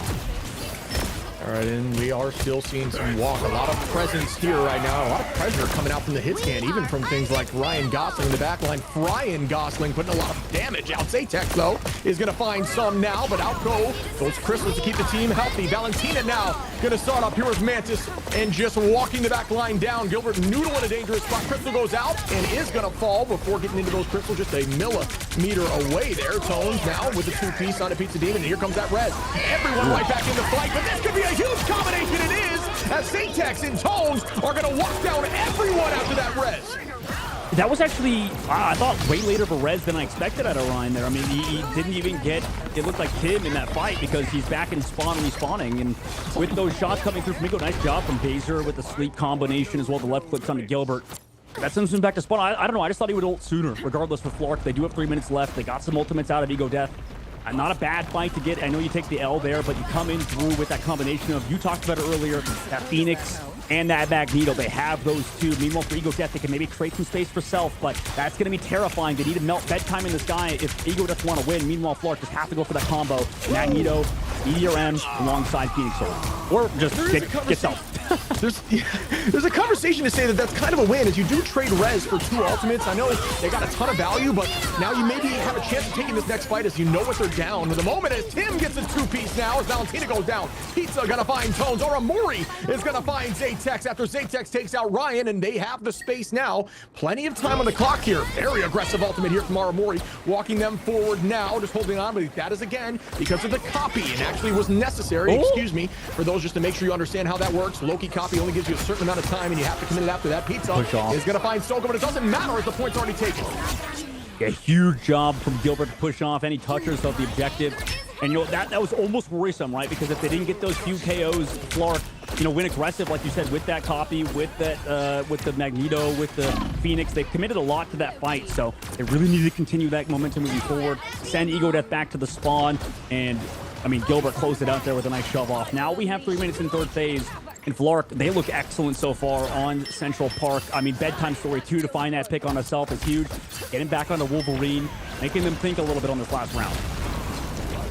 Yeah, and there is some good momentum here for Flark with 3 minutes on as they're pushing towards a very defensible position of this staircase. This is really where you see things like Wolverine shine for those off-map locations. Ryan Gosling trying to commit here with Hawkeye and a great bubble to keep the team healthy and forcing eyes separated here. You cannot keep your eyes on the Hawkeye when you're up with a Meteor M, or when you have that shield, excuse me. Bedtime gonna find Tones. Do we see more? A lot of damage goes out. Walking in with the Ensong Inferno now is able to find Valentina with some good pocket, who is still holding on. What a play there on the defense to keep Valentina healthy in that moment. Up we go with the Meteor M here from Gilbert, looking for someone in the sky. Zaytex. No way! Are you kidding me? Gilbert, that was absolutely disgusting. I mean, that's why he's one of the best Vanguards. I mean, beautiful shot with that Meteor M. They got the close out. Here comes that counter from the copy of Valentina, so they're able to just walk out right now. No Phoenix Soul in sight for Bedtime. He's very close to it, but they have to come back through with Gilbert finding another pick on Ahsoka. Now they can just play aggressive, understanding one's down. Every shot from Ryan really mattering, right? Slowing down Tone, making them play hyper passive as they have nothing on this defensive angle. Good movement there, is able to find one, and the point is ticking down a meter away. Can they clutch this up and end it now? And that should do it as 3 fall, soon to be 4 and 5 as Valentina trying to hold on, but not for long. And that is a full push to the side of Flark. Beautiful stuff out of Flark. I mean, just continuously pushing on, really not stopping at all. Ego Death, like, doing their best, but generally, I mean, Flark just finding those pickoffs at the right time. BTS just really played flawlessly from the very beginning, right? I mean, they struggled a little bit at first point, but that's kind of normal based on how it works, especially with, like, Wolverine in the matchup. But yeah, I mean, beautiful job from Flark just throughout second phase and third phase. Really just kept that momentum moving forward. Found pickoffs from Gilbert Noodle, and, you know, right time, right place with these soul resurgences from both Arabori and Pizza Demon. So Ego Death now have to go over to attack, and Flark, I mean, they've set themselves up for success now on defense. They can kind of do whatever they want. I was going to mention, this is definitely one of those maps that you can see Penny played, and Gilbert is going to be on that Penny, but I do believe Rocket was banned out, and that was kind of the subtle nerf to Penny that they were trying to provide. So there will not be 2 spawners. Curious to see how much value you can get out of Penny with it. You know, obviously it's still useful for sure, but that second spawner really does heavily impact the way that Penny can play. So is going to place this right here. If you are looking at the pros, it's pretty much where you want to copy their style of play. Good movement, good positioning there for the spawner. Going to try to set up off of that, and we'll see if it gets value. But again, this is one of those maps that she can get a ton of play.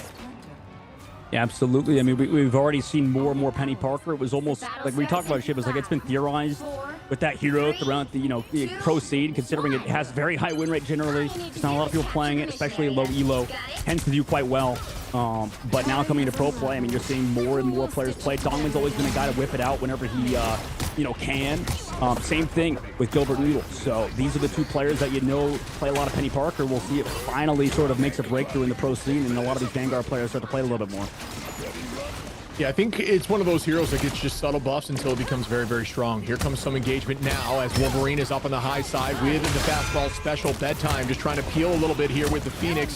Is going to be able to provide some protection. Crystals pop out as Zaytex and Bedtime are going back and forth here with the trades. Up right now currently Bedtime in terms of HP, but is falling quickly. Some off-angle positioning here. Zaytek's really trying to take that height, but it's tricky to do that into a hit scan, just having eyes on you at all times. The spawner's still holding on, and all of the strategists are just playing on those mines, and that is the idea here of this composition. We see Gale here. Ryan Gosling, I believe, is going to be playing that Atom and just trying to get that all prepared for when they need it. A lot of damage out, and here comes the commitment with the ultimates. Breaking that spawner first thing. Notice that is exactly what you're trying to do into a penny. We're stunned to the backside. Nice job from them to peel it off. The dive comes through Phoenix as well, but everybody's just playing heavily around Ryan right now. Like you said, he's the anchor of everything in this cohesive unit of Flark, and just one after another, they're falling. Still walking the Penny Parker mines. Also shots from Gale have been clean. Flark push off Ego Death. Already a minute and a half off the clock, 2 ships. That was not exactly the shortest fight ever for Ego Death's attack. Yeah, not bad. I mean, you're buying as much time as you possibly can. Still got plenty of time on here for Ego on the attack. Flark does have ult advantage now. The res is available. They do have answers here with the Mantis and the Loki. And remember, folks, that Mantis-Loki combination can be very threatening as well. And a ton of damage goes out as Bedtime is going to find Self. Zaytek still right back at Pizza. The spawner's back out now. Tim is going to find Valentina. And here comes the res as Pizza Demon's right back in the fight. Want to have that answer, so they do have that ultimate Soul Resurgence available if they need. Now walking forward heavily, even down, and that is a commitment of understanding your strategists have your back. Even down heavily in HP, playing hyper aggro, trying to get an off map.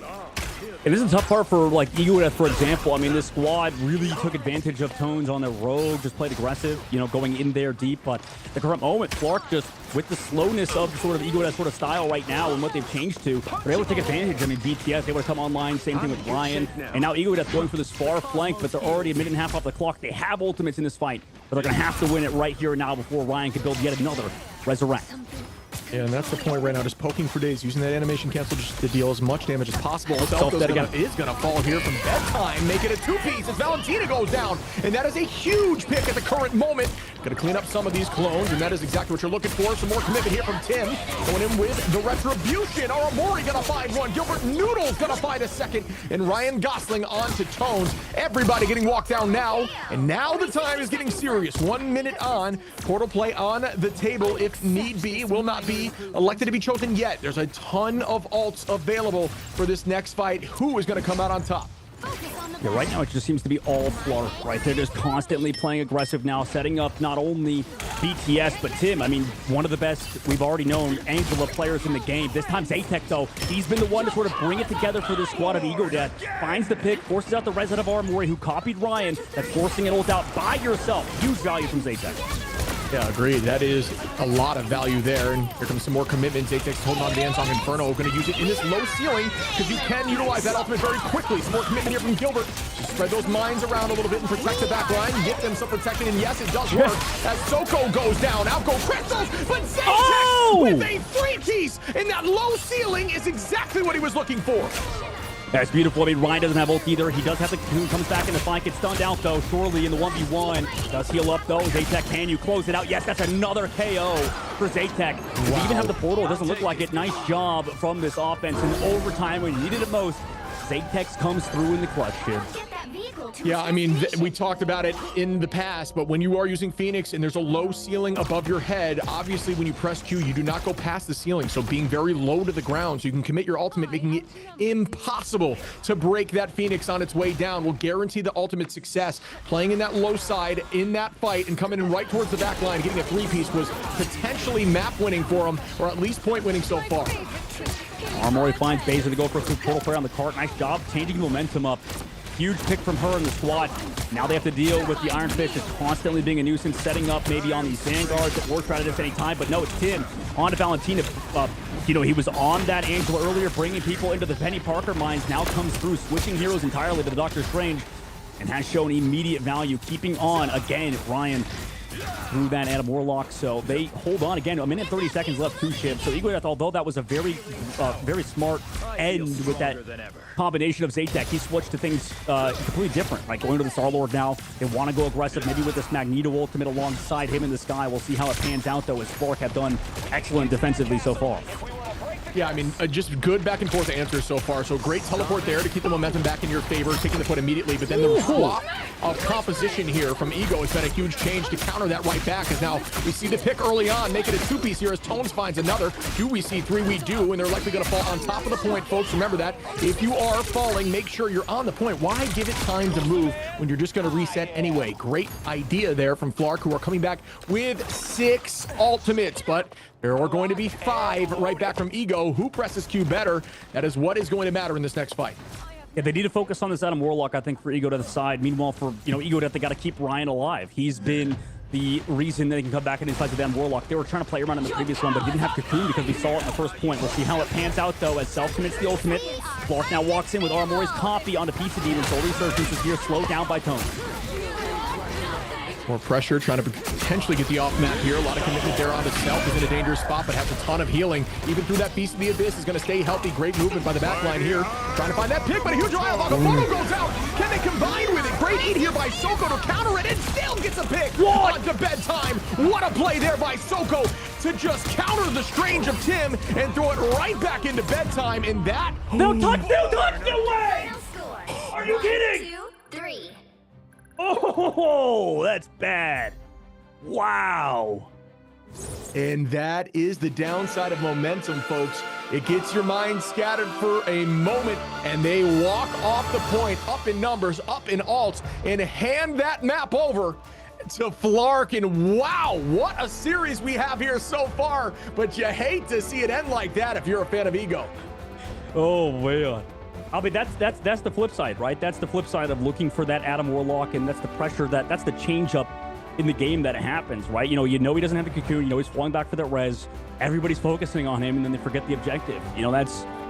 That is brutal for Flark, but great. Sorry, not brutal for you, but great for Flark. And honestly, considering how things went, regardless of the classic Charlie Niner, that was still a huge map from Flark. I think that they played the series consistently well. It's not just about the mistake that Ego Death made. It's more so Flark, I think, defensively had a really good hold, and then on their attack, they just snowballed with the Adam Warlock change-up. So that's huge moving forward. That might change up our fan phase, but yeah, shit, what a way to end it. You called it, man. I mean, that's insane. Yeah, I mean, again, shout out to Flark, like you said, for the defense. I think that their strategy really worked for them on the offense and defense, doing some unique stuff with the portal and then pulling out the penny. I think a huge ult from Zatex allowed them to take over that point 1, but the momentum was always in Flark's favor, at least after their attack. Actually, even during their attack, they looked very strong. So just a map that clearly is in their favor. Ego Death is going to be tied up here with Flark. Who's going to take the next map? Man, this is what I was looking for from these two teams. Yeah, I mean, it's what we're looking for. This is what we kind of we expected, right? And we're getting it, right? Back and forth. It's always these incredibly fun series that have C9s, that can kind of define them. It feels like it's every case. Ignite, we had some crazy ones like this. I believe it was Dark Zero to the team that did that before with Madara. Not touching the card in second phase Spider Islands. Now, in this case, it's going to be Ego Death with a pretty bad look. But regardless, Flark was still in the lead in that one. Now we head to another map. We're heading to burn the Chala ship, heading to another domination. It feels like these third maps have always been domination, and between Ego Death and Flark, go either way. Ego Death played better, I think, on this map type, but depending on how things go for Flark, I think that they've bought themselves some time, not only to lose this domination if they, need a cushion to sort of fall back on, but they at least know what they maybe need to ban out, right? The Rogue and the Gambit was a problem. Maybe getting rid of that early on could benefit the squad.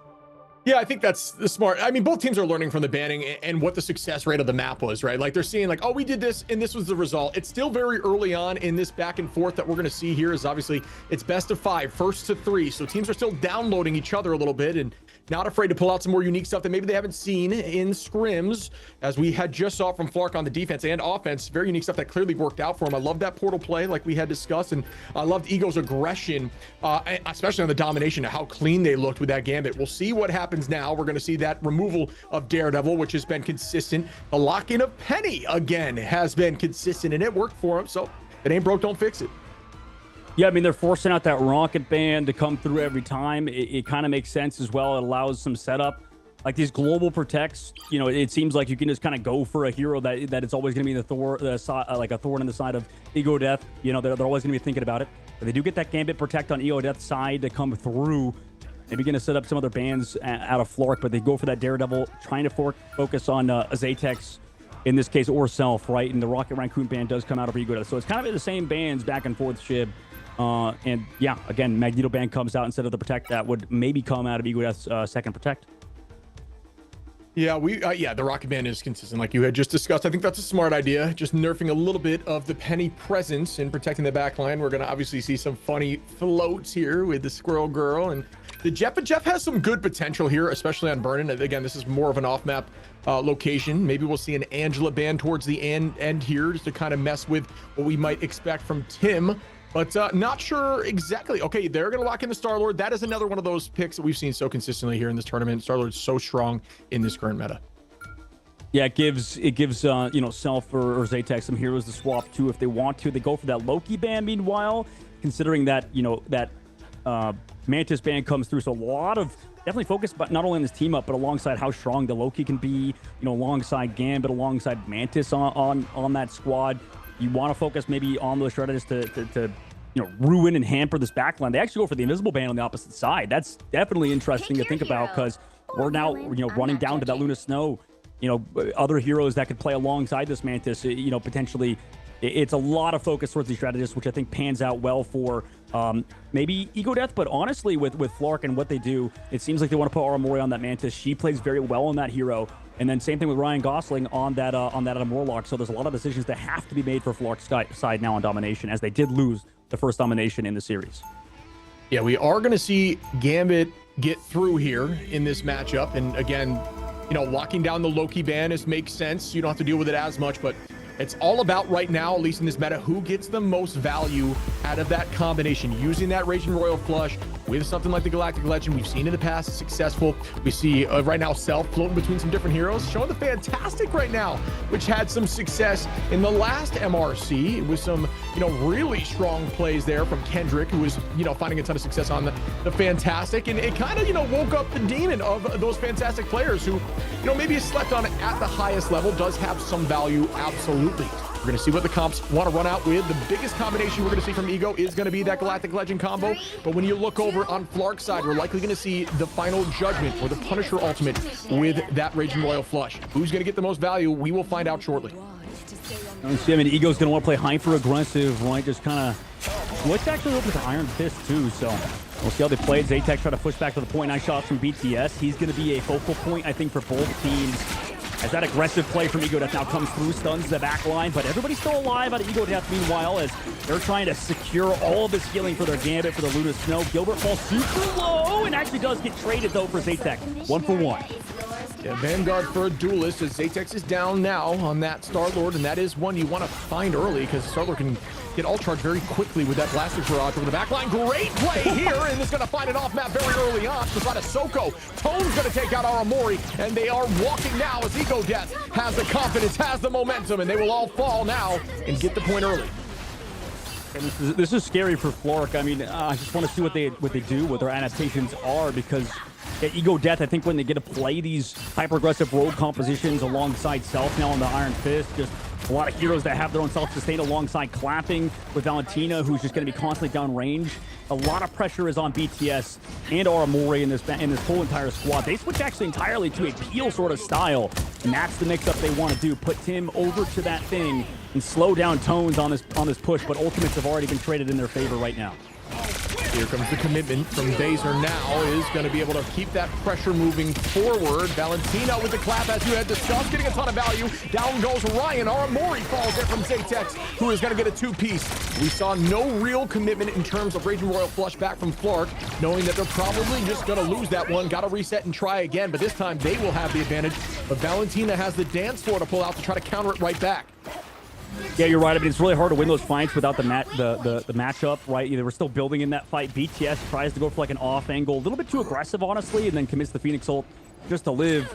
Never really a situation where you want to be on the back foot, especially versus the movement speed buff that comes from Gambit alongside the ultimate charge given to his squad. But Ego Death now 70% on the board. We said Flark do have that ultimate. Can they get advantage at the current moment? But it's just met by Tones on that back angle. BTS does find one of the Zatex at the very least. And that is some good commitment there from Pizza, who's going to find one, make it two now, and that is the pressure of Gambit, who is very much a strong damage-dealing backline. He is going to clean up a bit, but 82% for Ego is exactly what they're looking for in these early fights, and they've gotten probably what they wanted out of that whole situation, forcing out some ultimates here, and, you know, getting up to that one-fight territory. Ego Death does have almost 4 ults available, and one thing that we didn't really get to witness there, but just for a discussion, there was no real answer from Valentina, because Gilbert Noodle was able to get onto that backline with Heartbreaker from the Rogue and absorb that ultimate charge from Valentina, who could not use an answer to that Gambit ultimate. Some commitment now with the clobbering time. Can they get some value out of it? A lot of stuns go out as Tone gets a 2-piece, but here comes the huge res right on point, and everybody back in the fight here from the side of Gale on Ryan Gosling, who is going to keep everyone healthy and trade right back at him. I mean, it's well timed with that Mantis Assault 2 after the res. Ego that slowly falls apart. I mean, they're able to find one. Tim is one. Wow. Zaytek dead in that Galactic Legend. Flark, hold on, and it's as you mentioned, Ryan resed everybody. Armor, he commits that Mantis Ultimate. Really intelligent macro play from Flark, and now Ego Death down ultimates. Didn't win that fight. That's brutal to see out of their squad. At least they'll have a mismatch, maybe in terms of that Gambit ultimate, but if this fight goes on too long, Pizza should build one. Yeah, I mean, that is a huge win for Flark. Granted, they are heavily down in ult charge, in base charge, as it right now, 61 to 83, but still now having ult advantage. But this is the problem, as the Royal Flush was an advantage of Ego, and that might be all it takes here. The commitment from Bedtime with that ult, will it work? As Baser is able to take out one. Bedtime, though, going to find Baser, which will drop that ultimate. Zaytek's now going to find Pizza. Tim, Bedtime, Mori get 3, and they are now going to be in the advantage, even through that ult, and wait a battle right there to follow up on a huge ultimate from Bedtime and to take out. All you need to do in that moment is to take out the Gambit, and that's exactly what they did. It shuts that ult off immediately, and now they have pressure on point once again with ult advantage. Flark doing everything they needed to do to give themselves a chance at winning this map, even after being down in one fight territory. Yeah, they had to give up that point control for a moment, making the series extend a little bit further. But like you said, you're getting rid of that Gambit ult is the biggest fact. And now you have your own Flark on the defensive angle. Gilbert goes aggressive, gets that tuck onto that Star-Lord, and with it, they go aggressive now. Keeping the pressure on. Here comes the haymakers, but it's not even needed as we find a 3-piece on point. 99 and OT begins as Gilbert gets another pick here onto Baser. Pizza onto Zaytek. Overtime is ticking down, and Flark on a huge comeback may just shut this down for point 1, and they do. Flark get it. Now we go to round number 2, and you know, like you mentioned, Shib, I mean, there were so many things they did right. I think that, you know, Gambit ult is just so strong. We've seen maybe in like the previous series, you can try to like run away from it, sort of duck back and cover, and but it feels like both of these teams just want to go head to head, man. Like they just really like, let's try to win every single fight possible, even if it feels impossible to win. But you know, that last fight, you know, you have 5% chance to win if you hit that huge Phoenix ultimate from Bedtime Store, and he connects. And you know, with that, now we head to this next map with Flark advantaged. A little bit more open this one, Shib, so it could be a little bit different in terms of its play style, but if you still play that Phoenix, I would honestly give the edge to Flark here, as Ego Death's comp is definitely very all-in. Yeah, I would say that Flark just did everything right, like you mentioned. I think, you know, like you had kind of talked about, you either drop back perfectly and somehow kite the ultimate, or you fully commit and find that Gambit to shut it down immediately. And you know, some of the solutions could be something like Yancey Street, which we see from Tim, putting that down in that tight corridor. You can't move as Gambit. Gambit has a ton of movement and a ton of jump, but if you're locked down there, unable to use those cooldowns, you're in trouble, and they were able to capitalize. Yeah, Guru really has been an unsung hero this entire series, has been such a great player in this squad, really kind of the glue for the team. And you know, you can tell the leadership, the overall mechanical play from him has been beautiful. Now we'll see if they can continue it moving forward, as Gilbert wants to go aggressive. Takes down Zaytek again early on. But a huge play there from Gilbert, who's now collapsing directly onto the back line, gets pulled away quickly. Does have the ability to siphon if need be, trying to potentially drain the front line, but no.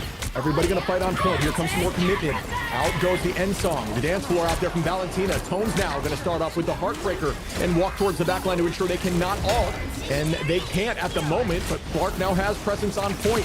3% and counting, Aramori, Pizza, and Tim. And now Gilbert Noodle. The momentum is so much in the favor here for Flark that it is looking like their map to lose. Right, I mean, there's so much in Flark's favor right now. At the moment, we'll see if Ego Death can manage to find anything. I mean, they've committed an ult and a lost fight yet again. They keep doing it. You know, and we have that res available for Ryan. He's playing it safe, letting his team maybe go aggressive. They want to go aggressive immediately with Self, committing the ultimate. They're able to find pick, but Ryan sitting with the res on the backside angle to Self track it down in time. Looks like he does. Look at Coon's still here. Do they have the ult afterwards? It looks like the answer is no. Self doesn't have the follow-up until just now, but the ultimate's not committed by Flork because they don't have any just yet. So the res does bring back Tim. Gambit ult from Pizza Demon allows them to now push forward on the aggressive side. Day2 in the sky with the Galactic Legend, but does he track anybody down with all the healing that is committed by Flork? It's going to follow up here, and there is a ton of commitment, but this is exactly what they were looking for to turn this fight in their favor down under map, and this is going to give them a chance to cap this quickly and then find that pick after the fact, and now they're going to potentially stagger the situation of Tim here, who does have to drop backwards. Soko is able to find one there, make it to himself, is able to finally get that pick there onto Tim, and that is the stagger we were talking about. 52% here for Flark, but great play from Ego, but they did commit a ton. Still have 2, though. Still having those ults ready to go. And for Ego to the side, you know, Self has been a big proponent onto why these guys can win, you know, those fights, because he just chases down Ryan again. I mean, there's so much pressure on the Adam Warlock, especially with how long the game's been out to track him down for that res. But now the dance floor available for this for this defense. They committed against maybe an ultimate here from Aramori. It looks like BTS's ult doesn't connect onto anybody necessarily, and it's going to be a drawn-out fight for both squads. Yeah, BTS using that to drain some cooldowns likely, if anyone had popped any sort of shield at that moment. And Tim now in a dangerous spot here, dropping backwards, is going to stay healthy. Here comes more commitment. Out we go with the Heartbreaker. Will that one land and find value as Tones is very low in HP? Gilbert Noodle doing the same thing right back at him. Tones about at 1 HP now. Aramori trying to keep some pressure here onto the front line and try to get that pick onto Soko, who has to drop down low. And this gives Flark the presence on point once again. Will now slightly come back and take advantage. Pizza, though, is able to find one onto Soko. Tone's gonna have to drop backwards. Here's Tim shutting down that movement and is able to get that haymaker right to the face. Down goes Tones and walk them back to the spawn door. Yeah, I mean, it's tough. I mean, they didn't have anything to extend this fight any further for Ego Death, right? Shoved off the objective. Not only that, but also sent very low without any healing on these sort of off angles. Everybody has to regroup towards main. They're tracked down by Flark. So good work out of them, and also now they're at 80% of the board, right? They're about to close it out, Shiv. Could this be in a very similar fight, right? We have that aggressive ultimate to use here at the choke point. We can also get resurrected from Flark's angle. Meanwhile, for Ego Death, I mean, how do they set up this Gambit ultimate? Can they maybe find Ryan in the back line? Because look how much pressure's coming through from Ego Death's side, or from Flark's side. More pressure. Out we go once more. Down low, Self is going to just bide time on point here, trying to ensure they can get OT, and the OT does proc. Self is able to find Aramori. Zatex on a pizza, but here comes a huge res opportunity here from Ryan Gosling, who brings everyone right back. Will this get value now? And some more follow-up as Tones takes out Gilbert, but that res is still there. Gilbert right back in the fight. A massive res here from the side of Ryan. As now everybody is going to have to retake and find all those picks once more. The clobbering time goes out. Will there be a follow-up? Not quite yet. Everybody's still healthy. They got to keep presence on the point, and it is heading back in Flark's favor, but it looks like, yes, it will. Ryan Gosling with a 2-piece. A massive play here from Gale. Both teams playing so patiently with their ultimates, though. The haymaker comes out from Tim. Pizza is there. I mean, no portal maybe in sight for Soko. Overtime is gone, and Flark have done it on Burn the Charla. They set themselves up for success on this second domination, and now they're up 2-1 in the series on map point. I mean, this is what we're looking for the MRC. This is some serious competition. Both teams having some insane plays, and it's all just about these micro movements, these neutral picks, these combinations of ultimates, tracking, ensuring you get the most value out of Gambit, and even these huge reses like we saw at the end. Just a ton of back and forth across this map. Well played to both teams, but really well played to Flark to take that home. Yeah, the fact that, I mean, freaking Tim was hitting some insane ultimates in the middle of these fights with such an open map, too. Like, it just felt like either Ego Death is playing maybe two grouped together at points or whatever. It just felt like these fights were turned off the flip of these ultimates from Tim, who ends up with the most final hits on the thing of all heroes. I mean, he was obviously on Angela earlier on in the series, but regardless, excellent work from Team Flark. And now, I mean, they could put themselves further into the series versus the top team in Ego Death, who are looking to find some footing. Yeah, I think that map, those maps, those more tight quarters, besides the final map, honestly, it's more open there. But, you know, it does lend itself to be strong for Thing and really getting value. 12 finals there from Tim is just wild. Well played from, I mean, they just looked lights out together. But 12 finals, 13K damage. Obviously, Gilbert getting the MVP there. Across the board, very strong play. BTS being the only duelist out there, running that triple strat with Adam and getting a ton of value out of Adam. The team just really knew how to adjust and find some success. But we're going to see if they can continue finding success right after this short break.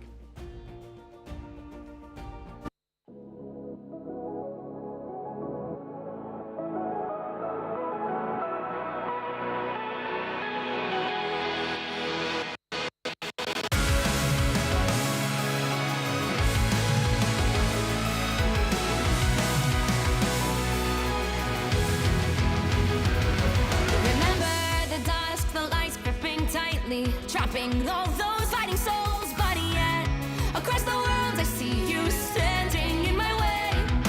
And remember the time, the place we used to fight, like the sun and moon. And I wonder if ever there was a time that we were friends. The night has fallen, shadows looming, and yes, that time has come for me to seek you out. We are set now for our last reunion. Break the chains, find your way, come find me. Do you remember who you really are? Show me that you are still the only one for me. I'll be waiting for you.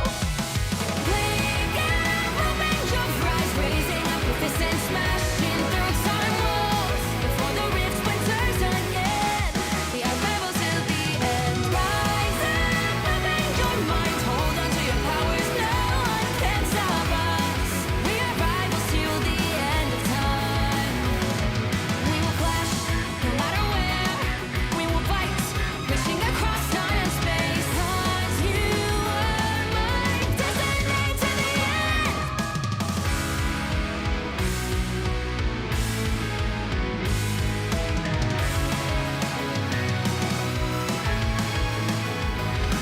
You see the dawn, the flames burning brightly, shining on those memories. And yes, across all time I see you turning the tides. And do you see now our time, our turn? We can still fight like the wind and fire. And wonder no more that now is the only time your heart is mine.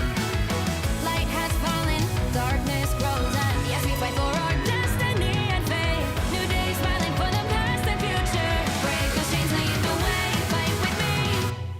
And when you wake up, open your eyes, raising up your fists and smashing through time walls. Before the rift splinters again, we are rebels till the end. Rise up, open your mind, hold on to your powers. No one can stop us. We are rivals again until the end of time.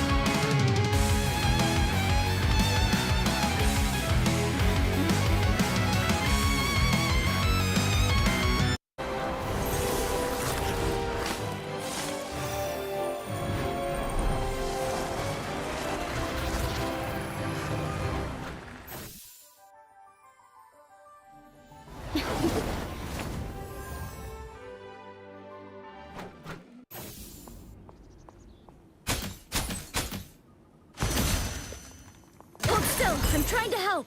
Lights out.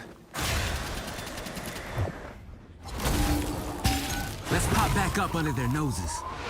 Us against the world.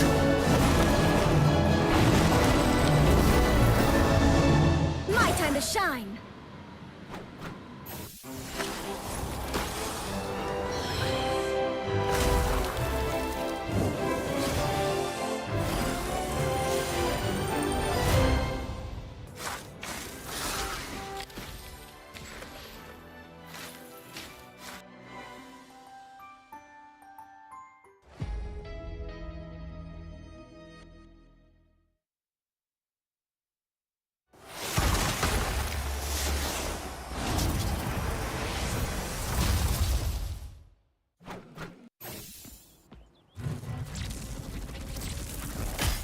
Beholds the God of Thunder!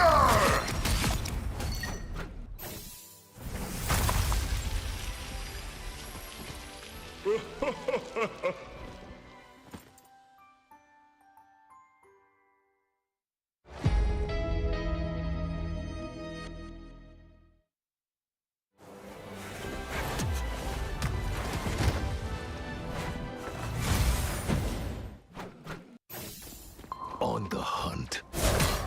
Let the devils out! You couldn't be saved.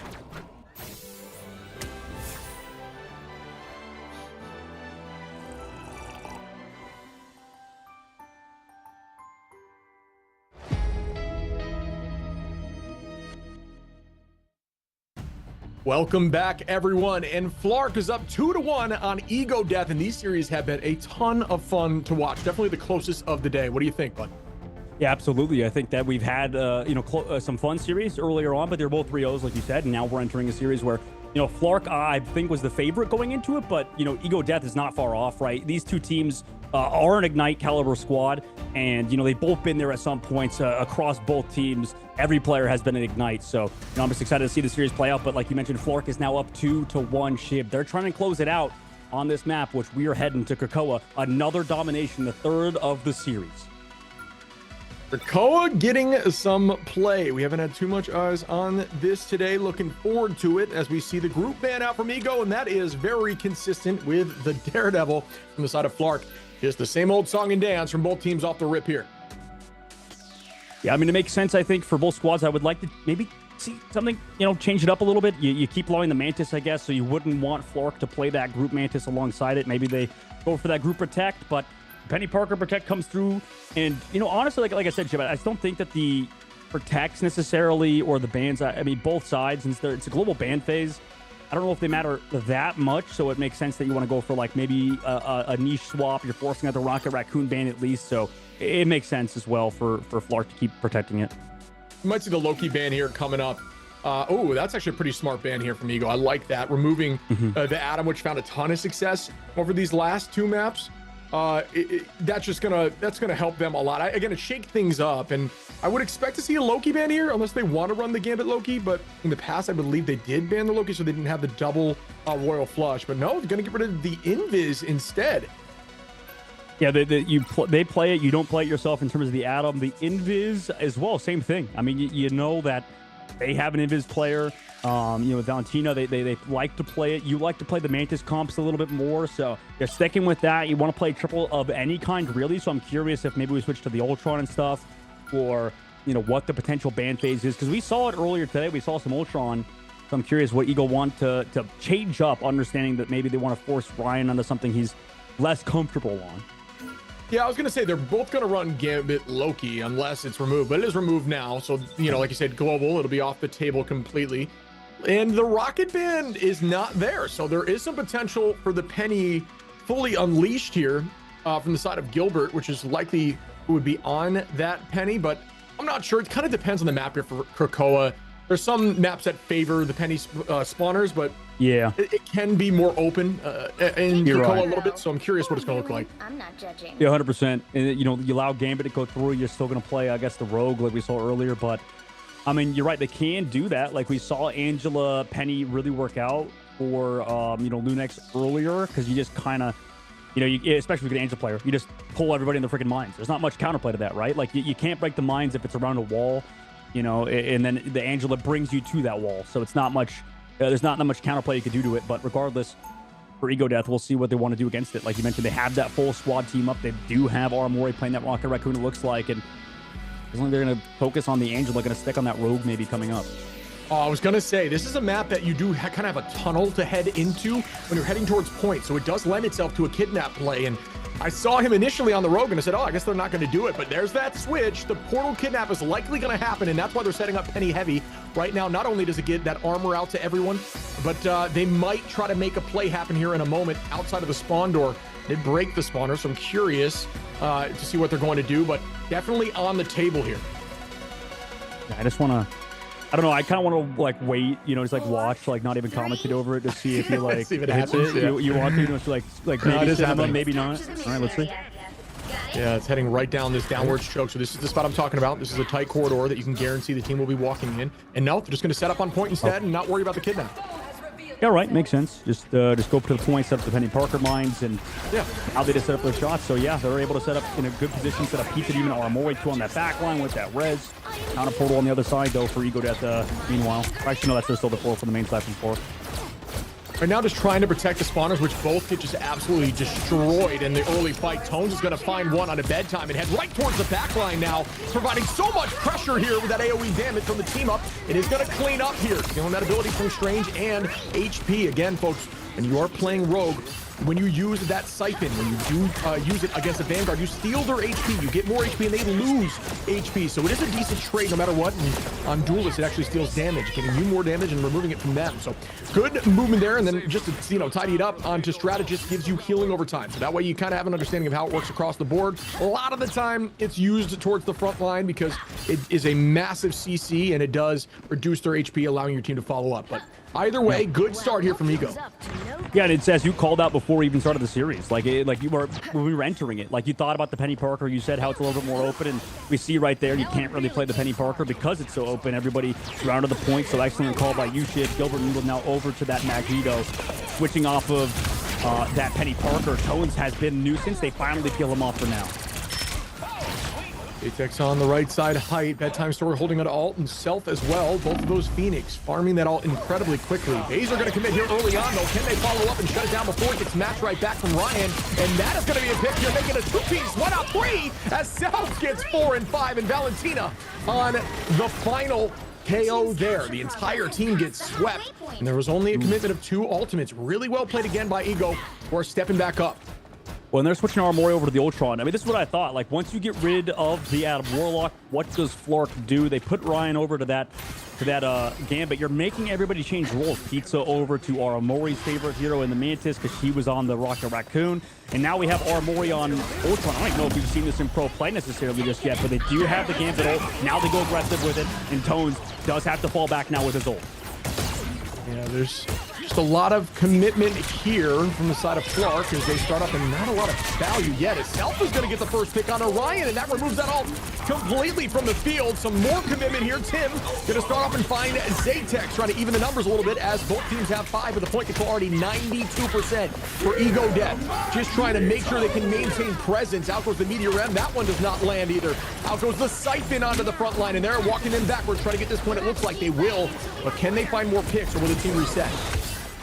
Looks like they're backing up for now. Ego Death not picked off necessarily in the sky. Armory trying to track down Choco. Does so. Nice job. And with extra drone support now, they're staying passive. But Shib, we saw, you know, many times before, Gambit ult just being such a difficult ult to deal with. With this map being so big, maybe they can. I mean, that's what Ego Death just did, right?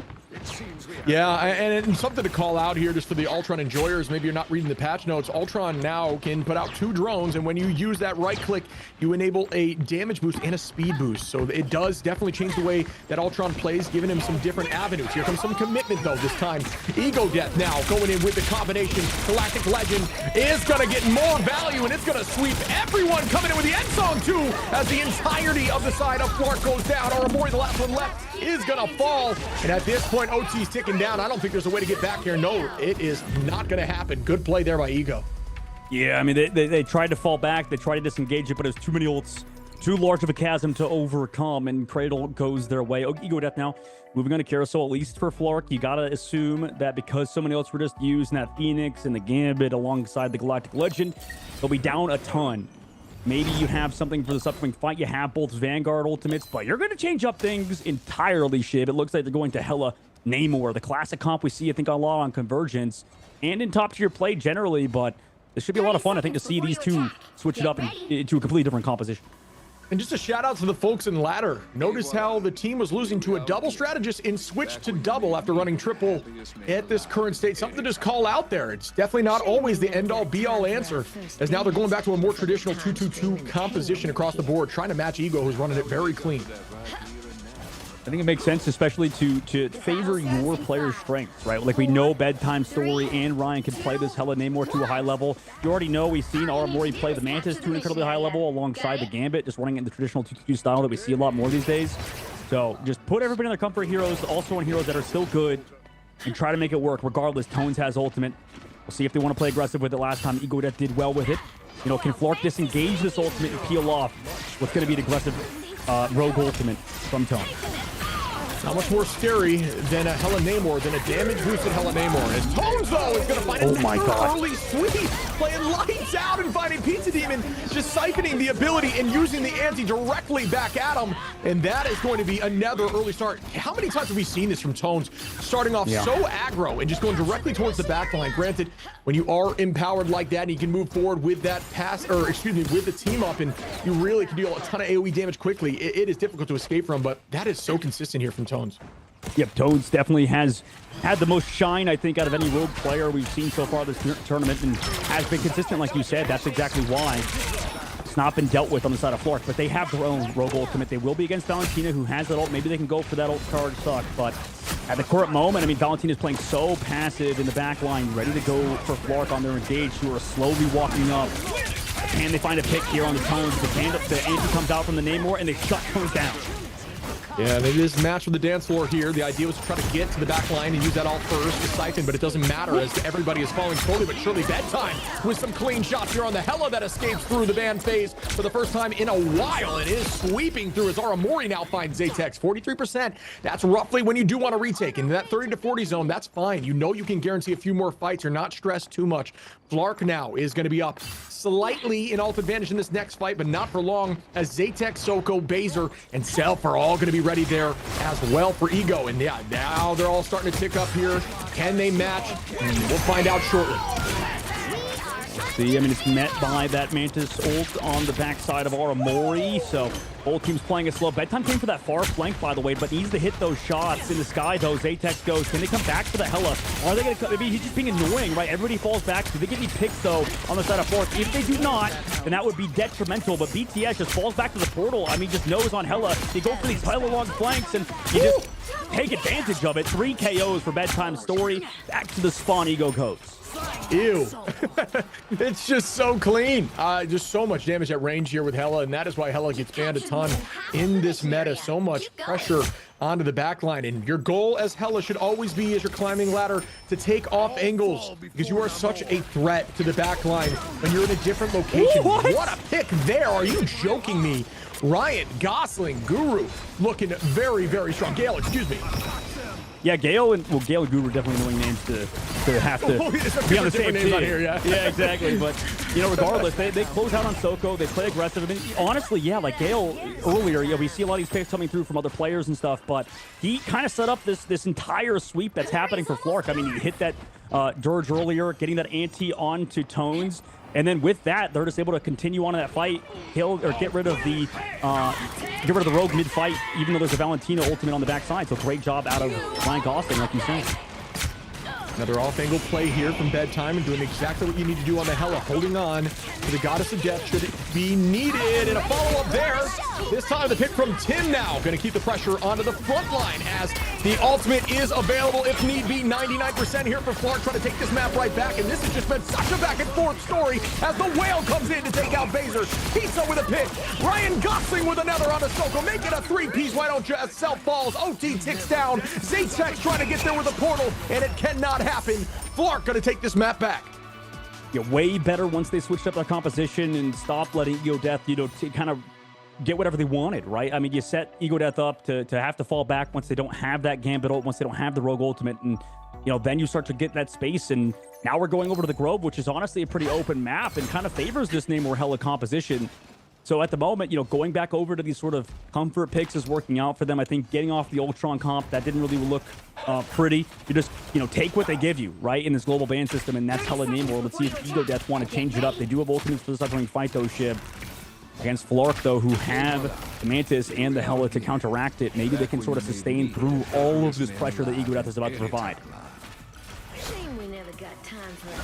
And these teams are just so back and forth. This is a beautiful series to watch. If you want to watch some high-level rivals, watch this thing back and just, if you're trying to learn a certain main, just keep your eyes on how these folks are playing these characters. Granted, the communication at this level is likely not something you're going to see as you're climbing ladder, but just some really consistent, strong play across the board from everybody in this lobby, and it is anyone's game to win.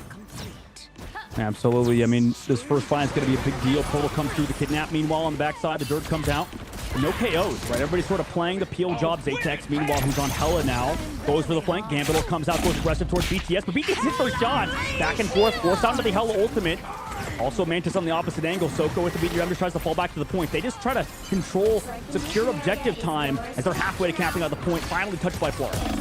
Yeah, I like the idea there from Baser. They tried to use that ult aggressively or to just turn around the portal play, kidnap potentially, but unfortunately nobody goes down. So we're really getting not a lot of value with Gambit. It's a huge win for the side of Flark here as Soko gonna find one. Zatex finds Aramori, but Bedtime gets a pick. Tones now with the classic Tone start onto Gilbert and Self onto Ryan, and that will be point control here for Ego.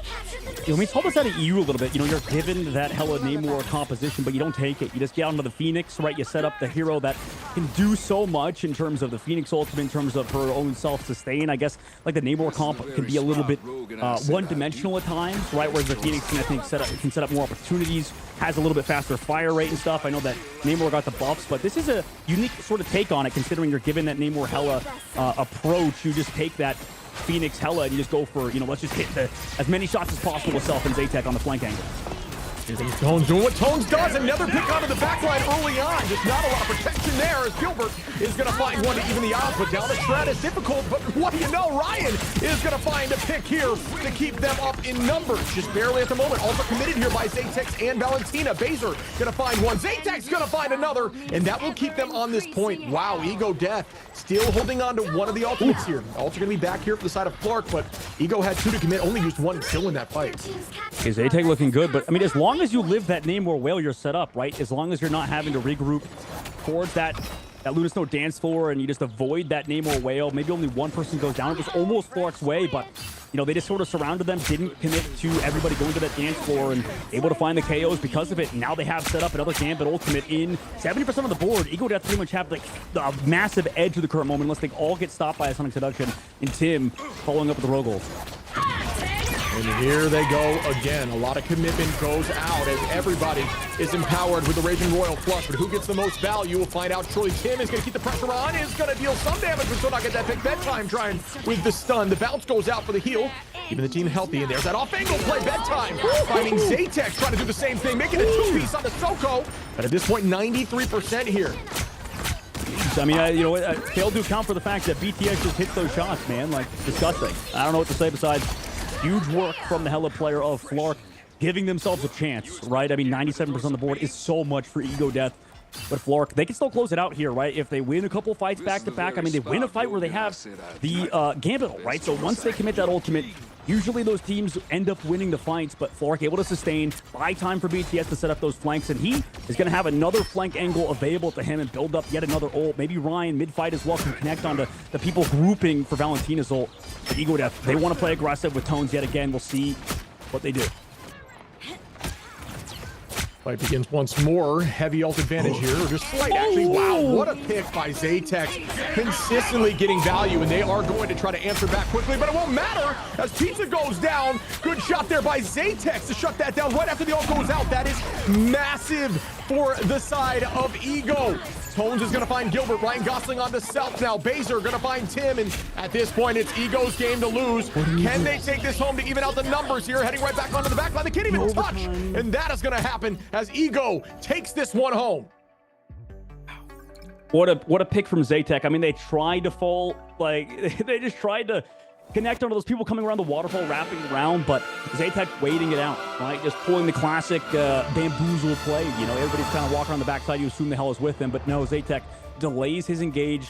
Aramori not expecting, gets 3-4 tapped in the head, and that ends the fight. I mean, that just straight up ends it. So huge pick onto Aramori. Ego Death now close it out, heading to a map number 5. Tones takes another MVP. But Zatek toward the end really got this team that win. Huge work from Ego Death to tie up the series, and now we're heading to our first map 5 of the day. Yeah, that Zatex Hella was very clean, but again, shout out to Tones, who is just finding so much value in these early picks onto a strategist. It is almost guaranteed at this point that when we move that camera over and see Tones, he's on the backline and finding one. And that has just been so consistent, and that will guarantee you a win. If you can consistently find value and taking out a strategist early on in these fights, that is going to be everything you need to guarantee a W. But again, these battles are so back and forth. What a series to watch as we head into our final matchup between these two teams. Yeah, I mean, let's see how map 5 goes. I mean, we maybe go back to the ban phase. It's been pretty consistent throughout. I mean, they don't want to play Invisible Woman Flark. At least in this case, they keep banning it out. We'll see if they let it through maybe in these upcoming maps, just to allow themselves to play triple, because they have looked good playing these triple compositions. It's just specifically when they played that Ultron comp, I just don't think it really worked for them, specifically unless they had like maybe Ryan playing the Ultron and they switched things up, or Mori back on the Mantis. I don't think the Ultron comp looked that bad, Shib, but it was just like maybe wrong roles for the players on their squad. But map 5, like you said, we've head to basically every domination now, so you know, I'm curious what this next map's going to be, because every map on domination has just been an absolute banger. Yeah, looks like we're heading to Convoy, and it's going to be Araco. This is the first time you and I have seen this today. I'm excited to see this. I know in the past, we talk about all the time how Ego is not afraid to pull out those divey compositions, and I think Araco lends itself to be available to pull out those compositions and find success with them.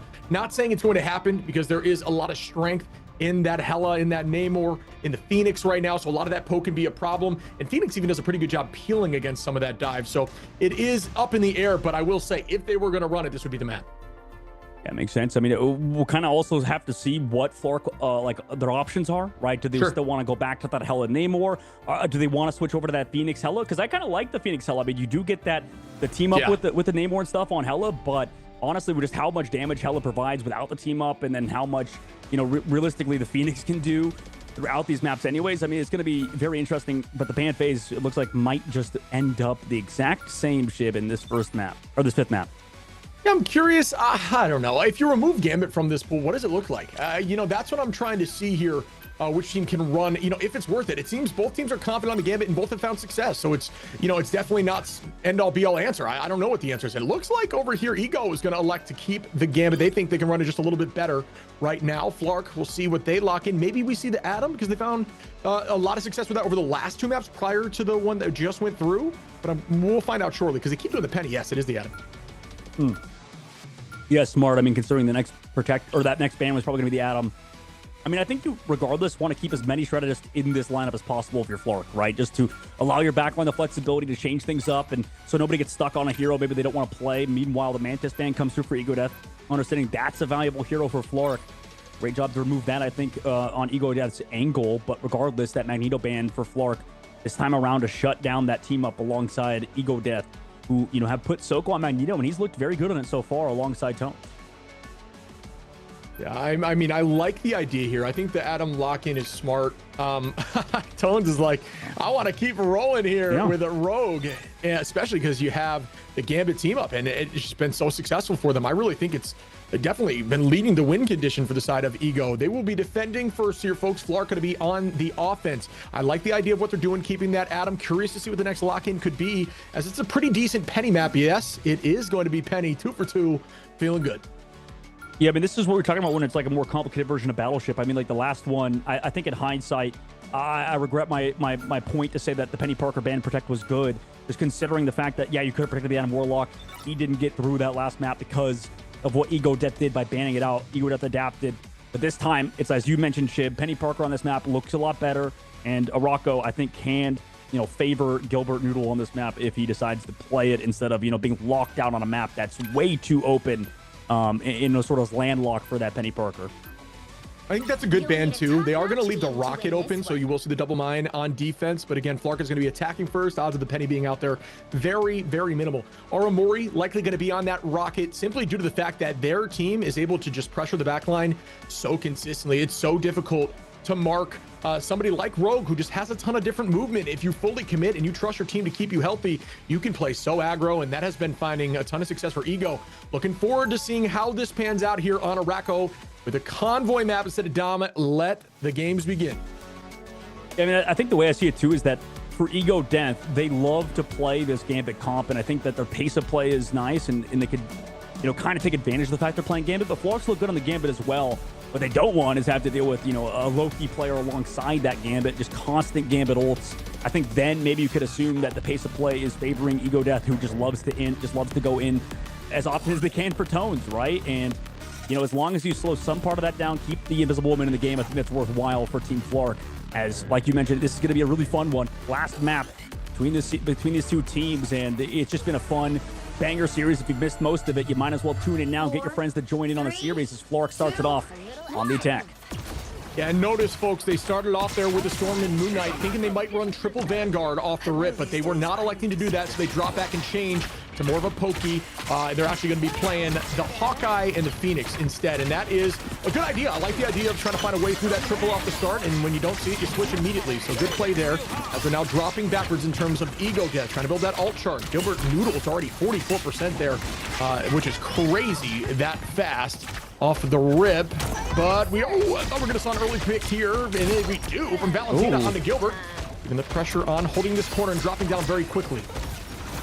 An excellent job. I mean, Pete's also very close to that Gambit ult, but on the opposite side, so is Baser, right? Just kind of constantly able to build back into it. So much frontline damage taken by Flark, but it's evened out now. As Armori on the flank with Ryan sets up that off angle, everybody kind of comes through to support these off angles, as you can see on the high ground. So nobody's going to get picked offensively just yet due to some excellent invisible positioning from both backlines. Self is going to be on that Hawkeye again. Tim goes down with a nice shot there. Out goes a ton of commitment. Valentina is going to answer right back as Pizza Demon starts up there with the Royal Flush. Zaytek's going to find bedtime. And again, not a lot of value out of that Royal Flush, and that's all you're looking for on a defensive team. Ensure they don't get too much with that, and then start again, and this time not be afraid of it for a while. And we'll see now. Flark does have some ults, but Ego is going to be up in alt charge with almost 5 being available. Here comes the commitment from Baser. Everybody going to collapse now. And Song Inferno lands. Goodbye to shields and a ton of overhealth as Aramori goes down quickly. And Self tries to get one, but not able to make that happen. Going to be stuck there, and Tim tries to escape. Does go down from Tones. I mean, they're just getting staggered at this point, Shib. Like, it's just back and forth, back and forth. You're committing ultimates and lost team fights now, and you can see they're starting to maybe lose a little bit of faith, but you do have 2 minutes on the clock. It's not a ton of time left. Off the clock necessarily for how many fights you've kind of lost just due to staggers, but they regroup now.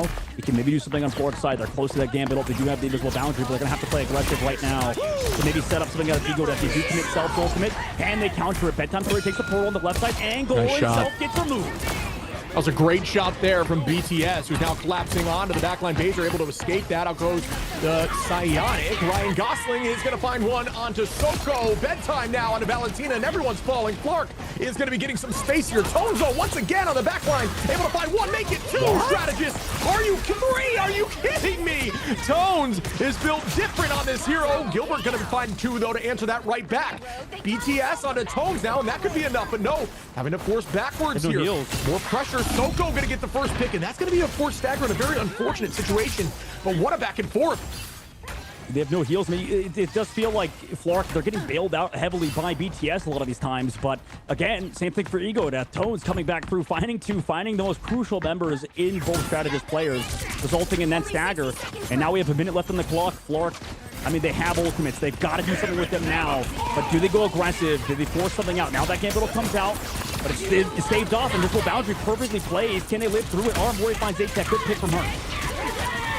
Ton of damage out. Out goes the invisible boundary, like was discussed. BTS holding the space, looking towards the backline. Baser with a nice shield. The point is very close. Soko still holding on. Is going to fall there. That's going to be one pick from Gale now, and out goes Hawkeye with the combination. Is going to find BTS. Do we see more? Now looking towards the backline. It's going to be spicy. Great Self is popping off here. Going to find another and walks him backwards. 21 seconds on. What a retake by Ego Death. Jesus. I mean, there's some players on Hawkeye that you don't want to mess with, and it seems like Self, with 4 in that fight, is one of those players. 12 seconds left to go. Portal's going to have to come through from BTS, who is swapped over to the Doctor Strange. They do have Ryan, meanwhile, sitting in spawn in that turret as well, but it's eventually taken down. Also, that Hawkeye ult still available. Pizza with the 1v1, able to take down Zaytek, who went through the portal aggressively. And we are going to see the final judgment go through portal. A ton of damage out. They got to maintain presence on point, or it will end. 3 meters left. Everybody running back and forth, but no one goes down. Pizza going to find the first one. Ryan now onto Tones, puts them up 2. Make that 3 as Pizza finds another. Gilbert takes out Self, and that should be the point. It is. You know, that might have been a little too aggressive from Zaytek. I mean, I got to watch that back, but I'm not sure how many situations you think it's okay to go through the portal on Phoenix and try to fight people in their own spawn. That's a little crazy, but, you know, we'll head 2 minutes into the second phase of the map. Ryan Gosling as well, a.k.a. Gale, with a huge ultimate, like you mentioned. Also, the Armori's invisible boundary is well placed, and they're able to melt down Ego Death, who now are trying to come back into the second phase of the map.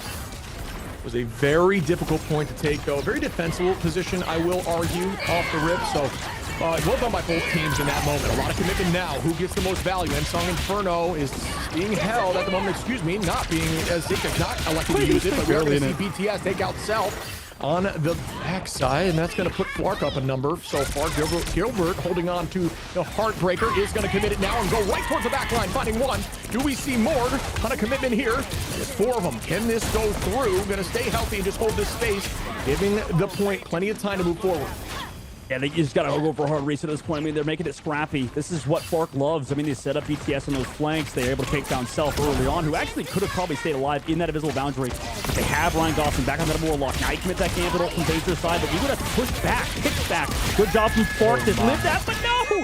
Toad's there with the follow-up in the very end, and unfortunately, happy holidays.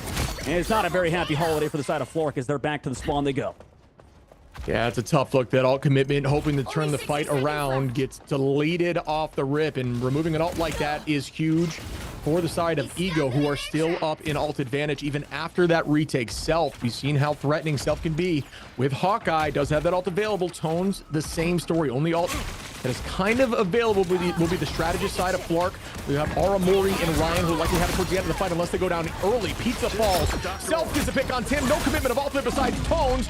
Could be enough. 30 seconds left. Zatek's gonna find one. Tones and Self again to get 2 more. And this is a forced one-fight situation. Potentially looking to push back Strange from the teleport, but no, Valentina electing to go backwards and say, nah, it's probably not worth. Yeah, probably not for now. And yeah, 17 seconds left to go. No portal again. So, you know, we'll kind of see what Flark want to do here. I mean, they do have Gilbert with the ultimate yet again. Invisible boundary. They've won fights like this before, but it will be matched on Ego's side. Meanwhile, Tones the backside angle. You pop Self's ult. They have to touch with that soul bond, but you're able to take down Bedtime Story even through that soul bond, and maybe that forces out a res early. So much damage from the Hawkeye out of Self. And Gosling going to find a res there on 2. Can they maintain presence on point? Zatek going to take out Gilbert Noodle. Soko finds one. The res comes through again. Self again on Aramori with the res. Still holding on. Pizza goes down. Are you kidding me, Self? Who is just playing lights out once more. Just the real-life Clint at this point. Zatek's going to commit heavy. Going to find one. Tones taking out BTS now. All get committed. Out goes the invisible boundary. A res for Ryan is not enough, but that will be a 1.5 push.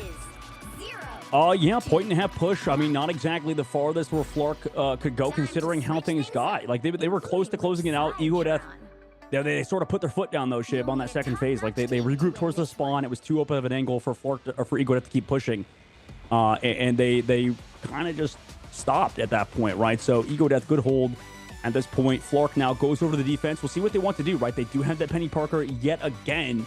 But because of that Protect, Shib, I don't really like it, man. Like, it just kind of... It's tough because, I mean, we've seen how good, for example, Tim, a.k.a. Guru, can play on the Angela and stuff, especially on this map, man. Like, this is a map we've always seen Guru play well on Angela. Good Angela map, yeah. Yeah, so it just feels a little rough, the fact that we go for the Penny Parker main and then lose the Angela immediately afterwards. I mean, I would like to see them even play that Angela rogue composition like we've seen it before, right? So, you know, it's interesting, I think, long term, but maybe they go for it now. It looks like they do. Yeah, I'm with you. I think the moral of the story of what you're saying is it worth locking in a hero that you're only going to play on defense? Maybe. And they could have been Rocket, right? Like, it could have made it more difficult for you. I see where you're coming from with it, but the answer is, if they hold right here, it was worth it, right? Like, you know what I mean? That's really... Because, you know, you see a ton of success with Penny here on point 1. You're right. You're right, but they are lacking the Angela, which synergizes with the Penny Parker, though, right? Like, you can pull them into the mines. Now you can't do that in this case because you're on Rogue. Just thoughts. No, it's good call-outs. It's good call-outs, and that's the beauty of this game. There's so much decision-making that really you know, you don't know until you know, and we're going to find out shortly if it works out. The mine position down low is going to be dropped early, but is going to find one onto Zatek. They're going to elect to use that Moon Knight, likely Moon Knight, just to try to counter some of these mines and just burn some of these spawners quickly, as both of which gets dropped pretty fast. They're going to keep off-angling those things first thing in the fight as much as they possibly can. Self going to find a nice pick there on the Tim. He's just playing so well on this Hawkeye. Like I said, might actually be Clint at this point, and they are going to keep walking. No mines there. Going to jump it just in case, as you should. Sees the spawner, which not quite around the corner, and that's going to allow them to break it early again and keep progressing forward. No stress. I don't know how many good Black Panther / Daredevil mains are also incredibly good at Hawkeye. Like, Self has definitely leveled up in this offseason, has picked up the Hawkeye and has started playing it to a high level, but his projectile is beautiful. I mean, Self lights out, like you said, Chip. I don't think he's missed a really important shot yet. Dude, how is he really good shooting? Some really good shooting. And you know what plays well into Rogue, because Rogue, you know, you can reduce some of that damage with the block, but you're really susceptible because you're charging Hawkeye no matter what. Unlike Strange, when you put shield up, it doesn't charge Hawkeye, and you're just dealing raw damage 24/7 to the front line when you got Penny and Rogue like that. And yeah, they're just gonna fall. Self is just really capitalizing on the Vanguard choice right now. Another pick on a pizza in the back line. Self are gonna clean up too, and they are just walking now as everyone goes down as Gilbert falls here, and this is looking like an ego-dominated map. I gotta watch more Self streams again. When did this guy get so good at Hawkeye? Holy, I mean, I do. On the opposite side, like Ryan Gosling, aka Gale, is always really good at Hawkeye. Not able to match it in this case. They're going for the portal play. 1 meter. Oh my God, they get the touch last second, but it gets Moon Knight. What a touch in that moment, but Ego is gonna have the invisible boundary up to keep everyone healthy, and that's 4 down quickly for Flark, and they are right now heavily on their heels. The momentum is so much favored for Ego Death that, you know, just as somebody who's seen a lot of these games, you get a ton of free space like this with this much time at this level of play, odds are heavily in the favor of Ego on this map. Yeah, 4 minutes is brutal. I mean, they switch up. Bedtime Story going to the Hella. Ryan going over to the Namor. This is kind of the comp, honestly, I kind of expected from them in first point on their attack, but that has never opted into playing it. But now this time around, I mean, they do have Armory's ult. Maybe they could go in and try to find something aggressively, but they actually could peel off Tones, meanwhile, on the backside, popping that Rocket Raccoon ult. Tones goes in, has to fall back now, waiting that ultimate out, trading it 1-for-1. You're fine with that on the offense. Dunk there. Just keep progressing forward once more, and that's a drop back. Tones going to try to find a different angle. A ton of good movement there. Just to give you an eye of how much movement this character truly does have, and pull out that team up, just dealing as much raw AoE damage as possible. Dropping backwards, Apex with some great positioning, is going to find one onto Ryan. Here comes the ultimate from Self. Will it happen again? Can he keep this up? Now going to find 2. Do we see 3 from Self? We do. Are you kidding me? Is just so strong right now on this Hawkeye. Hawkeye mains right now are eating good as the point is closing in. This may not even be able to be touched as the portal is likely not off cooldown. The touch is there for a moment. Gilbert trying to hold on. Valentina going to find one onto Ryan in the off angle. Out goes the boundary now as everyone falls. Baser onto Gilbert, Self onto Pizza, and that could do it here. The rest comes through from Aramori, but it will not be for too much value, as it looks like Ego is going to end this thing very shortly. And they're trying to, and it looks like they're doing it successfully. Job done for Ego Death. They stopped Flark there. 5 maps. This was a barn burner of a series, but Ego Death comes out on top and secures their win over Team Flark. Over a lot of veterans too, but they're entering that same pool of veterans. Self, I don't know when this guy leveled up on the Hawkeye, but it's Tones yet again with another MVP shib. It feels like every map they've won, it's off of this guy on Rogue. Yeah, for real. I think Rogue was getting a ton of value, and I think you know, it's so difficult to run a Vanguard line that's not going to throw a shield in front of Hawkeye. I think, you know, 23 finals there from Self. Are you kidding me? 55% accuracy. What on Hawkeye? Every single ult was clean. Had a 4-piece there. Had team wipes multiple times. It's just difficult, man. They got rid of Magneto, so you couldn't have that answer for the Hawkeye, and yeah, I mean, it really was a right decision there for the side of Ego Death. I mean, I rarely see, like, BTS and Gale are really good players. I rarely see them go, you know, like BTS barely going positive, 8-8. You know, Ryan Gosling going 11-10. Like, these guys never get KO'd that much, and really, it's surprising considering how the fact that, like I said, I mean, Self has been a Black Panther main for like ever, and then comes through and pops off. He's really good at Human Torch and stuff too, but had an excellent Hawkeye in there, and then Zatex as well, following it up on that Phoenix. I mean, this duelist duo looks terrifying, and I mean, well-earned victory there for Flark. I mean, for Ego Death, and I'm sure Flark's going to battle back in these lower brackets. Yeah, again, it was really anyone's map. I think on the final map, you know, Ego Death looked superior for sure, but Flark had been playing so well throughout this whole series. It just seems like, I don't know, they kind of lost in the ban phase there. I think they removed the Magneto, and then, you know, once you have the Hawkeye coming in that hot after the fact, it is very difficult to bounce back from. You need a shield in front, and you run Strange. It's tricky because you need Strange available for Portal. It almost seems like they lost in the ban phase with how good the Hawkeye can be there from Self.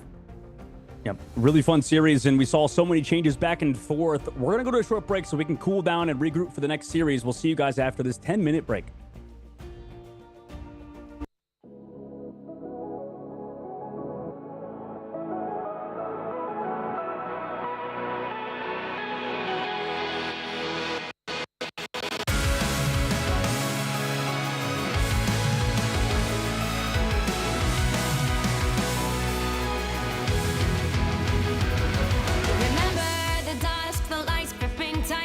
Trapping all those fighting souls, but yet across the world I see you standing in my way. And remember the time, the place we used to fight, like the sun and moon. And I wonder if ever there was a time that we were friends. The night has fallen, shadows looming, and yes, that time has come for me to seek you out. We are set now for our last reunion. Break the chains, find your way, come find me.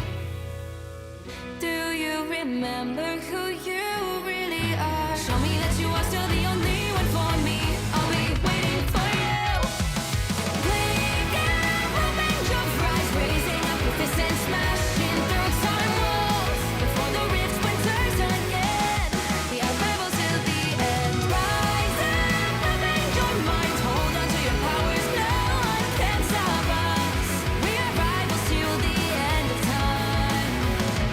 We will clash, no matter where. We will fight, reaching across time and space. 'Cause you are my destiny to the end.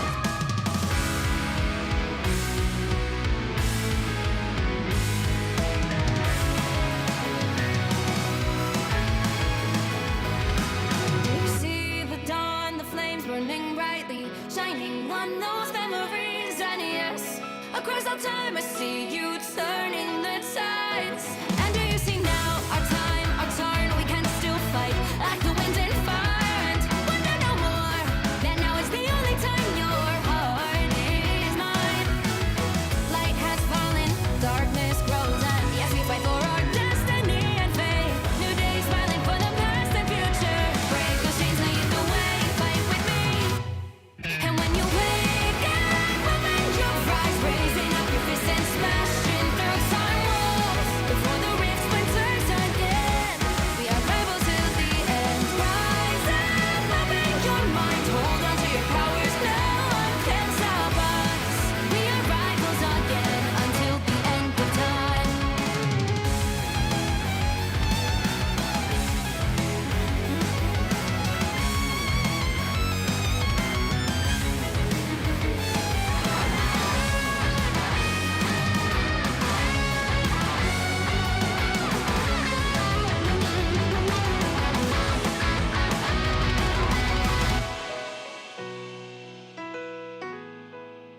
Show me that you are still the only one that matters for me. I'll be waiting for you. Wait up, open your hands, holding on to your heart. Look inside you. Can you feel it? The sparks in you. Add it up, unleash it all. Wake up, open your eyes, raising up your fists and smashing through time walls. Before the rift splinters yet again, we are rivals till the end. And rise up, open your mind, hold on to your powers. No one can stop us. We are rivals till the end of time.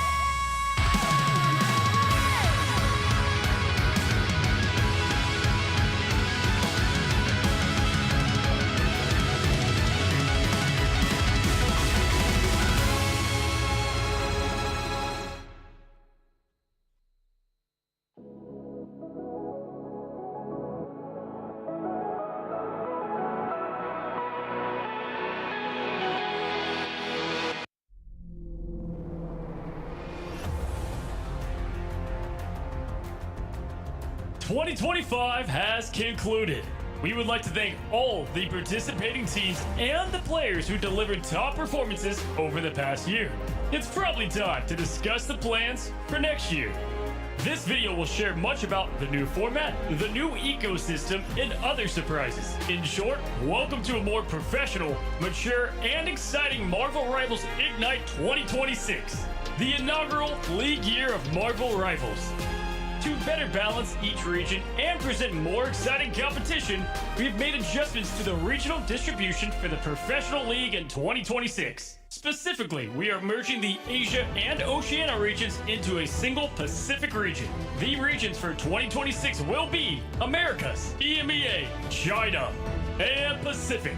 During the group stage, the Asia and Oceania regions will compete independently and face off in the playoff stage. In 2026, there will be 2 regular seasons and 2 international LAN events. A notable addition this year is the preseason before the start of Stage 1. The preseason is not only the debut for these teams, but will also determine the initial seed placements. Additionally, Marvel Rivals Championship will continue to exist throughout this period. Even more exciting changes include the allocation of league spots and promotions.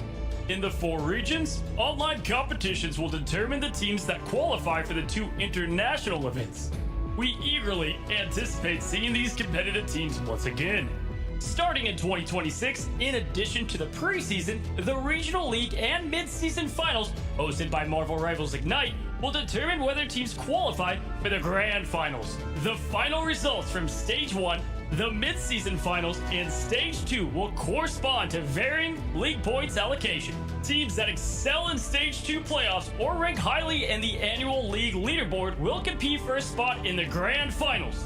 At the same time, to enhance the competitiveness and accessibility of the league, we are introducing a promotion and relegation system that provides all aspiring teams and players around the world with the opportunity to enter the professional league. Teams can earn champion points through the MRC, enabling them to compete fairly for league spots against the low-ranked league teams. Partner clubs will have limited relegation protection opportunities. Speaking of the MRC, there will be 6 seasons next year. The PC region in Season 6 of the MRC will be the final opportunity to compete for the last spots in each region for 2026 preseason and Stage 1. If your region still has available slots, be sure not to miss out. Starting from Season 7 of the MRC, ongoing participation will enable your team to earn champion points, and the teams with the highest cumulative points will have the opportunity to compete for qualifications for the mid-season and end-of-year promotion leagues. Certainly, the most significant surprise is that in 2026, we will launch a Partner Teams program. With certain teams worldwide to become our partners, we will create partner team bundles, and partner teams will enjoy revenue sharing. We hope that this initiative will encourage comprehensive and healthy development of Marvel Rivals esports ecosystem. Besides the partner team bundles, esport bundles will be launched in a timely manner. At the same time, the annual prize pool will exceed $3 million. Let's see how much you can win. More competitions, more moments of victory. There is so much to look forward to next year. The Ignite events of 2025 were unforgettable, and we can't wait to embark on a new journey with everyone.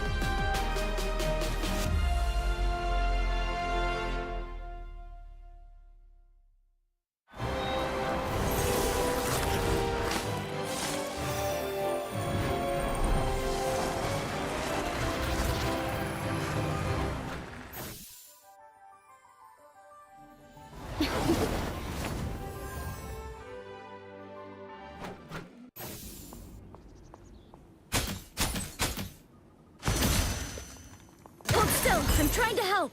Lights out. Let's pop back up under their noses. Us against the world!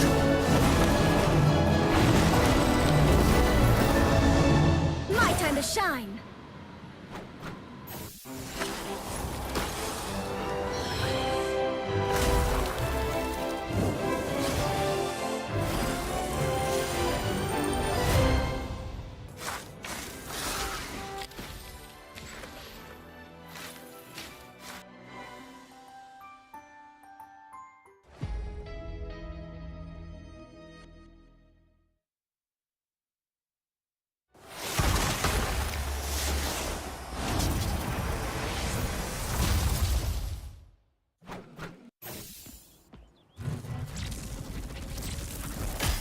Beholds the God of Thunder!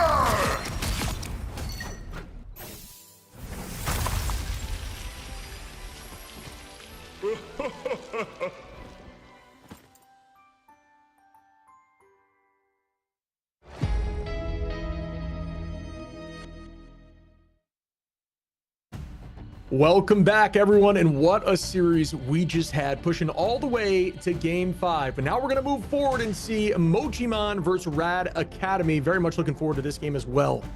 Yeah, entering round 11, right? It's win or go home at the point of Marvel Rivals Championship. This is the matches that I think we're most excited for, Shib, just because, I mean, it's obviously going to be these last, like, hopes, these last chances for these guys at MRC. Now, obviously, moving forward, there's going to be more MRCs that, you know, matter a lot, right, with the fact that you can get promoted into Ignite. But regardless, now that we're starting for $14,500, you have to win now. We're at the bottom loser brackets right now. Win or go home for both these squads. Yeah, and there's a lot on the line, not only the money, but also just like, you know, you want to have that tag in game. You want to show that you've pushed down to this tournament and made it to the final weekend if possible. And we're going to get right into the ban phase. Invis, the first one knocked out here, which, you know, I'm not surprised about. And so Invis and Gambit, this is looking like rank to me. Oh yeah, absolutely. Looking like rank for sure. Getting rid of both those heroes makes sense because, well, actually, I don't know. I mean, we'll kind of see how both teams do moving forward.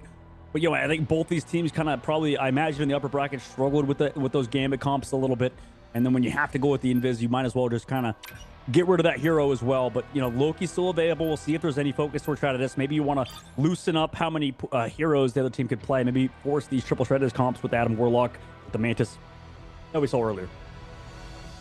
And we are going to see, yeah, they're showing some unique stuff right now. I'm curious what's actually going to be run. But, yeah, keeping in Angela, again, one of the strongest off vanguards in the game. Loki's going to get locked into. You need to make sure you have some strategist you can play with in the back line here. We've seen these teams play in the tournament so far. Watching them match up now is definitely going to be intense. Goodbye to Phoenix, which I think is a little bit of a slept on ban. I think that she is incredibly powerful right now and does a great job shutting down Jeff Nato, which we have seen Rad do in the past. Yeah, based on what we saw out of Rad earlier on, you know, like we saw some very aggressive play, right? And I would say that March played well in the Phoenix, but generally we saw, you know, the other Phoenixes pick off backline and stuff, and maybe Wonderland and Low Bob have a harder time versus certain types of heroes, certain types of duelists. So it makes sense to get rid of that, I think. But they also had a really tough opponent, right? Like that was one of the top teams in Luna X. So, you know, with Crimzo's squad and Why Amazing, that was a good team. Now we're against Mochimon, who also have good players, man. We're seeing Tap yet again in Techie, right? Back in the old days with Techie XD, we're seeing these guys come back through on Mochimon. They want to play that Daredevil. It's very interesting to see them also down here. Same thing with Nectar. So, I mean, a lot of fun, different mix-ups, I think, that we're seeing out of these, you know, Marvel Rivals Championship teams after the Ignite series, for sure, in North America. I know, it's gonna be exciting for Roster Mania. Now I'm just like so curious where everyone's gonna land at these top level players. It's cool to see them all kind of joining up and in these different teams and seeing, you know, maybe that's the test like we talked about in the very beginning of the stream. Maybe this is the test for what their team comp is gonna look like. And I am very much looking forward to seeing where it all shakes out. But again, we are going to be seeing Daredevil. No way this not going to be matched up. It's going to be played on both sides, at least I think, because typically as a Daredevil player, it almost is a must match. But we'll see in a moment, maybe not. And Nectar on the Daredevil is going to be incredibly strong. One of the strongest duelists in Ignite. Yeah, incredibly flexible. And, you know, that is interesting. You brought up the fact that, you know, the partner teams coming through. And in North America specifically, I mean, they'll kind of have their pick of the litter. You know, we'll have Nightmare Academy. We'll have a lot of these Academy teams in Nightmare and, you know, Shikigami and a lot of orgs still standing around. But regardless, I mean, we let freaking, in North America, Terra go across the globe. You know, he's playing in freaking MRC Europe at the moment, EMEA, which is crazy. I mean, that was one of the best players in North America, now ripped into the EMEA region. And, you know, I'm just curious because, like, you have to make a God Squad now on North American side just because recently in both mid-season, then in the grand finals, you know, a European EMEA team won. So, you know, I'm curious if we can really try to make, if the partner teams coming through, make the right decisions, right? Because it all depends on, you know, who's in their ear, you know, like a lot of behind the scenes stuff happens that really a lot of, you know, fans don't get to experience and see. But sometimes, you know, the right person's in the right place, talks to the right GM. But then sometimes, you know, a GM that doesn't know anything gets invested in a, you know, $20 million league and ends up, you know, bottom 10 in the league or whatever. So, you know, you gotta be lucky almost if you have a partner squad and picking the right people at the top. Yeah, everybody's gonna have to rally around America, man, to find a team that's gonna be able to contest some of these insane EMEA teams. But America Man would be an idiot. No way. That dude's stupid, man. No way. He's making the wrong. He's making not a god squad. He's making an underdog squad, definitely. Hey, but that's what it's all about. The underdog stories. We start off here. Mochi on the high side playing with at Angela. Havoc we saw before on the Angela, very strong as well, both of which have some off-map potential here, but an early pick there from Techie. As we're talking about Havoc, nice shot there. Going to be res right back, but burning that cooldown early is huge. Tap is going to find Stace. Tap is a very strong duelist. We've seen a lot on the Psylocke, but very strong in the Bucky as well. Just in general, with some of these more skillful but valuable duelists. Now walking towards the backline and heading down and walking them down as another pick comes out here from Rye, and Nectar going to find Wonderland. March onto Nectar to even the odds a little bit, but at this point, Rad is going to have to regroup on point or in spawn. Yeah, I mean, this is a tough matchup as well for Rad. I mean, to go right from a top squad right into Mochimon. I mean, we'll see how they are, but I mean, even Mochimon's like matchup, I believe they lost. It definitely could have gone their way regardless. So Rad, I mean, they really have to fight against the odds at the current moment. You know, going down 3-0 in the upper bracket, now coming back into it, going aggressive, and they're able to find Techie. Nice job from the front line to go for that engage, but Tap trades it out. Tap is going to find Stace early, and that is the job here as we see a nice pick from Strav in the moment on the March in the back line, and that's going to keep the numbers up in their favor. Nectar gets another tap again. Dang, these duelists are just frying right now, walking them down to the spawn once again. And pushing back the side of Rad and Nectar, like you said, being the front line of that. I mean, the Daredevil play, and that's why we've seen it banned so often. So full strategist being removed immediately allows somebody like Nectar to play this hero. I mean, Stace, he obviously has the hours on the Daredevil, but Nectar supported very well at the moment, close to the ultimate already. Nectar really does have just a, you know, we talk about a hero ocean. Nectar can really play everyone, and they do a great job of getting a ton of value with every hero that they do play, and they can fill any role, and that's what makes them so valuable on the team. A huge off-that potential here from Havoc, is able to find one on Strav and just walking right back towards point, but will that be enough? A lot of commitment here of ultimates. Down goes another as Techie uses that Meteor M, but is only at about 10 HP and does fall as Rhyme gets 2 more, and now Nectar goes down, make it a third as we see a 2-piece from Havoc and Stace to clean up month. But at this point, 85% from Mochi is all they wanted. Now they have one alt fight to win to make it theirs. I've been really impressed with Rad's front line. The both of Vanguards have been Havoc coming through and Raimi, but like you mentioned, I mean, Techie has to fall back to the point there, use the Galactic or Meteor M to deal with the Galactic Legend, but gets tracked down by Raimi through that beam of the Emma Frost. But now we have a lot of ultimates available for Mochimon. You did commit 2, but in this fight, I mean, you do have both backlines against only 1. Stace comes in. What do we want to do? Do we just want to disengage it, walk away? It looks like the answer is yes. Wait till the very last second before you commit anything. Mochimon now come in with I'm back fast ultimate and able to get an elimination off it too. March able to take out Nectar after the fact as Nectar gets run. Even the numbers 5-5. Alts are heavily committed here from Mochi. Tap going in with the Kraken Impact lands. But can they get the reset? He does off of a clone there, I believe, in the moment. As they are still holding on to that alt. Month now does have copy available, keeping this going. Great timing there, is able to find 1. Will we see more? Is going to find a second. As Tap is keeping this going now, retaking the point and getting them heading toward 100%. Nectar trying to find a clean up here for the stagger. Does find Stace, and that is a huge pick. Yeah, massive pick indeed. I mean, Havoc, he still has it. They're delaying him, trying to get it last second. Did they get the reset for it? No. They only greeted a little bit for sure, but regardless, I mean, 4%, 3% portal comes through from Raimi. Able to touch 2. Overtime takes down now, shit. Oh, yeah. Down goes Raimi immediately, though. His Cap is going to clean that up. I'm back fast, finds March early, and that puts him up 2 numbers. Alts get committed here, but will it be enough? Havoc, it does not seem like it will, as Nectar is driving them back towards the spawn to get healthy, and that's another pick on the low, and that's a third there. I believe as Nectar finds Wonderland, a 4th, a 5th comes through, and that should do it for point 1. Yeah, Daredevil's one of the hardest heroes to come back into. Same thing with the Bucky. And, you know, when we go back, look at the ban phase, you know, you get rid of the Hela, and then you get to see the demon that is Tap on Bucky. And, you know, he's had to flex a lot, right? Like playing that Psylocke early days on Envy, you know, having a harder time, I think, with the sort of duelist lineup with Cal being on the roster and stuff. Now coming back, playing with his old teammate in Techie. Looks a little bit more comfortable, right? And now coming today, able to play on that Bucky and deal with Rat Academy's dive. Meanwhile, for March, I mean, I hate to say it, he just didn't really have that big of an impact. It was tough. I mean, he was met by Meteor M before, sort of kind of uses a, not an ult bot necessarily, but someone that pulls out a lot of ultimates, cooldowns. We'll see if he can come online this upcoming map, as they do have ultimates available versus Mochimon, who just have a Meteor M coming up. And same thing with a Daredevil ult.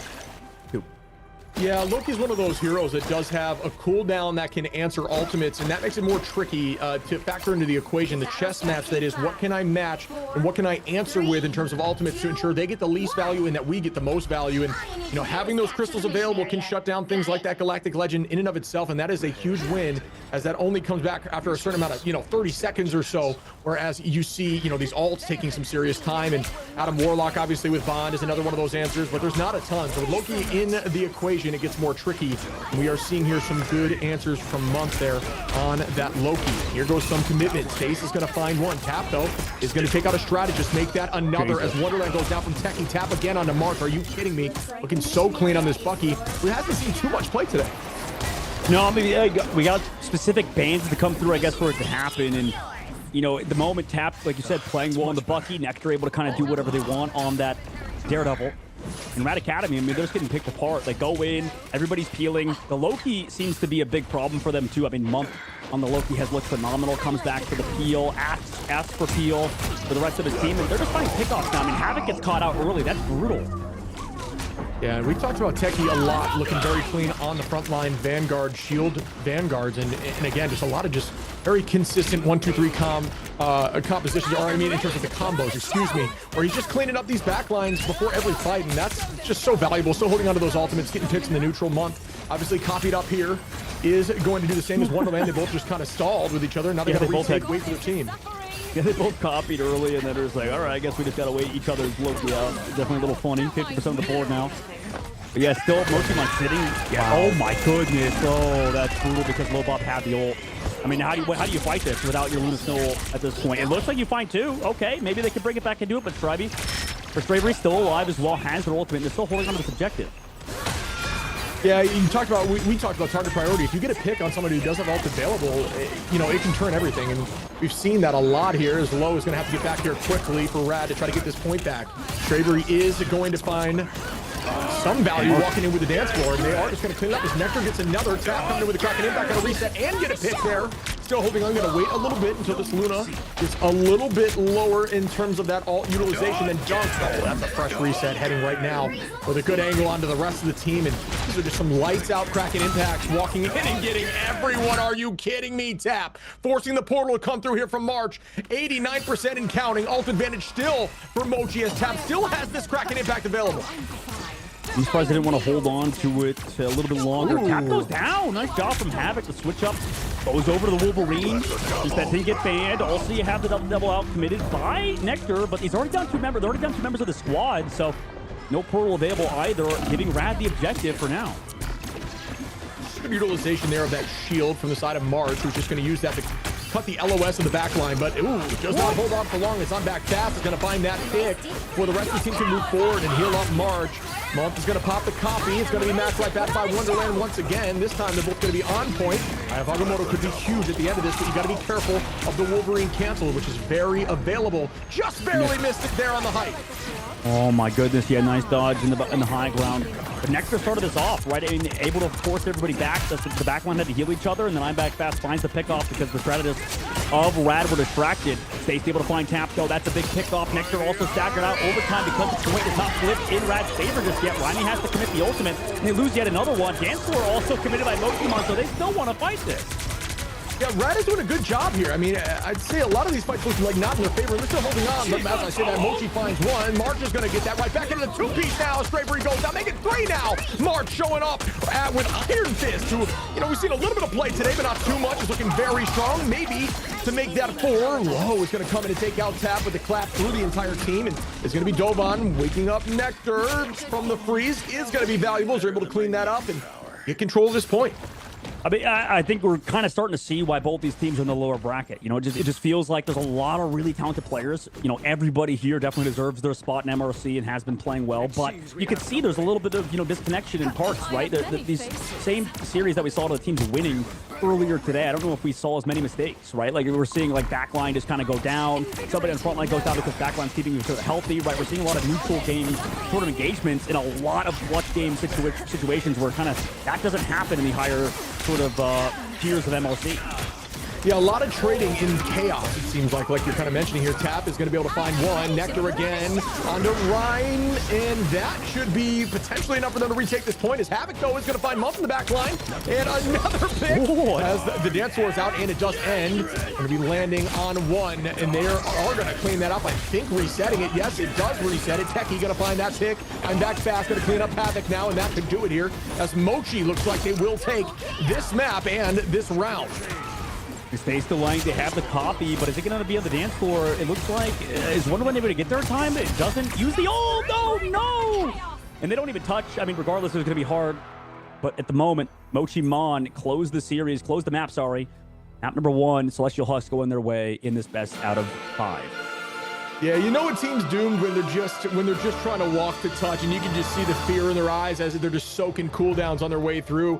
You know, they started to wake up there, though. The team looked a lot better. Again, we've seen a lot of these teams struggle on the first map and start showing up on map 2. I would say they started showing up on the second location of map 1, and that's what you need for Rad. You got to bounce back. I like the changes they made. They clearly worked out. Even the Iron Fist was looking pretty good, so we'll see what that looks like as they head into future maps. But, I mean, the finals, obviously are going to be heavily increased just due to the nature of how Kraken Impact works, but 22 here from Tap is obscene. Yeah, that's a lot, and there's just so much pressure provided by that Bucky. Once the Hella gets banned, it's interesting that, Phoenix gets banned. I'm surprised that we didn't even see a Hella, actually. Hella name were available for it, but, regardless, that was incredibly clean from Rad. And it just feels like this, or from Mochimon, this feels like the same situation earlier for Rad, where, their backline, I'm not sure if they're playing bad or if it's the team playing bad around them. Just something ain't right with this backline currently, just because they keep losing them before the fights. You can see it in the death count, the KO count. Every single time Rad strategists just have a very high KO count on themselves, and it just feels like they're left behind a lot. It feels like Rad is not taking into account that they have, backline players to take care of, or they're just not keeping them in mind when it comes to these team fights. We'll see how it is moving forward. I think Domination doesn't bode well to this sort of style they're playing, but maybe if they play triple strategist, maybe if they allow more strategists through, if we let Gambit or if we let Invisible Woman through, things might change. But that's my current take, Shib. But I don't know. What do you think about it? Yeah, it's just a tricky meta. I mean, because the backline does have some survivability, but both those heroes that you'd assume are the ones that can keep your team, up in the backline and kind of handle their own business. We're removed from that lobby, and when Daredevil's still in there, it is so tricky as a strategist to stay healthy when Daredevil's consistently on your face. So I don't know what the answer is. I think I'm with you. We saw the thing get played, but I think it was played from the side of Mochi, which may have been an answer for the side of Rad if they have that in their bag.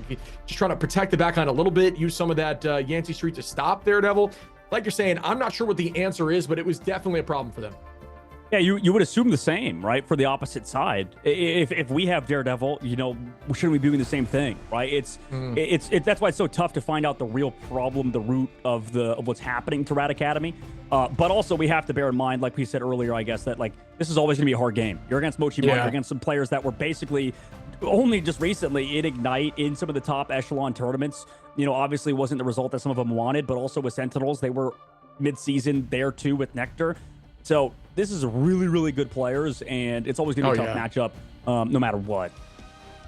Yeah, at this point, we're pretty deep in the tournament. We're talking round 11 now, folks, as we're getting into the elimination stages. This is deep into this tournament, and you're really going to start to see a lot of these pro players coming in and doing what they do, just looking very clean on these heroes, making very minimal mistakes. And the only part that really differentiates these teams is their synergy. They're teams that some of them have been newer, haven't had a lot of time together, and it gets tricky. Some of these players have history, and it makes it easier to communicate. It makes it easier to make big plays together, and that is what's going to differentiate how these teams are playing. And I will say right now, Mochi definitely looks like the team to pull this through.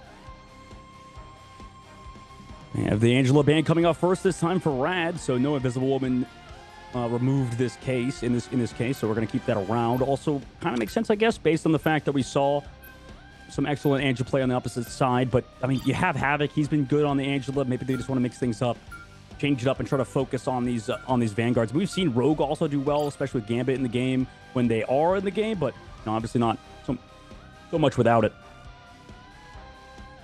We are going to see here the lock-in of Groot, which I think is, we talked about the Vanguards that are really strong in the meta right now. I think Groot is one of those Vanguards that Strangling Prison and just the raw ability to just isolate overextended Vanguards and make big plays with Iron Wall and the CC immunity now with Ironwood Wall. Just a very, very strong hero in the current meta, and we will likely see it matched on both sides. I'm curious to see if both teams will run it, but We no major changes in the bans outside of that. The lock-in of Venom too. This might just be a good, Central Park is a pretty good map for Venom. There's a lot of movement there, and it is a convergence map. So we'll see who gets the most value, whether it's going to be Groot or Venom. Yeah, we'll see what it is for Rad's side. We're going to protect for now. It's going to be Magneto. So a lot of emphasis towards these Vanguards, towards the priority of keeping, this sort of cohesive unit in this sort of brawl style. So that kind of makes sense. We'll see what the bans are. Is it going to be the Mantis maybe on Mochimon's side? Is it going to be focused towards that group, considering they already got rid of the Loki and you don't have that Mantis protect coming through? So it's interesting that Rad maybe they could even, totally avoid running this sort of group compositions if the Loki or the Luna ban comes through them, though. Luna ban, okay. Might be the first time we've seen it so far at this level of the tournament, but is very pressuring. We talk about the clap cooldown and the new cooldown of being able to essentially flake yourself, giving you more damage and self-healing on some of those more divey duelists that you have to kind of contest with all the time. So Central Park, again, a convergence map. It makes sense that you want to get rid of a strategist that can have a lot of that, pierce heal damage style. So I could see that solution, but we will see the group being played here from Raimi. You're going to have more traditional comp outside of them. March is going to be running that Mantis. So definitely something different here from Red Academy. And that's what you need to pull out, I think, to try to get a win here on Mochi. Yeah, exactly. And you're right on that, Mark. I think that, what we saw out of Rad earlier, I was curious if they were a good triple strategist team. Like, what could they do if they have March playing another dual strategist and then or Stace, and they can commit that 3-3 or that 3-2-1 sort of style. Now we get our answer. And, I would have liked to see it on Domination maybe per se, but Mochimon, very similar situation. What are they going to do considering you have that group Mantis go through? Both teams, we're going to kind of learn a lot about both squads just because of this map alone. And this is only the second map in a first of 3 series. Quite a unique comp here from Mochi. We're running the solo duelist Wolverine. I think in my mind, that works better on attack, but obviously, this is a totally different level of play with great communication. You're going to have Tap dealing a ton of damage there as well on the Warlock. And you can see Groot hiding the wall, so you essentially are CC immune in that zone. You'll see a little yellow circle on the ground. You are completely crowd control immune while in that circle while the wall is active. Playing a little more defensive in this back corner with it instead of holding down the choke. And I think the goal is here to potentially play off-map potential with the Wolverine Techie just making his way into the map too on the Magneto. A little bit late to that fight. We're going to see what they want to do right now, but that's quite a unique hold, I'd say. That is a unique hold. I think that we'll see what happens on it because of the situation they're in. I mean, they just kind of play around this back angle. Going to rely on Nectar trying to go for these sort of full plays. But at the moment, you just kind of play around this pillar. I just let this group kind of farm. And oh my goodness, walling off Rhyme. He has to go to the sky with that rocket pack, able to kind of group back, but they've already used cooldown. Soulbond to keep everybody healthy. So much pressure already coming out. Late Soulbond now, so you have later cooldowns from the side of Mochimon, able to take advantage of it. It looks like they are. Good movement there and good utilization, folks. A lot of the best group players will save that right click for when it's more of an instant KO button. If you see an opportunity to find value with it, it's kind of like an answer, very similar to what you'd say with a cap throw of that shield at the top level. Raimi gonna find one though onto Nectar. Tap is gonna turn that round and find Stace to try to even the numbers a little bit. And this is quite a unique spot. We've been talking about this unique hold, keeping that Ironwood wall very healthy, and it's working. But they are gonna start isolating that backline, and that's exactly what they did. A huge ult there. It is gonna be matched right back. It's pushed right outside of the heel and is going to be taken out quickly. I'm back fast. He's gonna have that portal potentially to come back in as Techie now is on that strange. It's all set up because of Stace. Now here's a Groot ultimate, like you mentioned, into the backline, but it's saved by Nectar, who brings everybody away, diverts the attention, and also shuts down the group. Looking like Detroit out here, but Mochimon stuff that push from Rad, the Groot ultimate, not able to get capitalized on, and that Cocoon a little bit too late from Low Bob as he's sent back to spawn. Yeah, a couple ults available here from Rad in this next fight. Mochi is going to have the Res and the Eye of Agamotto, which could be huge, but you got to make sure you get that value onto the backline. It's very difficult to do that into something like the Bucky from Stace. You can already see Tap is setting up for the Res, and the best Adams will do that. Try to find a weird angle. Your team is going to play for the Res, so right now they're going to play very aggro, try to force out some ultimates, get the Res through, and then retake together. As the Bond comes out now, they're going to use those walls to isolate the backline. Here comes the Eye of Agamotto, and it is huge. Can they clean it up? They do find one on the mark. Tap gonna clean up Lobo, and that should be enough for them to keep holding, as Rad may not want to commit these ultimates now. Down in numbers. What a play here, and what an ult by Techie. Oh, and they tracked him down too. I mean, that's brutal. He gets one in the res, Also kidnapped the Mantis, who just got Bop Brat back, and Rad, this is brutal. It's just constant stagger after stagger. It also didn't set up that res in the first place, and Adam Warlock was just far too easy of a pick. Minute left on the clock, and in this triple composition, it seems like Mochimon's doing quite well. Also have a very good understanding of how to play it, considering, like you said, I mean, they're setting up Tap in a safe spot every time. He's barely even involved, but it doesn't matter. Yeah, it's all about these big ults now. Now Mochi has answers. March is going to start off here with the Resurgence, walking them forward. Matched right back by the invisible boundary from Strawberry, who is still maintaining this pressure, and they're just holding them at the door here. I love this strategy and how successful it is. As Havoc is going to find Nectar. The res might come in shortly as Bond is now out, and there is the res. One of them gets a two-piece, but it doesn't matter when everybody's right back. Everybody going to commit onto the point to ensure that res comes through, because why not? Stay on the point, get healthy, and retake. It doesn't matter as long as you stop to touch the point at the very last second. And here comes that commitment at the last second. Month now going to be coming in as we see Stace is still holding on to that Kraken Impact. Wonderland matches it with the invisible boundary, and here comes that impact now. Can they get value out of it? Good movement there to juke off the point, and it is so close to going their way. And bang, potentially going to Techie, who's now going to be on that cap to stall. I mean, good sort of movement there by Stace and good reads, but man back fast, able to take down one. No cocoon as well for Adam Warlock. Meanwhile, Stace has to keep going off. Able to find one more. No res either for Tap, so he goes down, does have the cocoon, but Sonic Seduction to the point. Should slowly secure it for Rad Academy. Off of really, I mean, Stace has played well throughout the series, but specifically on Bucky, he looks really good. Yeah, good cleanup there from March as well. I want to shout out quickly on back fast. You saw that Venom, Feast of the Abyss, and you may be saying, how did he get that KO? He timed the right click, the tentacle grab perfectly with the ult, so they both pop at the same time. Gives you extra damage and allows you, especially if your damage boosted, to get that KO, even sometimes through strategy assault. So really smart play there. We saw a lot of Venom in the past. He's slowly fallen down a bit as some of the strategists are becoming more strong, but still a very strong Vanguard and very difficult Vanguard to take out. Good grab there, though. Is going to use that force physics to push the Wolverine away, which kind of shuts down everything that is happening as Nectar is not able to make anything happen there. Nice Brood Ultimate to the backside. Did they follow it up? Tap does go down, does have the two to come back into the fight. Well, actually, straight for Slavery did have the invisible boundary too, so huge pick out of the invisible one with that Brood Ultimate. Did cost the life of Raimi, but it may not matter because, I mean, every single KO afterwards is due to the fact they found that invisible woman. Huge pick off from them in Rad Academy, and again, the Vanguard standing out for the squad. Yeah, I'll say Rad looking, a lot better right now, keeping this momentum, and they need it as the time is, burning down to 0, getting to OT on point 1 does require them to stay very aggressive right now and try to get picks to ensure they can get this point, because outside of that, if they commit with ults, as we're seeing here from Mochi, it'd be difficult for Rad to bounce back. Out goes Lobo with the copy. Everyone's got to go down now, with the res. Tap trying to do the same thing, playing very safe to ensure the res can go off if they need to touch. But notice how safe he's playing. It's all about that res and nothing else. And that is the idea when you're playing that Warlock. Techie gonna find another pick here. This time again for Mochi, trying to take this presence as invisible boundary goes out now. Up we go with the Meteor M. Well, this one dunk. Everyone's got overhealth there from Mantis, and it does hit, and they clean it up. Monk, though, is gonna find one on the Lobo, and that will keep them up in numbers. Rad is gonna start with Kraken Impact. Strawberry is gonna find Stace, though, and they are cleaning up again. So back and forth, but this time Mochi looking very good. Yeah, almost like the early res out of Lobon, but, fortunately did not collapse on it. And March now staggered. Feels bad, man. Just constantly brought back to the cart. 13 seconds left to go. That Mantis desperately trying to jump off the map. Gets left. Then on Torque maybe even. Nope, just a headshot for Month. And the bullet comes through, but, not in time to save March, who was desperately trying to jump off the map. That was a really smart play there. Use cooldowns and CC to ensure that there cannot be a Tap is just going to play for res once again, and that's all he needs.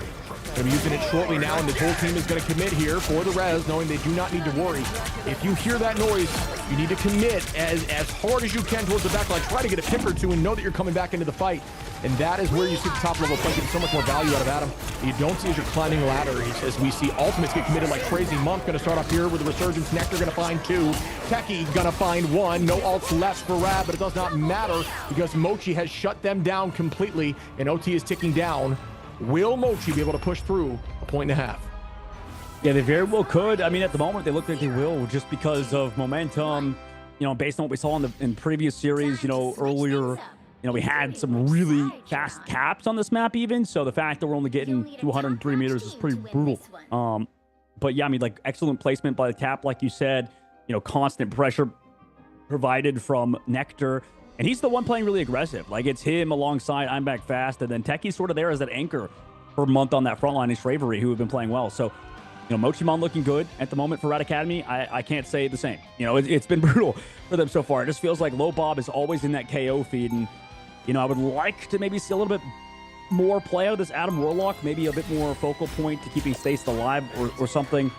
They got to have to mix it up. Havoc's been playing well. Rymy's been playing well as well, but, you only made 103 meters, and, maybe that Mantis letting her keep through was not the play. Stace was actually pretty good on that Winter Soldier, too, so I'm not 100% sure about the swap of March going over to the Bucky and Stace over to that Wolverine, but you got to try something out. You got to go probably back to that 2-2-2 comp, I suppose. Regardless, I don't think Stace was actually the problem. I mean, he was doing so much on that Winter Soldier. They're just trying something at this point, it feels like, Shib. Yeah, I don't hate the comp. If you're going to run Groot, I think he's really strong on defense here just because of the placement of the Ironwood Wall. I think it does allow you to be a little more aggro, and you can just play more in that front line because you don't have to worry about a lot of the CC that's on the field right now. But yeah, electing to get rid of that and to run, the tricky part that I have here is running Thing into a guaranteed Groot is difficult.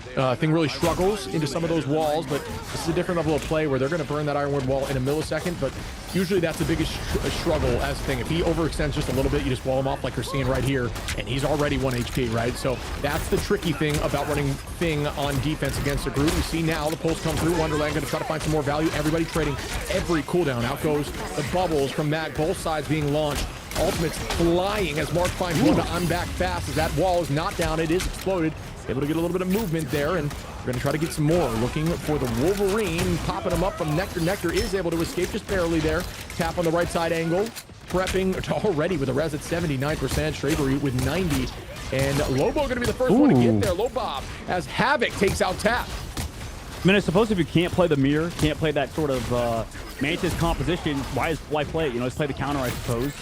And at the moment, it's working, but they did go Invisible Boundary really quickly. Also, Rocket just right in the middle of the point gets deleted, so Invisible Boundary does have the edge. They have to use another Strategist ultimate with Invisible Boundary on the defensive angle. Mark now has a better ultimate with Soul Resurgence, keeps everybody alive in that stun. And that ultimate, unfortunately for Mark, is going to get nowhere because of that Straddle. Nectar is preparing for this ult right on the back line. Yep, and there it is. Going to find two of the strategists immediately. And here comes the res from Tap. And they're going to go right back in quickly and potentially take this point or at least force a teleport here. Mark going to try to find this. That could be huge. Is it going to be able to do that? Tap, though, going to bring back the whole team first. And here comes a commitment on the Mark, who is trying to hold on into Nectar and will not hold on for long as Shravery, is going to find Havoc now. And again, they are up on this point. Yes, slowly working themselves into it. Pola comes back on the defensive pull from Low Bob. I mean, they haven't even given it a tick yet, but the moment this front line goes down, the moment I'll be worried. Meteor M from Havoc to delay a little bit longer. Does find one. Mark does fall. With those picks, I mean, this should spell disaster for Rat on first point. Really good positioning there from Shravery. Holding that height, being aware that that Meteor M could be detrimental, waiting on the jump to ensure you can be invisible in that moment. Here comes a huge... Ooh, not able to have the shield available. 1 second on cooldown to save, but still is not going to be able to get too much value. That's a huge invis boundary as they're walking back in. And Rhymy is going to be able to find Nectar. What a retake here from Rad. Can they keep this up? As the clobbering time now gets launched. Doesn't look like it gets too much value here for the side of Rhymy. Now trying to protect the back line a little bit from some of these more oppressive vanguards. Is going to be able to deal a ton of damage, and everybody's still holding on right back at him with the clobbering time. Can they get value here? No, not quite yet. As we see March available to crack an impact. What a back and forth. Wonderland going to get the first pick on the Tap. I mean, Pokemon not able to take advantage of how many ultimates Munther is building. I mean, he's about to build a third ult in just one fight. But regardless, Rad, Havoc, and them able to finally push through. So dead wrong I was about that, disastrous situation on first point. Rad hold on, like you said. And at the moment, I mean, they're switching things up now on Mochimon's side. Realizing they can't play that triple comp, they're going to switch Tap over to the Bucky. Yeah, I mean, it might be too little too late. 45 seconds on. That retake was insane from Rad. Gotta show credit there as you see some commitment. Invisible boundary from Wonderland. Nice two-piece pick there. Lobob and Havoc are going to find a few. Lobob's still on that Strange after Portal. Mark's going to find Stravery and still walking them backwards. Wow, Rat Academy now up in ult 2, and this is looking like they might take this thing home. I mean, Nectar used ult, though. They do find Low Bob. He goes back to spawn. Yeah, but they might take it home. They're completely switched roles. I mean, Stace, who's been on Duelist, now over to that Rocket Raccoon. Low Bob, who's been on Strategist, playing that Doctor Strange. But last fight territory ship, like you mentioned, 10 seconds left to go. A lot of ults. Month has yet another one to deal with Rimey, but Rimey gets picked off early.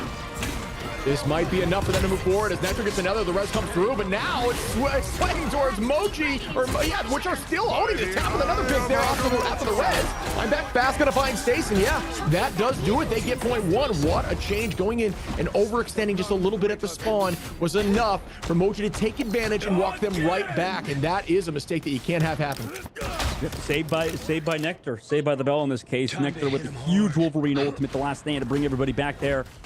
And, you know, with that, Rad, I mean, it's messy. This is a really messy series, but that's what we love here in the MRC, in the championship. Can Mochi Mon push through in the second phase? I mean, you only have 2 minutes now. That was a lot of time off the clock that Rad bought. Hook from March. Does he find anything? No, he's the one that gets hooked, but it doesn't end up mattering. The punch right back in to counter that. That's a huge dunk there from Techie onto March now, putting them up a number inside of the invisible boundary. Cap's going to find Havoc. Can they keep this thing moving? There is only a minute 40 on. The retake's going to have to start here for Rad, who have no ults available. I'm back fast. Could have a huge clobbering time in this hallway. Forcing the team to stay grouped in this hallway could be massive if he's able to get up there. And is trying to head that way. Jumps up in the sky. Does provide that purple, that damage boost for his team. And that is enough for them to just walk this in. Yep. They do. They walk it in. Pretty clean second phase, considering how, you know, it took them a while on first point, but that'll do it. They're now up 2 in the series, Shed. Interesting. Just kind of gets pressured backwards, thinking that the portal may come into touch, I believe, but losing comms maybe in the chaos and trying to find a way around it, not able to get to that point, and just walking it after point one in a situation that I thought they could absolutely lose.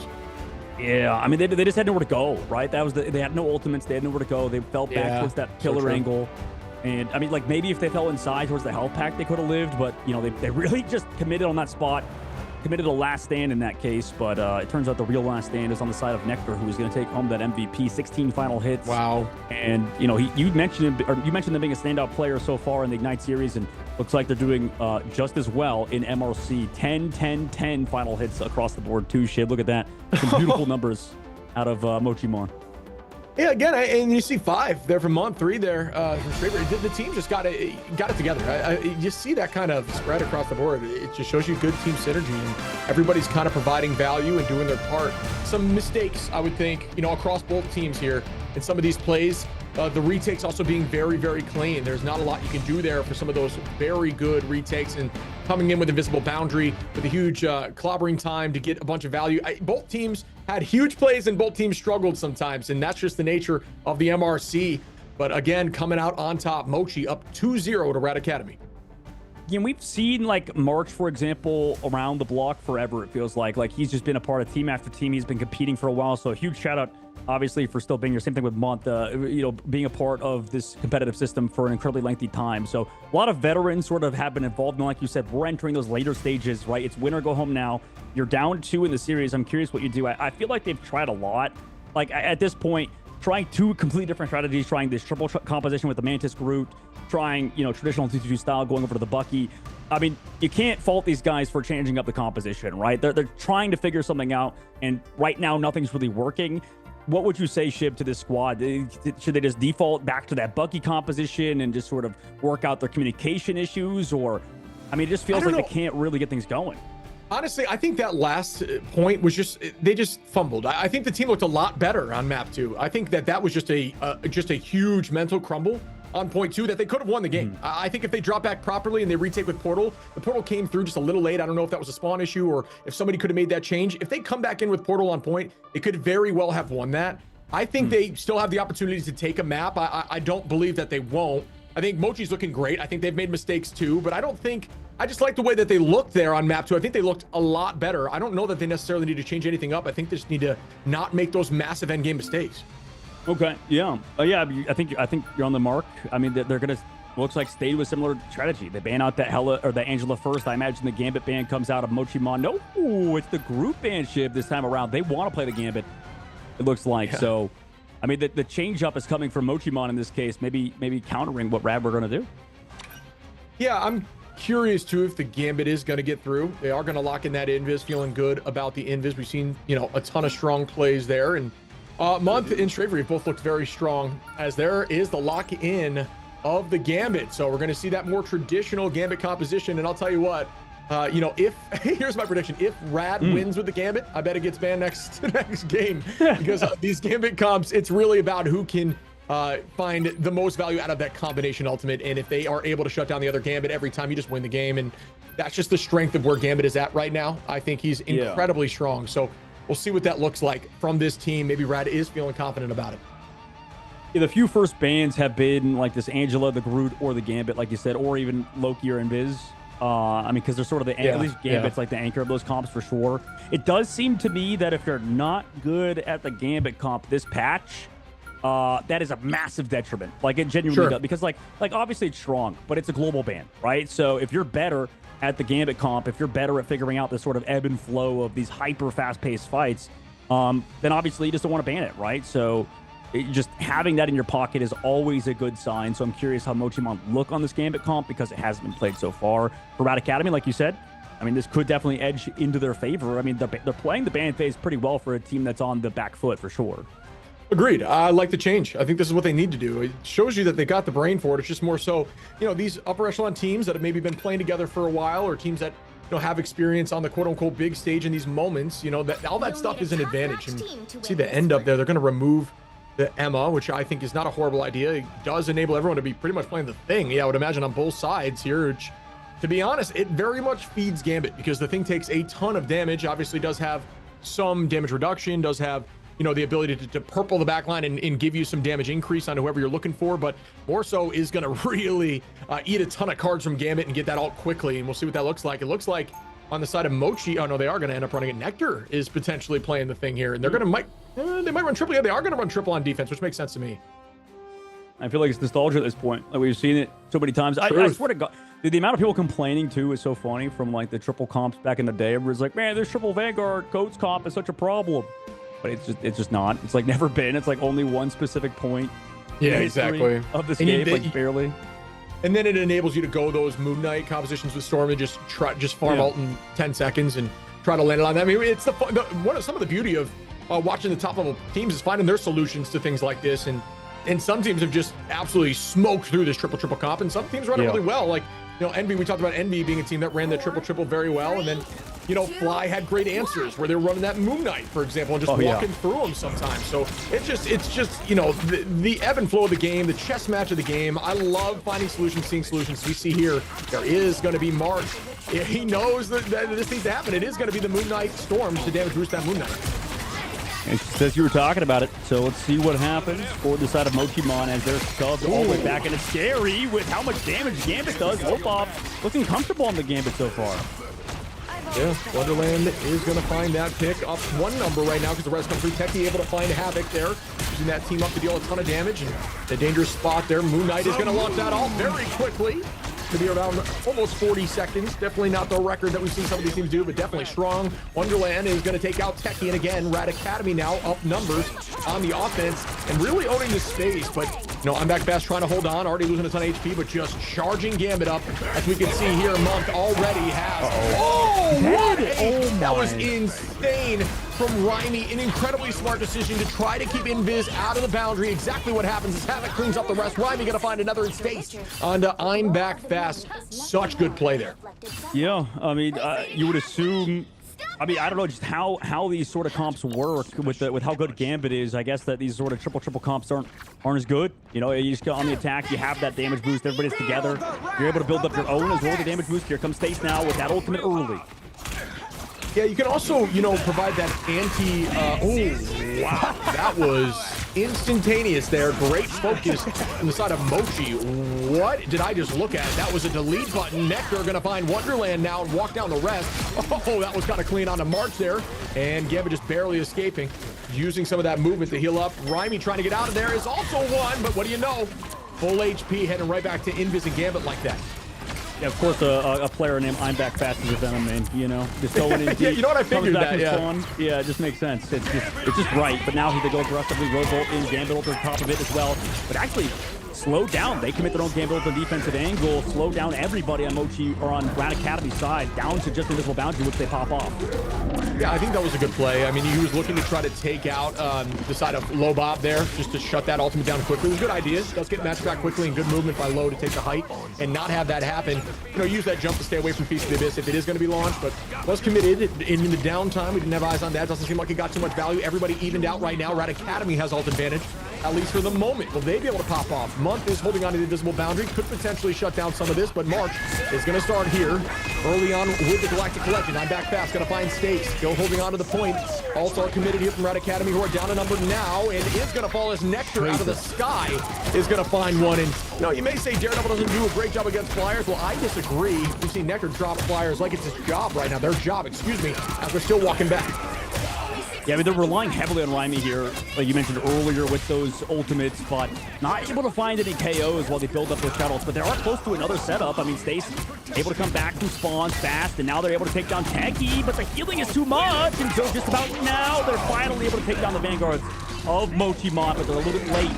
With taps, Rez brings back I'm back fast. He really is back fast into this fight. However, no KOs come through for Mochimon. Yeah, still maintaining a presence on point, and that's what Thing does the best. I mean, if you just dance around point and have to use that natural cover and just haymaker for days to keep your overhealth there, that is your strong suit. That is where you shine, and we're seeing a lot of success in that, especially on this map. Very much a Thing focus map with a lot of the single lane type lines that we're seeing here. Techie is going to look for the pick onto Stace and does find that incredible shot there. Now looking forward towards the side of Rogue, who's dancing around at the point, is going to launch here with the Heartbreaker. Does it do enough? It is draining all charge, so there's not a lot of answers here. Is going to steal some of that healing over time from the backline. Havoc now didn't get too much out of it, but Wonderland is going to be able to come in and clean up on back fast. Tap though, bringing back on back fast once again, very fast up on the height and coming in again. Techie going up in the sky, eating some of that damage, going to launch it onto Wonderland. Stace is going to take out Nectar for that duel. I'm back fast is at 50 and just going to try to stall the point with 800 HP and declining, but still maintaining presence to buy time. This triple comp just too strong on defense on this hold until now. Actually, sorry, Rad just able to kind of push on through overtime to stick down, and Stace able to take down Tap, so no more BRB, even though he used it earlier on in the fight. And with the Gambit, I mean, that should secure it. Rad move on to the second phase of the map. Slowly they were able to get done, even though Techie, the big Meteor M, Rad was able to come back in through it.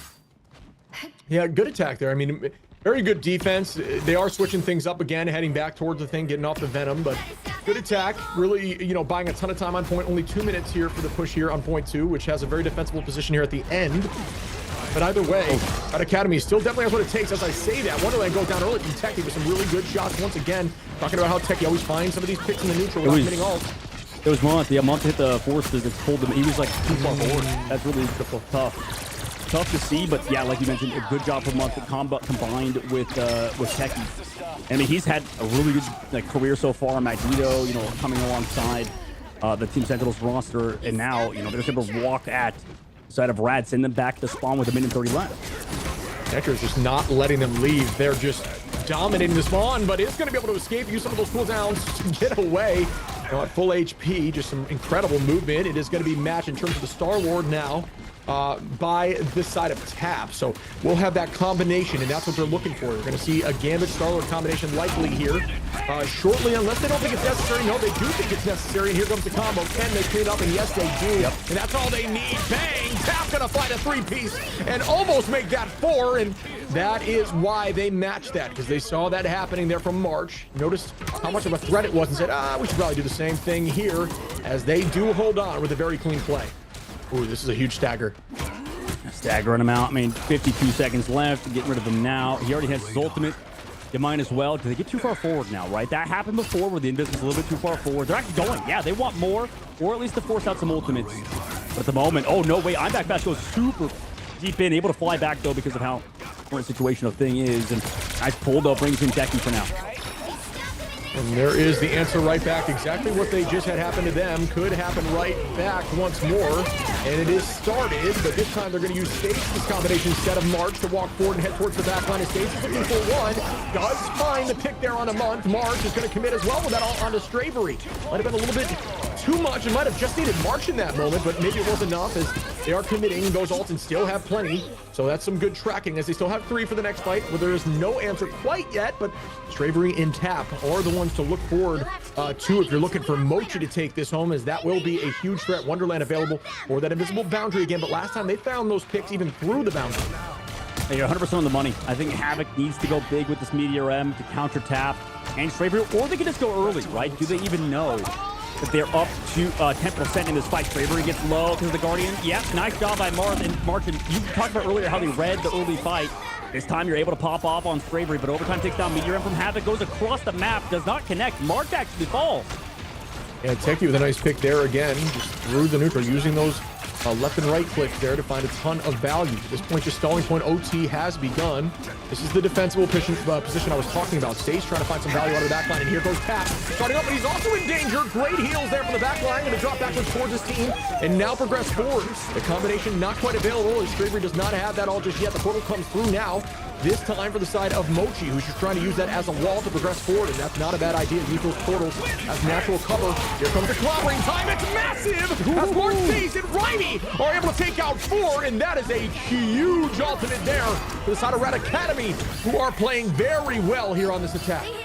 Yeah, well-timed ultimate from, early on March. Doesn't necessarily find more than just one, but, sort of sets up the momentum of both Vanguards. Havoc with a bubble on his face as he's in trouble to save him. Rimey as well with the big ult. And as we're talking about, the front line of Rat Academy really has stood out to us. And I think Wonderland on the Invisible Woman has also been quite good. So for Rat Academy, they could keep this moving ship. They could really close out the map if they get, 1 or 2 good fights. There's a minute left, but that is like 2 fights here.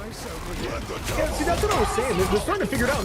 They might run this game. They're running this game become very well. Obviously, we saw Tap do well with it, but yeah, there's a 2-piece there from the side of Mochi. They are having to walk back walk Rat back to the spawn, as now they are potentially going to find a stagger. They do find that stagger, exactly what they were looking for earlier on, but not able to get that done this time.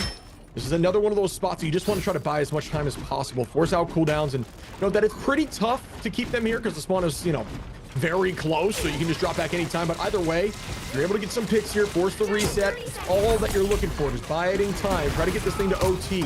Holding on to Techie's Meteor M could be massive here. Havoc also has the same answer. Glenn is slow right now. The Thing player is really shining at the current moment towards this cart. Does have it ready to go, like you said, but Havoc there to counter anything from Pokemon. But we do have 10 seconds left. You're entering this last fight territory. Meteor M in the sky, Guardians left in the sky. Doesn't find any limbs because of the invisible boundary, but everybody's stunned because of a huge ultimate for Rimey again. Yeah, these are just massive clobbering times, and they are being followed up on so well. Stacy's just getting these free picks just with the natural raw damage that you have. That's going to be another pick there on the Stravery. Tap goes down as well, and this is theirs to lose as they're pressing forward. OT, they are just going to get as much space as they possibly can, making their defense just a little bit easier.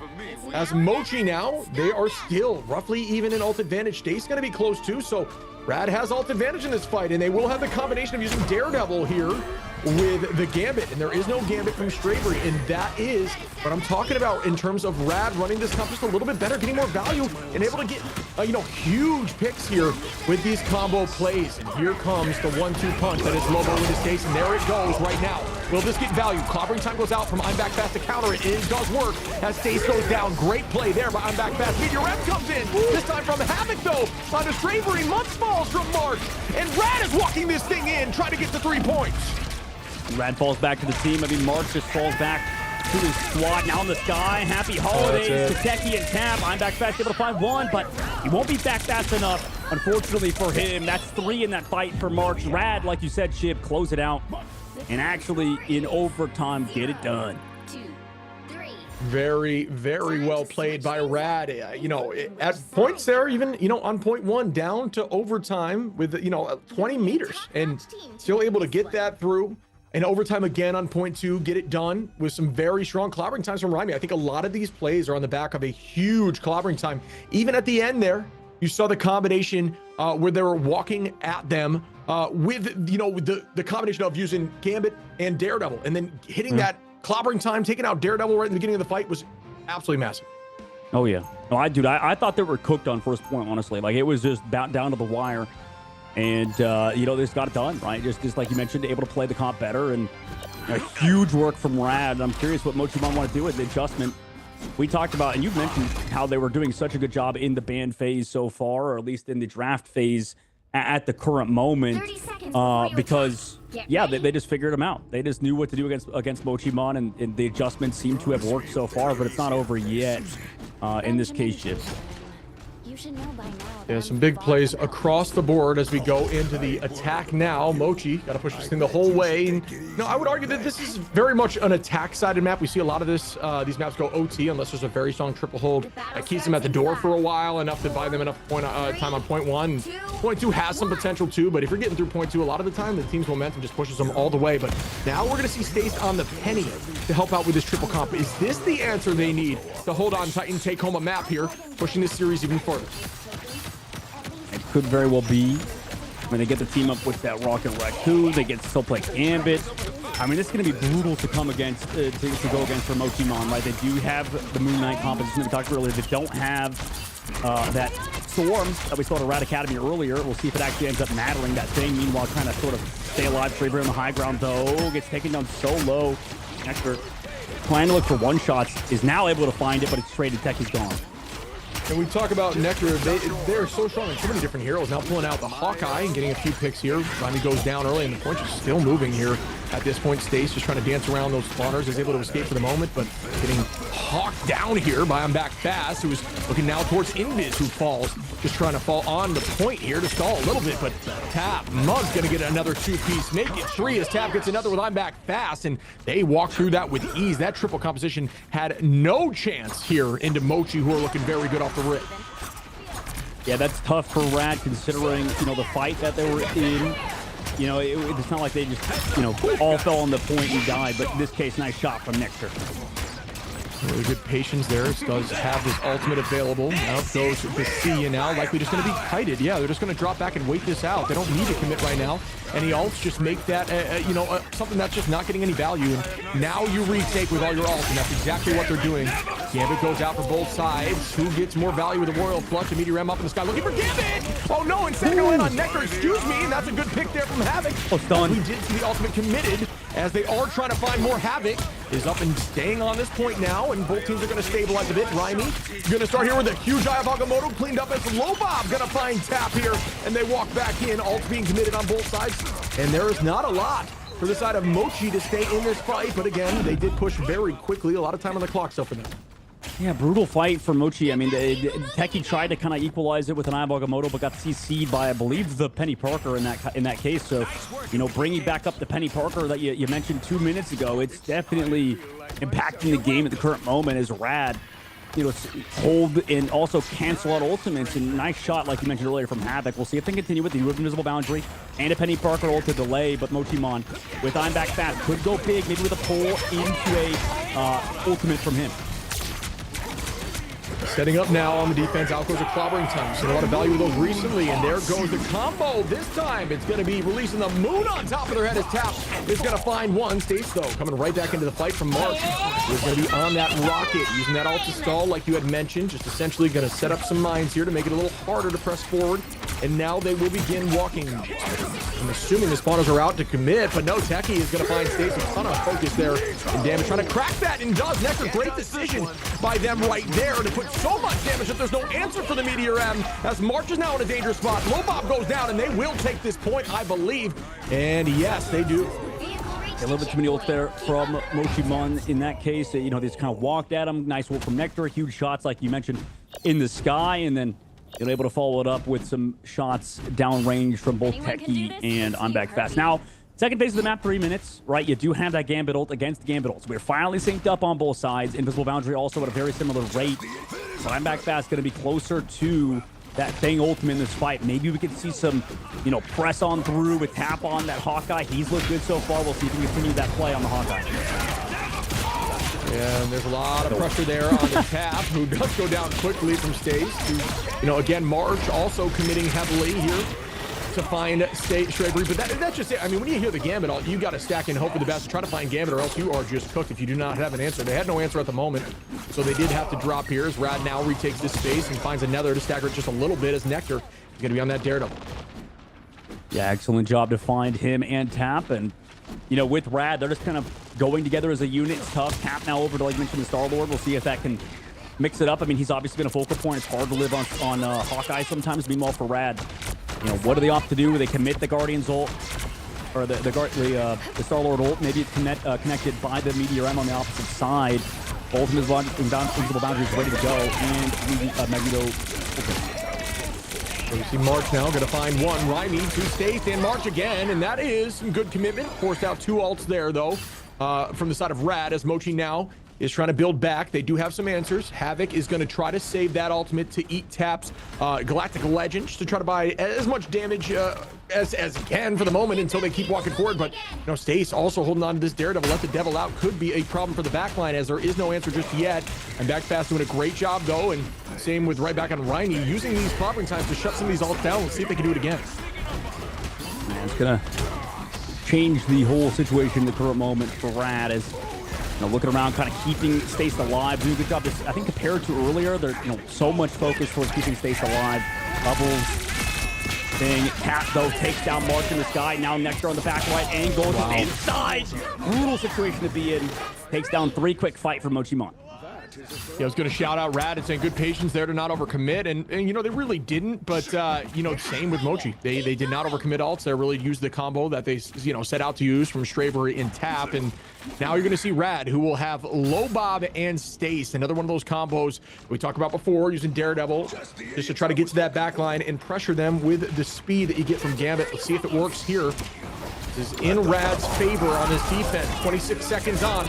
Nectar gonna commit here early on. He's gonna find one into the backline, Wonderland, but everybody else now pressing Q. Nectar is still the only pick, but Stace now is gonna find Monk to even the odds just a little bit and keep walking, making it 2-2 on a Bravery, which is a huge pick. Make it 3 now as Stace takes out Tap. That is exactly what you needed here from the side of Red Academy on this defense. And they lost so many, but yeah, the remnants of that ultimate ends up in Rad's favor. 1 second left to go. Overtime ticks down. Portal, you have to jump out of the spawn first before you can Portal play. So if it's going to come, it's going to be very close. It's not. It's not. I mean, it's too far to walk to go for that Portal play. And Rad actually do it. They pushed on through and held Mochimon on defense. Now we head to another map. Yeah, I mean, this is what I thought could happen here. It's all about, you know, who can handle that Gambit comp just a little bit better in some of these fights and make sure they're a little more coordinated, or at least get more value, whether it's the nature of quote-unquote being lucky or better just communication. But either way, getting that done, Rad Academy looked very good in that whole series, and I have no doubt now that Gambit will be banned out. Yeah, absolutely. I mean, it's a smart ban, I think, if we go to another series.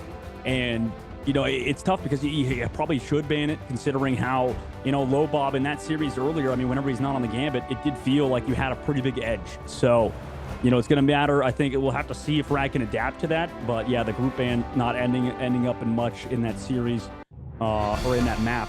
But heading to another one, Shib. Pretty solid map from Rad there. I mean, they just kind of, I don't know, what was the biggest reason they won that map, man? It just felt like they would just win fights with Gambit. It's better to be desync sometimes whenever they were not, you know, matching 1-1. What do you think?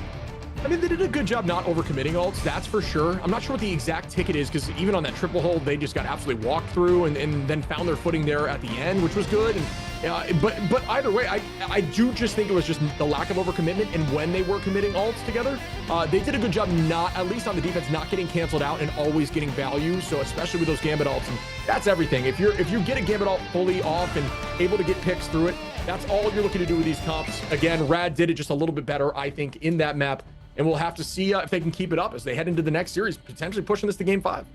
Yeah, I mean, I think that it just seems like having Gambit in this sort of backline duo solves a lot of problems, I think, for teams, right? Like, if you put your backline on Gambit, if you have at least one of your strategists on Gambit, it kind of simplifies things, especially if they, you know, have a harder time playing some of the other heroes and living. Because it does feel like the Gambit, I mean, just has so much mobility, so much healing, and also has, like, the best ultimate in the game.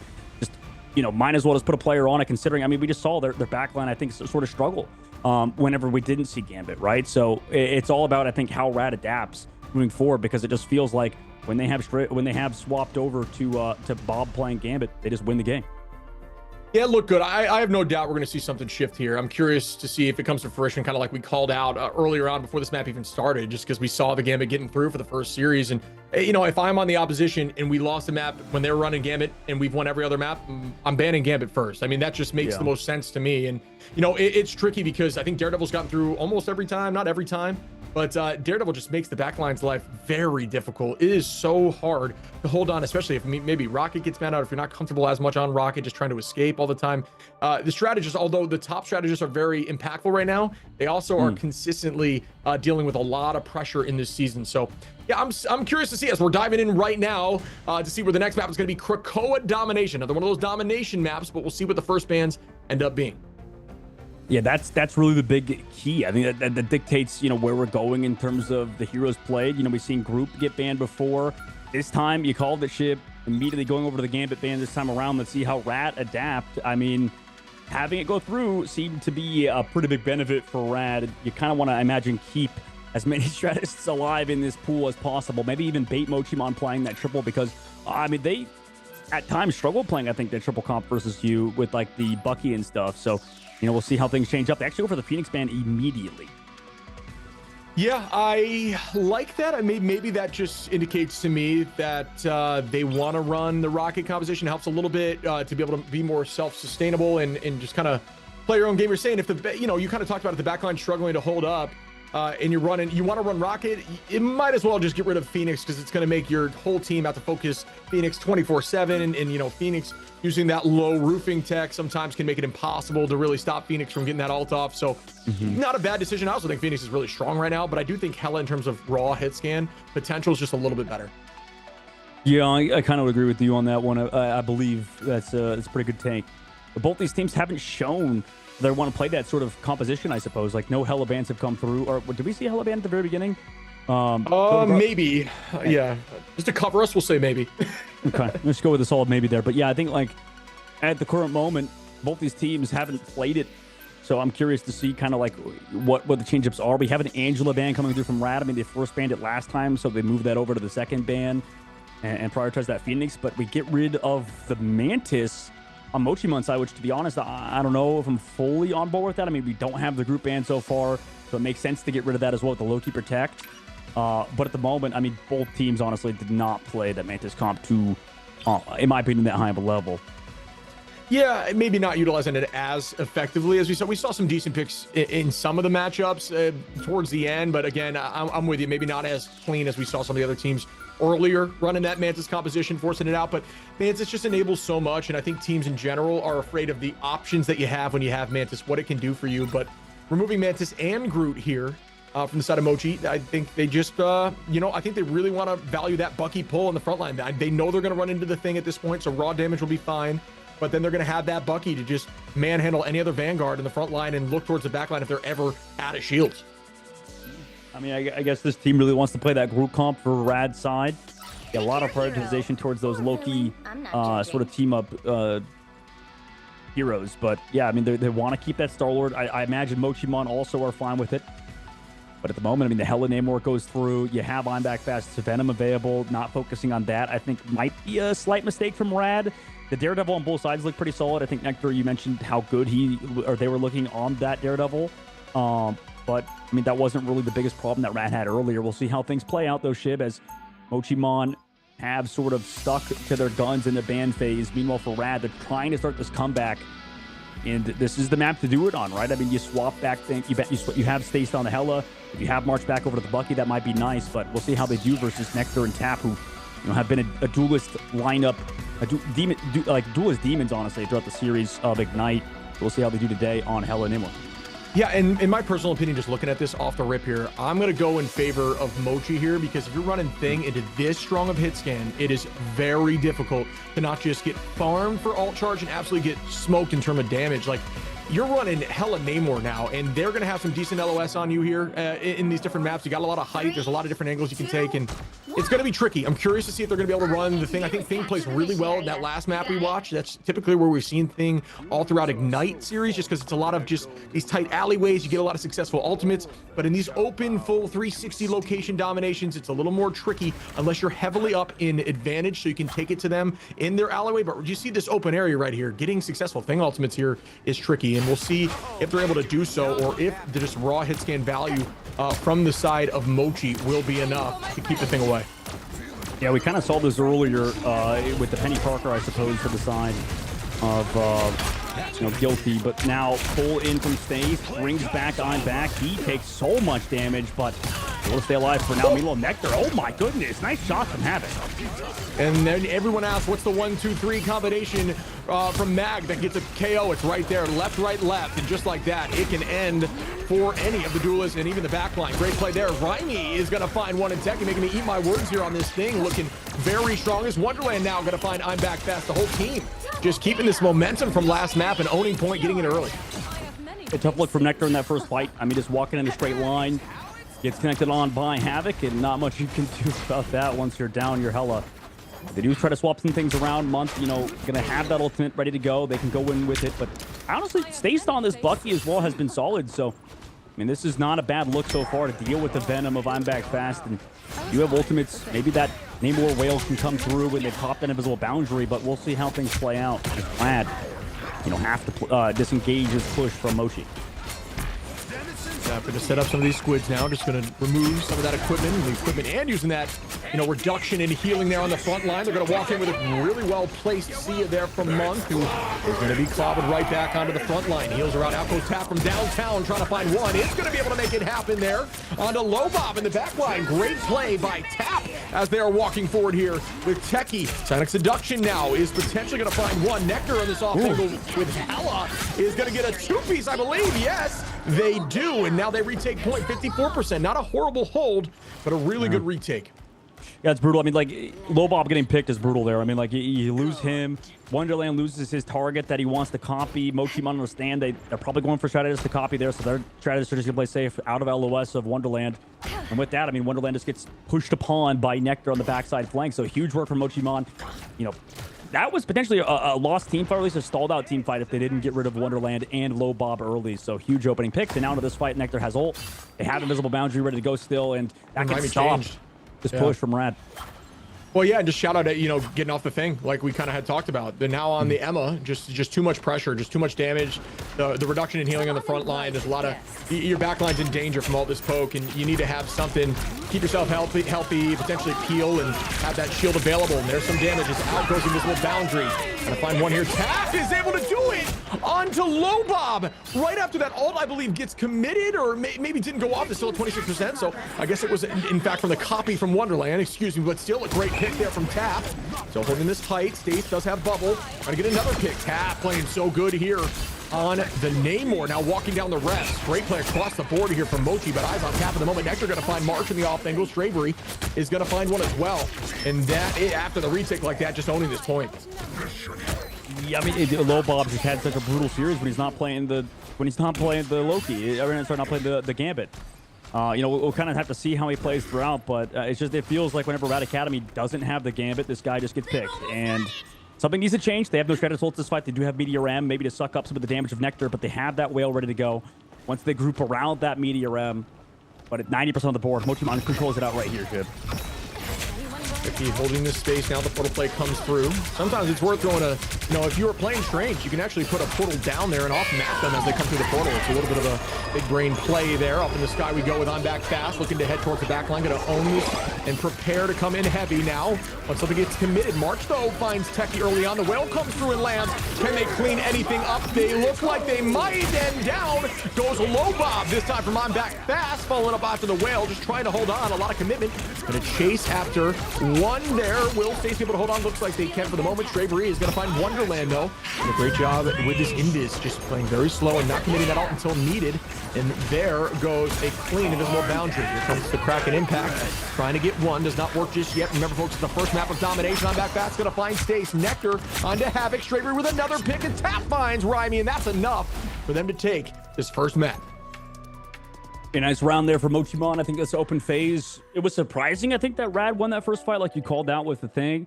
Having to swap off of it, it just snowballed. Right after that, it just seemed like Rad just had no footing towards that objective. Maybe if we switch things up, maybe going on to this next round, we could see them sort of come back. But I mean, there's a lot of really good plays behind back fast, diving in deep, making sure Lobob's never in a comfortable position. They do have both Stratus ultimates though in this fight, Shib. Mochimon do not. So it would be kind of crazy if Mochimon were to win this first fight.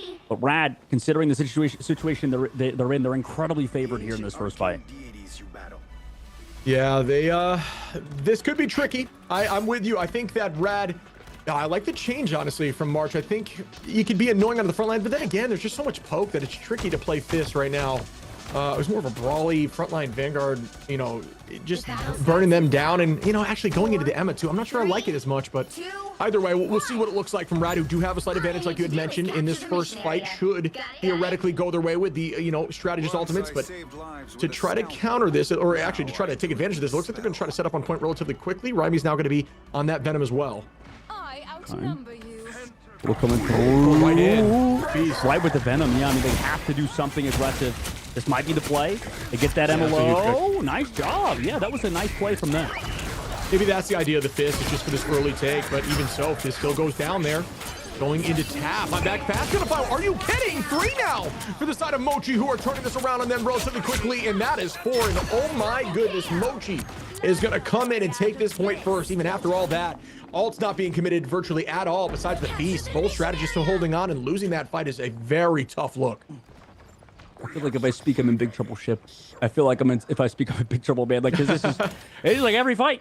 How are we lose? These are unlosable fights, and we're losing them with our strategists not committing ults. Like, it's just crazy to me. But we'll see how it goes moving forward. Mochimon building up to their own strategist ultimate. Still, they are favored. Rad Academy are with these double strategist ults. But once they commit that invisible boundary, you're going to maybe dealing with a whale. Maybe the follow-up damage is there with some anti-heal too. So we'll see how things are for Rad as they try to walk into this fight.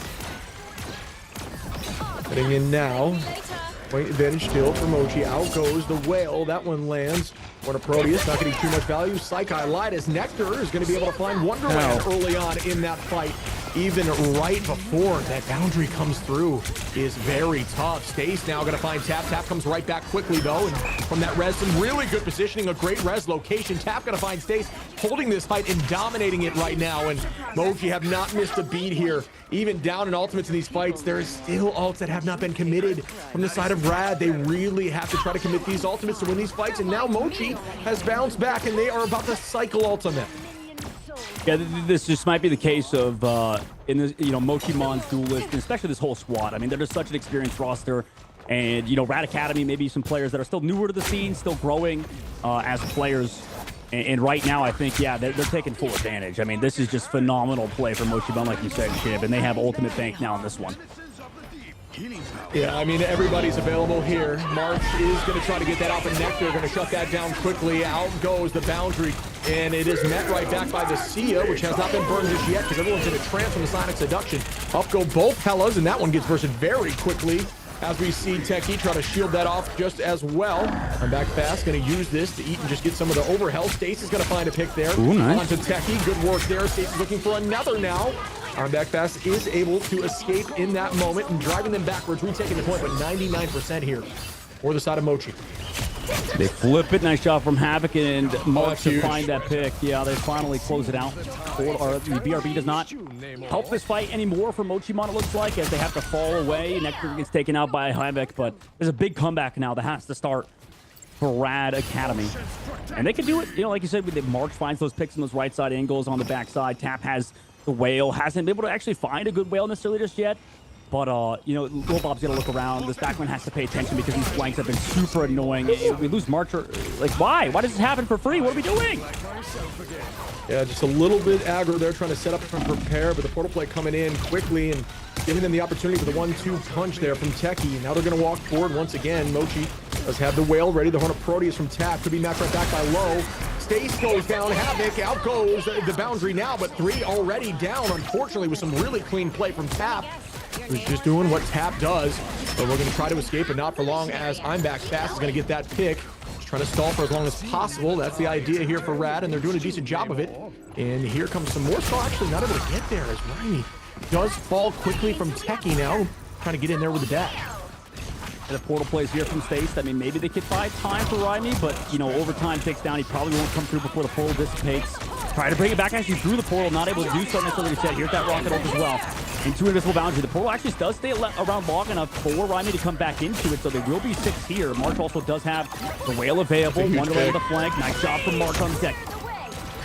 Techie comes right back, though, so the numbers are evened out once again. Out goes Goddess of Death in the sky, getting blocked there by Strange. March is able to find Monstrator. He finds Rimey. Nectar, though, onto March, trading back and forth, left and right. Stace. Oh, what good movement there across the board by the side of Mochi. Tap is going to find Stace, and this is looking dire, and it is, as we see Mochi take this thing home 3-1. And huge work from Mochi. I mean, to be honest, losing a map is rough versus Rad, considering, you know, Rad, I think they just ran out of steam towards the end, right? They did well in the last map. We hit to this domination, and it kind of all falls apart. You know, too many players trying to do hero plays towards the end, but they figured they have to do something. Traver going to be your MVP in that last map ship. And, you know, excellent job from Mochi. Like you said, they have some stuff they have to work out, but they'll have another week before they, you know, I'm sure have to do that before they play another match. Yeah, buying themselves some more time. Again, folks, this is the elimination side of things right here. So I do believe we will be saying goodbye to Rad Academy, a team that definitely has the potential to progress forward. Mochi just looking dominant there in those last few fights especially, but especially in those early maps where Duelists were just doing a great job running things. Nectar, they do a, you know, consistent, strong job, but just bring so many different heroes in this series already. Goes to show you just a hero ocean available. Well played again across the board by the side of Mochi. Absolutely, and I think we're entering the phase. This is still kind of the same trajectory that I figured we were on in the Ignite series. Like, it does seem like in Marvel Rivals, at least in the competitive scene, the esports scene, it's sort of dominated by the really good strategist play, right, Shib? Like that. I could be wrong about this, but generally the teams with fantastic strategists win, right? Like, it just feels like there's a, like you mentioned, hero ocean for a lot of these players. It feels like the duelist era, the duelist sort of ocean exists. We just have so many good duelists in the scene. Like, I feel like I see that meme by is it Light that keeps posting this stuff on Twitter where he's like, I play Hela, Namor, and Star-Lord, and it's the Buzz Lightyear coming out of the box type meme where it's like there's like thousands of them. You know, it feels like that's the case. There's, even at the highest level, there's so many good Hellas, so many good Namors, not a lot of good strategist players in this game. And honestly, that's due to the fact that a lot of these duelist players don't want to switch roles. They probably could switch roles given enough time and pick up that role. I feel like that series was dominated by good strategist play, and we'll probably continue to see that in the rest of MRC and maybe the future of Marvel Rivals esports. Yeah, I mean, especially in this season, right? You and I talked about the strength of Invis right now and how you can essentially, you know, you're a raid boss when you're on Invis. If you're playing Invis properly, very difficult into some of these heroes like Daredevil, but even so, yeah, I do agree. I think if you are more flexible in the strategist role, especially in this season, it is very, very valuable. And I think that will help take your team farther. Yeah, absolutely. Absolutely. And we'll have to see how this sort of continues on, right? We still have more series left to go with the round 11. But, you know, overall in America, Shib, I mean, what's your thoughts on the day so far, man? Because today's been fun. I feel like we've had some good series back and forth, especially that third one on the day. Yeah, it's been exciting. I personally really enjoyed it. I like seeing these different teams that we've seen from Ignite kind of come together, some different players from across the board as we look here at the bracket breakdown of what we can expect here moving forward. See Lunex Gaming, Team Guilty coming up there at the top. Ego and Doom Crew are going to be the team that are at the top side bracket. I believe Doom Crew has a lot of the folks from FlyQuest. So that has been, you know, that is something we haven't had eyes on, you and I, but I'm assuming that's going to be a crazy crew to watch as well. Oh, yeah. I mean, that's going to be a banger. I don't know, man. There's going to be so many fun games, I think, as well. MRC, it's always a fun time with you, man. So, you know, we over in the other side when we have, you know, Vicky and Cozy on, it's been so much fun. You know, by the way, the PAC region has been phenomenal. EMEA, same thing. You know, there's so many incredible games happening across the board. It just feels like, you know, we spoil ourselves and our viewers, just with the amount of games that are available to watch for you guys. So thank you guys for tuning in, obviously, in general. And I can't wait to see Ego Death versus Doom, Crewman, Mochimon versus the Beasts, and Flark versus the Mutants. Mutants now also kind of have a super roster, so it's incredibly crazy to see Mutants down in that lower brackets. Yeah, I think we've kind of been spoiled with some really strong play and just a lot of very strong players in the scene right now. Obviously, the pro scene is still developing. A $3 million on the line here for 2026. Plus, I can't even believe I'm saying that out loud. It's just, again, there's so many eyes on the scene right now. Players are going to want to get a piece of that pie, and that pie is massive, dude. Oh, yeah. I mean, that's crazy. And then we're building up, right? Like we talked about, this is the time you sort of get your sort of roots planted. You start to talk to a lot of these organizations behind the scenes if you have a manager and stuff. This is an exciting time for a lot of these players, and honestly, a very anxious time, because I feel like it's about, at least for these players, if I have any advice, it's just about getting as many tryouts as you can, right? Because it's not 100% you're going to make any of these teams. So, we'll have to see what teams are formed. And you said it at the very beginning of the stream, there's so many unique rosters we're seeing in MRC right now. And unique skins that we get to see them play in with this new Thor skin and Cloak and Dagger one. Beautiful segue, buddy. Wrapped in Frost and Grace, Cloak and Dagger's ice. Trading show for shimmering white and blue as they move like a winter breeze across the battlefield. And when the skies tremble, hail Thor, the god of winter. His might sealed in ice and storm, looking like Ymir. And that is out right now as well. But also, guys, go nuts this season. The snowballs aren't going to throw themselves. And just like the holiday spirit, I got locked in. Penny's festive snow SPDR Star-Lord storybook, like Starcracker and Daredevil's not Daredevil costumes, are also available right now all the way to January 16th. Make sure you check those out and cop those skins. Oh, yeah, absolutely. I thought you were going to keep going, shit, because I'm excited for every single skin here. And the fact that we even saw Penny Parker play at the highest level, a lot of it, too, just with the two, sort of Penny Parker mains and Dongmin and Gilbert Noodle, so much fun. So huge shout out to every single player competing. You and I both know how much work these guys put in. All the viewers, I'm sure, know. But really, it's all a matter of, we're done for the day, but next week's going to be exciting, right? Next Saturday, we're going to have so many incredible matches. We start off, obviously, in the PAC region, head over to EMEA, and then here in America, we're entering the top 8. Chib, we're finally closing things out next Saturday, just in MRC alone, and that's the beginning of the new year, dude. So MRC and Marvel itself is just truly reaching new heights. I can't wait for the 16th, too, man. Deadpool? Can I even say that? Can I say dead with the fact that we say KO? Is it KO Pool? Is that a better name for him? But I'm excited for him. Yeah, it's going to be very exciting. And, exciting like this skin here you kind of touched on. We got to see a bit of Penny today. But, I mean, we talk about the joke of, Penny is terrifying coming at you with the mines. But then you hear the Christmas tunes when she's alting at your face. And you're like, oh, this ain't a bad way to go out here. And it really turns into... When she runs you over, it feels like Grandma got ran over with the reindeer, dude. It's like Grandma got ran over by Penny Parker, right? It's just brutal. Exactly. You nailed it, brother. And then you got more skins, right? Like, talk about Matt Murdock. I think one of my favorite skins in the game right now, I mentioned this earlier, Alex Lee, the voice actor here for Daredevil, actually rocked this exact skin in one of the streams recently, cosplayed it up, and it was funny as can be to look at. So really, really cool skin, and, does change up the sounds as well as almost all of these skins do here for the holiday season.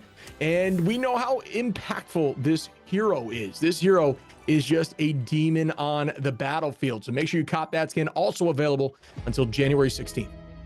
Yeah, and also, if you're tuning in, if you're checking out the stream, if you're just sort of perusing, make sure you're following us, by the way, guys, on Twitch and then on YouTube, subscribing, because, like we mentioned, we'll be back here Saturday, and it's not just us, like we said earlier. There's PAC, there's EMEA, and then later on, down the line, like you said, you teased it, Chib, in April, we're going to have the brand new $3 million plus, because there's going to be more money involved due to the fact that there's going to be esport teams getting those skins in game, or I'm not sure what the exact cosmetics will be or whatever. I don't want to, accidentally get sued here by our esport teams, but it's going to be so much fun. It's going to be exciting to see the future of this game as it grows, and the new year. What a better way to start it off with Saturday and Sunday to finish off MRC. Oh yeah, man, I cannot wait for all of this. It's just been so much fun. And speaking of fun, and happy holidays in the sky with Star-Lord, also incredibly fun. Definitely, the first legendary Star-Lord skin from what I remember, if I remember it correctly. And it changes up the sounds and stuff. And in game, it's terrifying to hear happy holidays as you look up in the sky and see Star-Lord, very similar to Penny coming at your face with her ultimate. But Either way, buddy, this has been a pleasure working with you. If you had some fun here today, make sure you hit that follow button on the stream right here because there's more Marvel Rivals to come, and these teams are only getting better and better as the tournament moves forward to our final weekend next weekend.